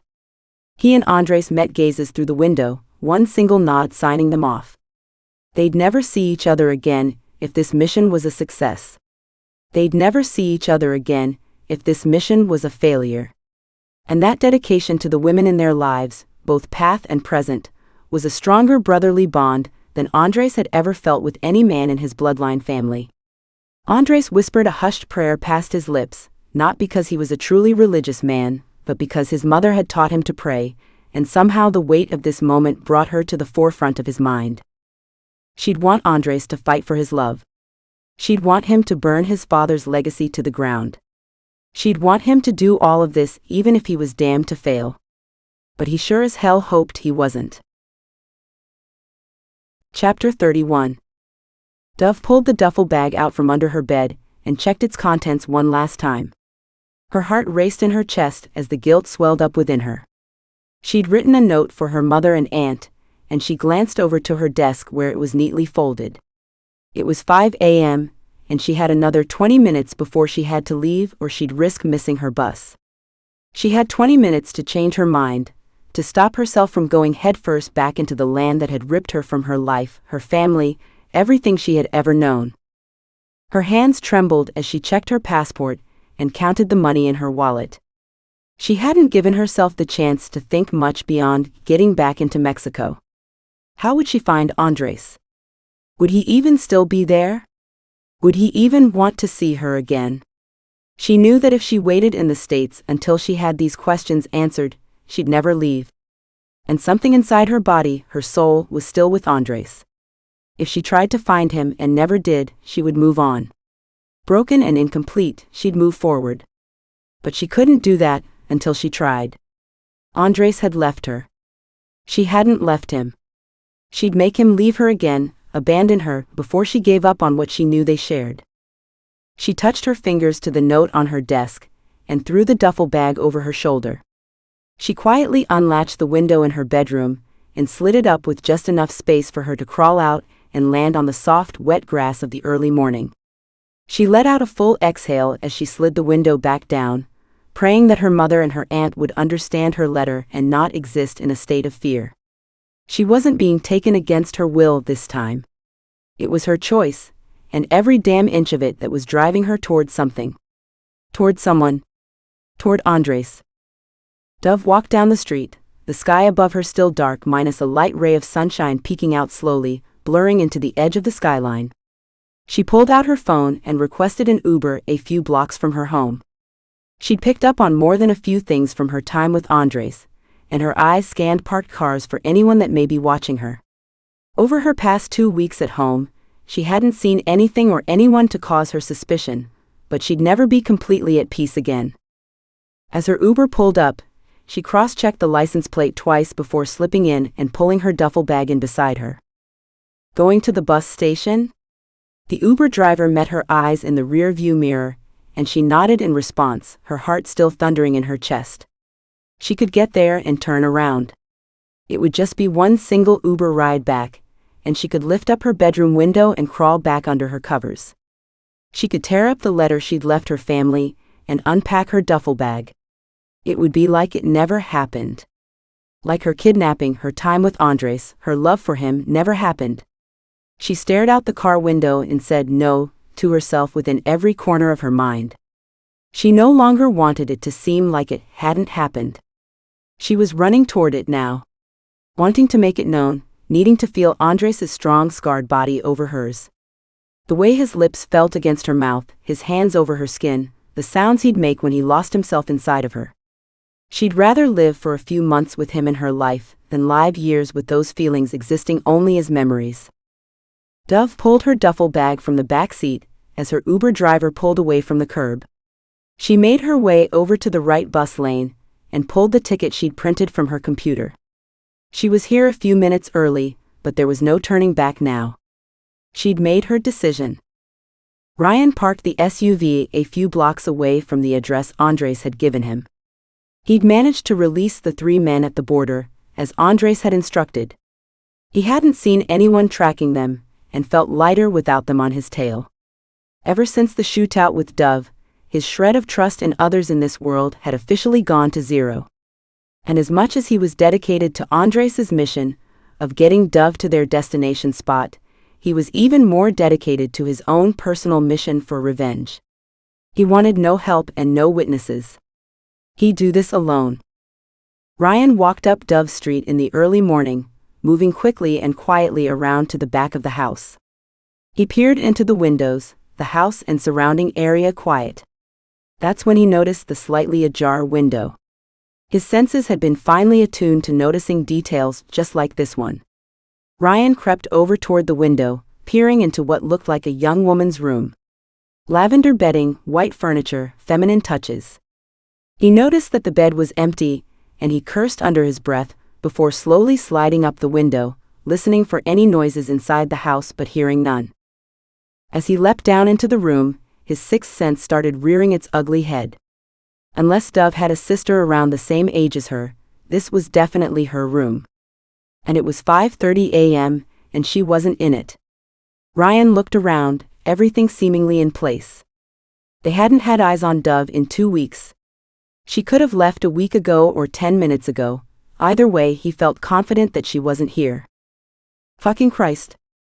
Ryan had spent most of the time on this mission so far thinking about how he'd ditch Andres' other men at the border. He figured that would be his greatest hurdle. Well, that and convincing Dove to come with him with only Andres' word as a promise. But he hadn't anticipated this, that Dove wouldn't be here in her room and likely not in her house at all. Ryan scanned the room, his eyes finding a folded letter addressed to Mom and Tia on a small writing desk. He let out a breath and opened the letter, the feminine handwriting clearly Dove's. Dear Mom and Tia, I love you both very much, and I want you to know how much coming home has meant to me. These days with you safe in my bed, knowing how much you both love me and how much you both missed me, have been everything. My first few hours away after being kidnapped, I couldn't stop thinking of your faces, your voices. The desire to be with you again kept me strong during the hardest challenge of my life. It kept me alive and brought me back to you safely. Knowing how much you all mean to me, I hope will help you understand that this time leaving is my choice. I met a man that I love and who loves me. He saved me during my darkest hour, kept me safe, and showed me a world I could have never imagined. I must go and find him, and I hope that someday soon you all can meet him and see how happy he makes me. But for now, just know and trust that I am safe, and I am doing what I feel in my heart I must do. And that I love you both so very much, today and forever. Love. Dove. Fucking shit, Ryan cursed and laid the letter back down on the desk, wondering whether he should destroy it or not. Mission-wise, he should destroy it. If Dove's mom and aunt tried to go to the police, this note was a starting point for a detective, regardless of how vague it may be. But he couldn't bring himself to destroy it. He couldn't leave Dove's poor mother and aunt with the fear and dread in their hearts that Dove had been taken again. Grunting in frustration at where in the hell Dove could have gone in pursuit of Andres, Ryan kept scanning the room for clues. He spotted a laptop on her nightstand and moved toward it. He pulled a USB insert from his pocket that could bypass any Mac password. He went to her Safari history and found a link to a recently purchased bus ticket from Phoenix to Mexico City. He scanned the document, cursing again when he saw what time the bus was leaving. He looked down at his watch. The bus would leave in 5 minutes. He just missed her. God damn it, Dove. Ryan closed the laptop and crept back out the window, pulling it down completely shut behind him. He ran toward his car, glancing around for any tails, but finding the street just as quiet as he'd left it. He threw the car into drive and sped like a bat out of hell, knowing in his gut that he'd probably miss her at the station. He'd have to buy the next ticket and track her back through to Mexico, even though their meeting point with Andres was far away from Mexico. This mission just got a hell of a lot more complicated. Chapter 32. Dove showed her bus ticket and passport to the attendant, before throwing her duffel bag along with others' luggage under the bus and climbing up the stairs to her seat. She felt an odd sense of calm, like every moment in her life had brought her exactly to this point. There was no choice but to seek out Andres, no matter how dangerous or impossible that task might be. She had a window seat, and she plugged in her headphones to listen to some calming music. She imagined her mother and aunt waking soon, tiptoeing quietly around the house so as not to wake Dove. She could almost smell the rich coffee brewing on the stovetop, as the two sisters sat and bickered with their loud whispering and erratic hand gestures. They were total opposites.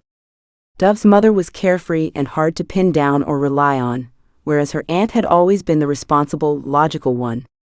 Dove had always thought she'd taken more after her aunt, but as she turned her head toward the window and watched as the surrounding world began to move slowly away, she realized that she was far more like her mother than she'd ever realized. Following her heart, acting without thinking, seeking fire instead of reason. Andres had pulled that part out of her from deep within her soul, something she wasn't sure she could ever put away in a neat little box again. Dove leaned her head against the glass and turned her phone to airplane mode. She didn't want a litany of calls and texts from her worried mother. She needed the clarity and the headspace to think through the next steps of her unfinished plan. What would she do when she got to Mexico? She started thinking through different ideas like flashcards when a sudden movement caught her eye. The bus had barely begun to move, still lagging behind a few others, as another erratic gesture and a man running came into Dove's view. He looked as if he was running straight at her bus, his legs pumping and his hand gripping onto something around his waist. Holy shit! Dove's mouth popped open and her pulse quickened as she zeroed in on the running figure. Ryan. The same Ryan she'd last seen half dead on the floor of a helicopter in the middle of God knows where Mexico, was now running at full speed toward her bus, just as the driver started to hit on the gas. Stop the bus. Please stop the bus. Dove slid out into the aisle and made her way toward the driver, despite the disgruntled looks of the other passengers. Ma'am, I'm going to need you to return to your seat immediately. Please. I have to get off, I have to go see that man. Dove cast her arm wide toward the window where Ryan was nearing, but still having trouble keeping up as the bus driver increased his pace. "Ma'am, open this door." Dove pounded her fists against the glass, and the bus driver slammed on his brakes, Dove catching herself on the stairs handle before she leapt out the open doors. She started to jog toward Ryan, a look of intense concentration on his face as he stared at something that seemed to be just above her head. Dove turned around and noticed a blacked-out SUV, similar to the ones in Andres' fleet, idling on the other side of the road. It was now in plain view, since the bus had moved along to the access road near the highway, and Dove felt like a prey caught between a potential predator and a potential savior. "Ryan, what are you?" "Duck, Dove," Ryan yelled before Dove could finish her question. He closed the 10 or so feet between them, wrapping her behind his back and taking her to the ground, while somehow managing not to crush her body with the pavement. A shot rang out, but before the gunfire could continue, police sirens wailed in the distance, and the men from the blacked-out SUV scrambled back into their car and sped off. "Fuck, we've been tailed. I wonder for how long," Ryan grumbled more to himself than out loud as he pulled Dove up with him. "Ryan, what are you?" "What am I doing?" Ryan turned to face her, his expression exasperated. "You skip town on your family and get on a bus to Mexico with no protection and no fucking plan, and you ask me what I'm doing." Ryan scoffed, before grabbing the back of Dove's arm and ushering her toward the sidewalk where his car was parked. "Doing shit like this will get you killed, Dove. Have you been here in the States watching me this whole time?" Dove's voice went high as her throat felt parched. Ryan didn't answer right away as he opened the passenger door for her to get in. He rounded the front of the vehicle and sped off before answering. "No. I got in this morning. I went to your house to collect you, but you weren't there." "To collect me?" Ryan glanced over at her, his face softening a fraction. "Sorry, mission lingo. Andres sent me to get you. He told me that I had to ask. That it was your choice whether you'd want to see him again or not. But judging from that damn note you left on your desk and the fact that you were headed straight into Mexico, I damn well think I have your answer. Andres sent you for me." Dove felt her heart race in her chest as she turned to glance out the back of the vehicle, wondering if the men who had been idling near the bus had caught up to them. "Clearly," Ryan chuckled, but the sound was dark. She glanced over at him, seeing something close to suicidal in the expression on his hard, handsome face. "Are they following us?" "Not right now." Ryan turned on his blinker, taking another exit, "but they are crafty fuckers. I don't doubt they'll catch up with us at some point. How can anyone live in this world?" Dove's voice was small as she settled into her seat, wondering what would have happened if Ryan hadn't intercepted her. "You don't. No one gets out alive." Ryan cleared his throat, his eyes staring straight ahead, "except your man Andres.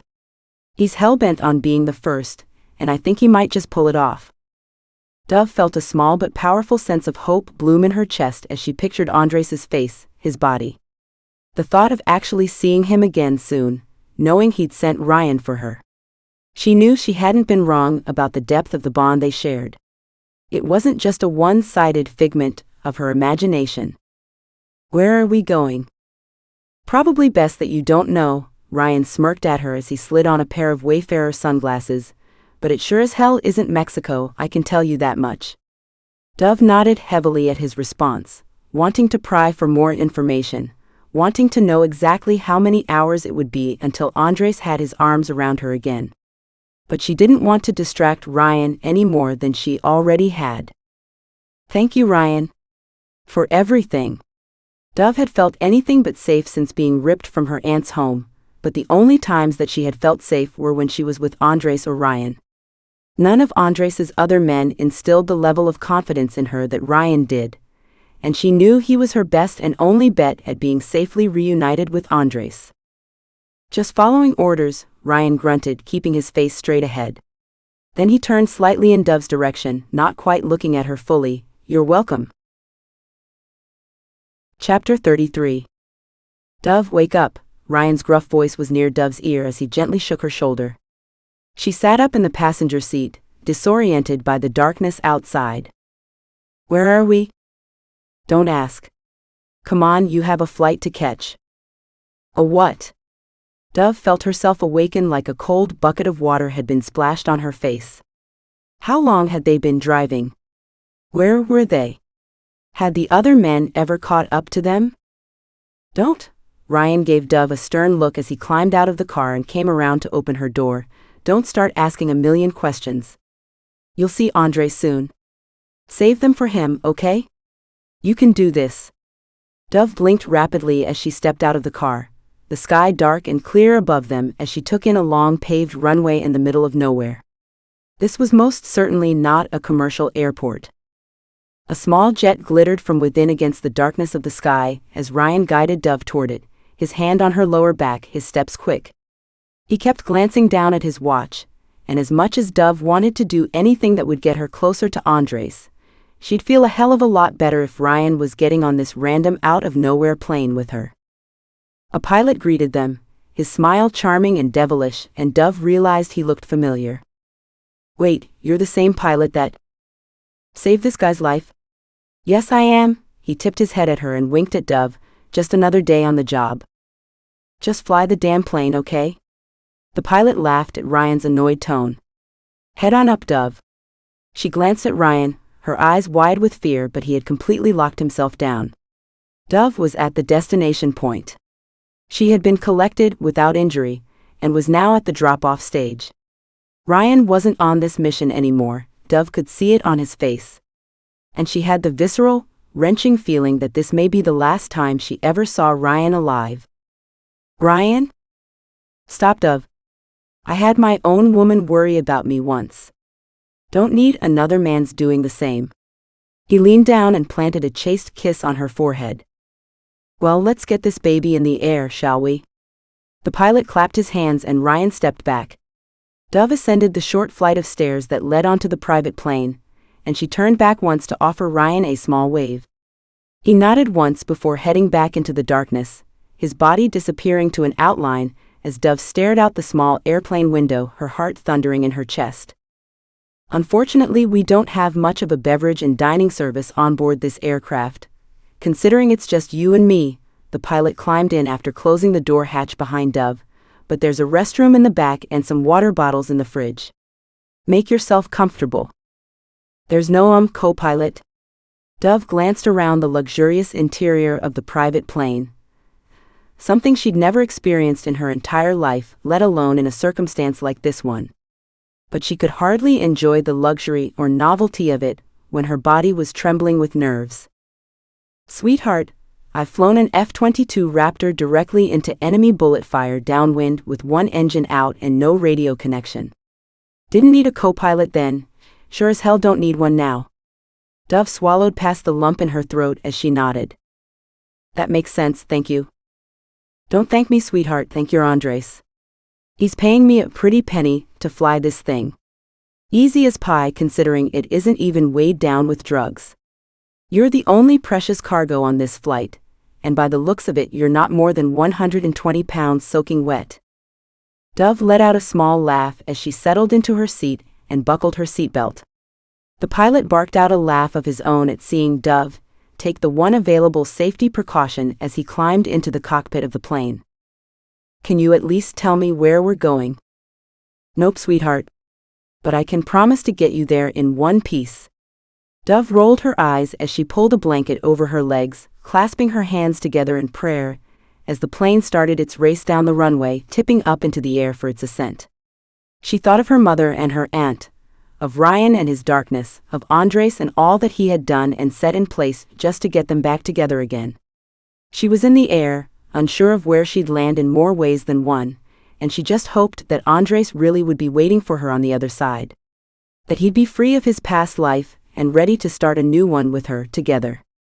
Could something that beautiful really be possible from this world of violence and terror that had thrown them together in the first place? Andres used the light of a candle to make his way through the backyard of his hacienda.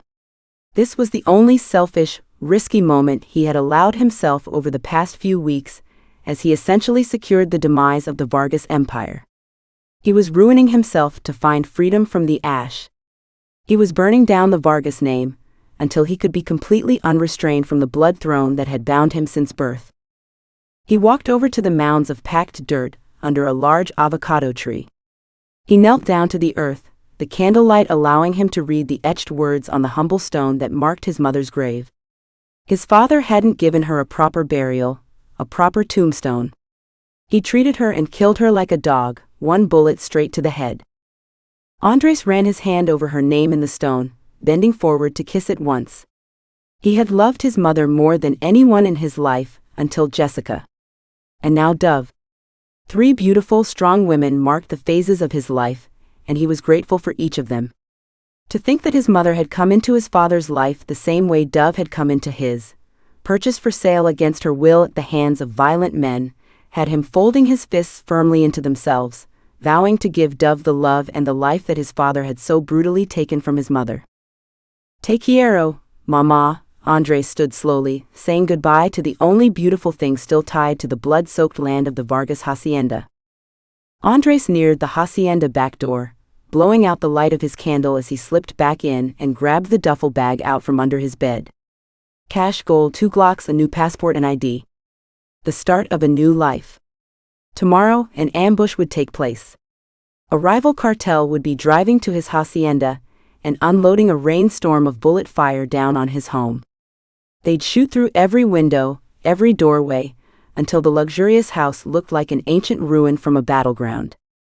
The only men left in his hacienda when this raid took place would be the traitors, the liars, the rapists. The men that his father had brought into the fold. The men with no respect for women, for loyalty, for life. They'd go down with the bullet fire. They'd become one with this evil earth, and they deserved every bit of it. Andres got into one of his SUVs, turning off all the lights in the vehicle, so that he could discreetly make the short drive to the plane that was waiting for him. He only had one pilot that he fully trusted in this world, and that pilot was currently flying Dove to their destination point. The pilot that would fly Andres was one of his father's favorites. This pilot didn't know it yet, but this would be his last flight. There could be no loose ends, no untrustworthy connection points between Andres' current life and his next. Andres parked his SUV far enough away from the waiting plane. He opened the trunk of the vehicle and pulled out a can of gasoline and a lighter. He dripped the fuming clear liquid all over the car's surface, tossing the can to the side before throwing the lighter into the back seat and stepping back as the heat began to rise. He watched as the black car engulfed itself in flames, a symbol of everything he was burning behind him in order to be set free. He slung the duffel bag over his shoulder and walked toward the plane with the heat of the fire at his back. Ay Dios mío, Jefe Vargas. Your car is on fire. Just fucking fly the plane. Andres rested the end of his gun against the pilot's temple, his voice dark and low, full of finality and confidence. He watched as the pilot's hands trembled, the same hands that had grabbed women and slapped them around. The same hands that had stolen from his family and the families of others. The same hands that had skimmed drugs from the flights he was supposed to complete on behalf of the Vargas Empire. Andres felt no remorse. Once this plane landed, he'd pull the trigger. Plain and simple. He'd cut the last tie to his past life without blinking an eye. As the plane tipped up into the air, the darkness and vastness of the sky engulfing him, he thought only of Dove. Of her perfectly smooth caramel skin, the whiskey yellow in her eyes. The way she looked at him like he was the air she needed to breathe. The noises she made when he moved inside of her. He'd have his new life with Dove, and he'd love every minute of it. It was the best revenge he could ever seek against his father, even more so than taking his father's life. He'd be living free and in love, something his father had been hell-bent on keeping from him. Chapter 34. Dove woke up, her body stiff from sleeping in a strange position in the fawn leather airplane seat. She looked out the window, a small gasp escaping past her lips when she took in lush tropical treetops, white and gray sand, and beautiful crystal-clear blue water. She didn't know where she was, but somehow, despite that, she felt the word home escaping delicately and quietly past her lips. The place below the plane looked like peace. The peace that she and Andres had been desperately searching for over the past several months. Are we here? Dove stood from her seat and peeked over the pilot's shoulder. He smiled back at her, His entire demeanor relaxed while her nerve endings felt like they were on fire. Indeed, pretty lady. Should be landing soon. The pilot hit a few buttons on his massive dashboard of commands and gadgets, and Dove slipped into the co-pilot's seat next to him. You really want to land this thing, huh? Yes. Dove laughed and slipped the extra headset over her head, taking in the amazing view from the front of the cockpit. She felt her breath catch in her throat as the question that had been pounding between her ears slipped out of its own accord. Is he here? Should be soon if he isn't already. He'll have a different name, you know. Dove nodded, not really caring, not concerning herself with the details. If she needed a new name, a new identity, she'd take it. Ever since being taken from her aunt's home in Mexico, she felt like a different person. She was no longer the same Dove from Arizona, and she'd never be that girl again. Heading on in. The pilot winked at Dove as he navigated the plane toward the runway, her stomach dropping slightly at the plane's descent. You could feel the movements of the plane, far more viscerally than in a larger commercial plane.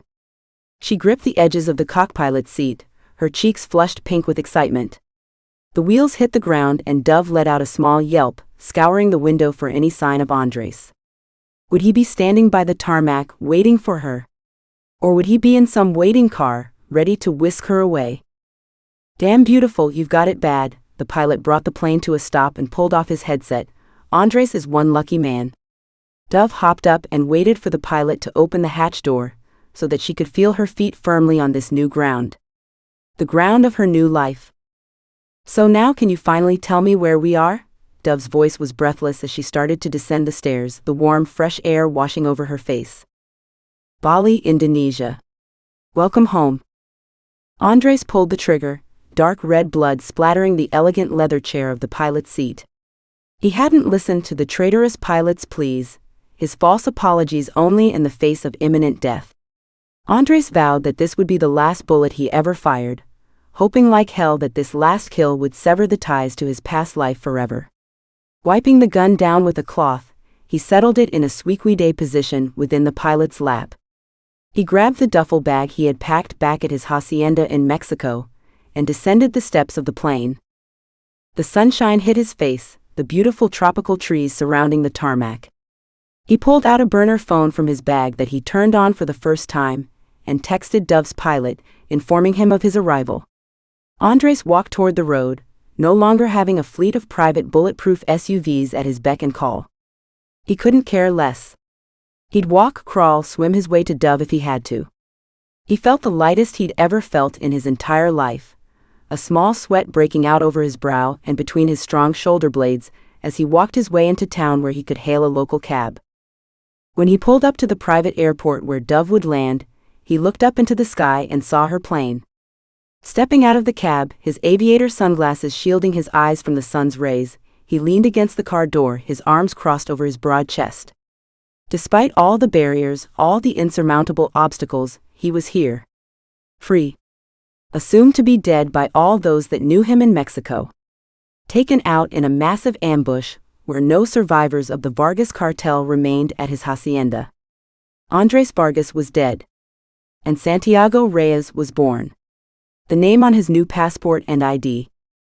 Andres watched as the plane descended, his eyes tracking the movement. He handed the cab driver another American bill, telling him to keep the meter running. Then he turned back, the door of the plane opening, and Dove stepping out into the beautiful tropical sunshine, her thick brown hair catching the sun's rays. She hadn't noticed him yet, and he took this moment to shamelessly take her in. His partner, his lover, his forever. Dove's feet hit the ground and she finally spotted Andres. Her hand flew to her chest, her eyes widening as she broke out in a run, racing toward Andres as he leaned against the cab. When she reached him, she threw herself at him as he caught her in his arms, her feet flying off the ground as she held onto him with all the strength and love and fire that she had for this man. She tucked her face into his neck, breathing him in. Am I Karina? I missed you. Andres kissed her temple, pulling her away and sliding her down his body. She looked back at him with happy tears streaking down her cheeks. I love you, Andres. Andres lifted his sunglasses, smiling down at her, the first weightless smile he had in all of his life. He wiped at her tears with his thumb and dipped his head down to hers, his lips brushing against her mouth as he spoke. "I love you too, Karina." Dove and Andres sat in the back of the cab, their hands clasped as Bali's beautiful landscape sped past them. All of the questions Dove had along this journey died on her lips the moment she saw Andres. His strong, muscular body, the tattoos crawling up the tan skin of his forearms. His perfect jaw and kissable lips, and the way he'd smiled at her.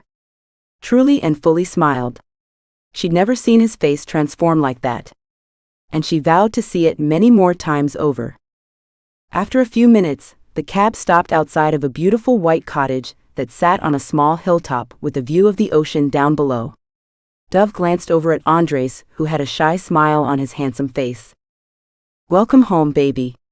He opened the cab door and pulled her out with him, handing a few more bills to the cab driver. Just the two of them and Andres's duffel bag.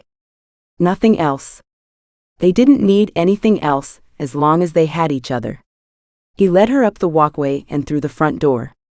An airy wraparound porch surrounded the small white house. Inside, an open floor plan with a small kitchen and a living room with a view of the ocean made up the first floor, while a lofty second floor open to the area down below showcased a bed and a pair of French doors that led out to a balcony. "Is this real?" Dove's voice was a whisper as she took in the quaint but beautiful space. Her new home. Andres didn't respond. He dropped his duffel bag to the floor, and the sound reverberated as the tension and excitement grew between them. Finally truly alone, in a place where they didn't have to look over their shoulders for impending threats.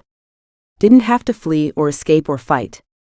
No bullets rang out in the distance, only the soft sounds of the crashing waves against the beach. Andres moved into her, cupping her face with his hands as he crashed his mouth onto hers, prying her lips open. They both gasped shamelessly as Dove's hands fisted into the back of his hair, her fingernails clawing down his arm. He walked her backwards up the stairs, their movements erratic and desperate as they made their way toward the bed. Dove felt the backs of her legs come up against the edge of the bed. Andres broke their kiss and roughly removed her shirt before taking off his own, Dove's hands tracing over his bare pecs and chest. He took her down onto the bed, holding his body weight off of her with his forearms as he ground his hips in between her legs, their moans of impending pleasure mingling loudly with one another. Andres thrust hard again, the denim of their jeans creating a friction that had Dove raising her hips off the bed in a plea for him to take her. Andres kissed down her neck as his fingers found the button on her jeans, his hands moving brusquely to pull the denim down her legs. She kicked furiously to help him get them off, her legs finally bare on the bed as Andres lowered himself down again. His hand slipped under her panties, finding her wet and throbbing, everything she dreamt of over their weeks apart finally coming true.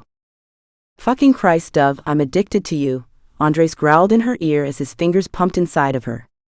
He stared down at her, watching as her lids grew heavy, her mind succumbing to the sensations of her body. He pulled his finger from her core, and put them in his mouth before tracing his damp forefinger over the outline of her lips. Dove panted wildly, her need growing with every second that this man touched her. She reached her hand down to his jeans, popping the button and sliding down the zipper, her hand moving inside past his boxers before Andres could stop her. "Phewick, Karina." Andres squeezed his eyes shut, fisting the bedding next to her head, as he relented to the feeling of her small smooth hand against his cock. He ground harder into her hand, fearing that he'd come before he even got inside of her. Finally, Andres reached down and grabbed her wrist, ripping her hand from inside his jeans just long enough to pull his jeans and boxers all the way down. He flipped Dove on top of him, straddling her over his lap as he sat up and met her gaze at eye level. Without removing her panties, he shoved them to the side and positioned her over his cock, both of their bodies trembling with need and desire. "Own me, Dove," Andres growled as Dove sank down over him, his jaw and neck straining with desire as he let her set the pace. "Show me how much you fucking own me." Dove cried out, throwing her head back as she fully sank down onto Andres, his tool throbbing forcefully inside of her. She pushed against his hands, gaining the leverage she needed to slide back down onto him, repeating the motion over and over, until the two of them were spiraling madly toward release. As Dove's thighs started to shake, Andres flipped her into her back and pounded into her erratically and powerfully like an animal. Their cries were sharp against the softness of the crashing ocean waves in the distance, the freedom of their new life marked by the deepest connection they'd ever felt with one another. Dove felt her orgasm take over her entire body, prickling from her scalp to her toes as her body stiffened and bowed, stars blinding behind her lids. Andres. Dove's back arched, and she heard Andres's roar as he came inside her like it was something far off in the distance, like she was floating in space and time and would never hit the ground. After a few breaths, Andres leaned up, looking down at Dove's rosy face, her lips swollen and parted as he kissed the corner of her mouth, tracing his hand reverently over her jaw. Epilogue. Dove broke through the water's surface, the cool waves crashing against her back. She caught sight of Andres's long, strong body as he stretched out in the sand, watching her. She smiled back at him, picking up her thighs as she made her way through the high edges of the choppy water, the wet sand squishing between her toes as she neared the shore. It had been more than a year since they'd initially landed in Bali and started their new life together. Dove had been able to communicate with her mother and aunt over letters and burner phone calls. Initially they were frightfully concerned, but finally they could hear the assurance, the maturity, the calmness in Dove's voice. She hadn't been able to tell them everything, for their own safety as well as hers and Andres's, but they trusted that Dove was happy and safe, the only two things an aunt and mother could truly ask for. They were planning a visit to Bali soon, and Dove couldn't wait for them to finally meet the love of her life, Andres. A love that had been impossibly born from a place of so much darkness and violence. "How do you feel, Karina?" Andres sat up straighter as Dove approached, his eyes always scanning her body both with lust and protection.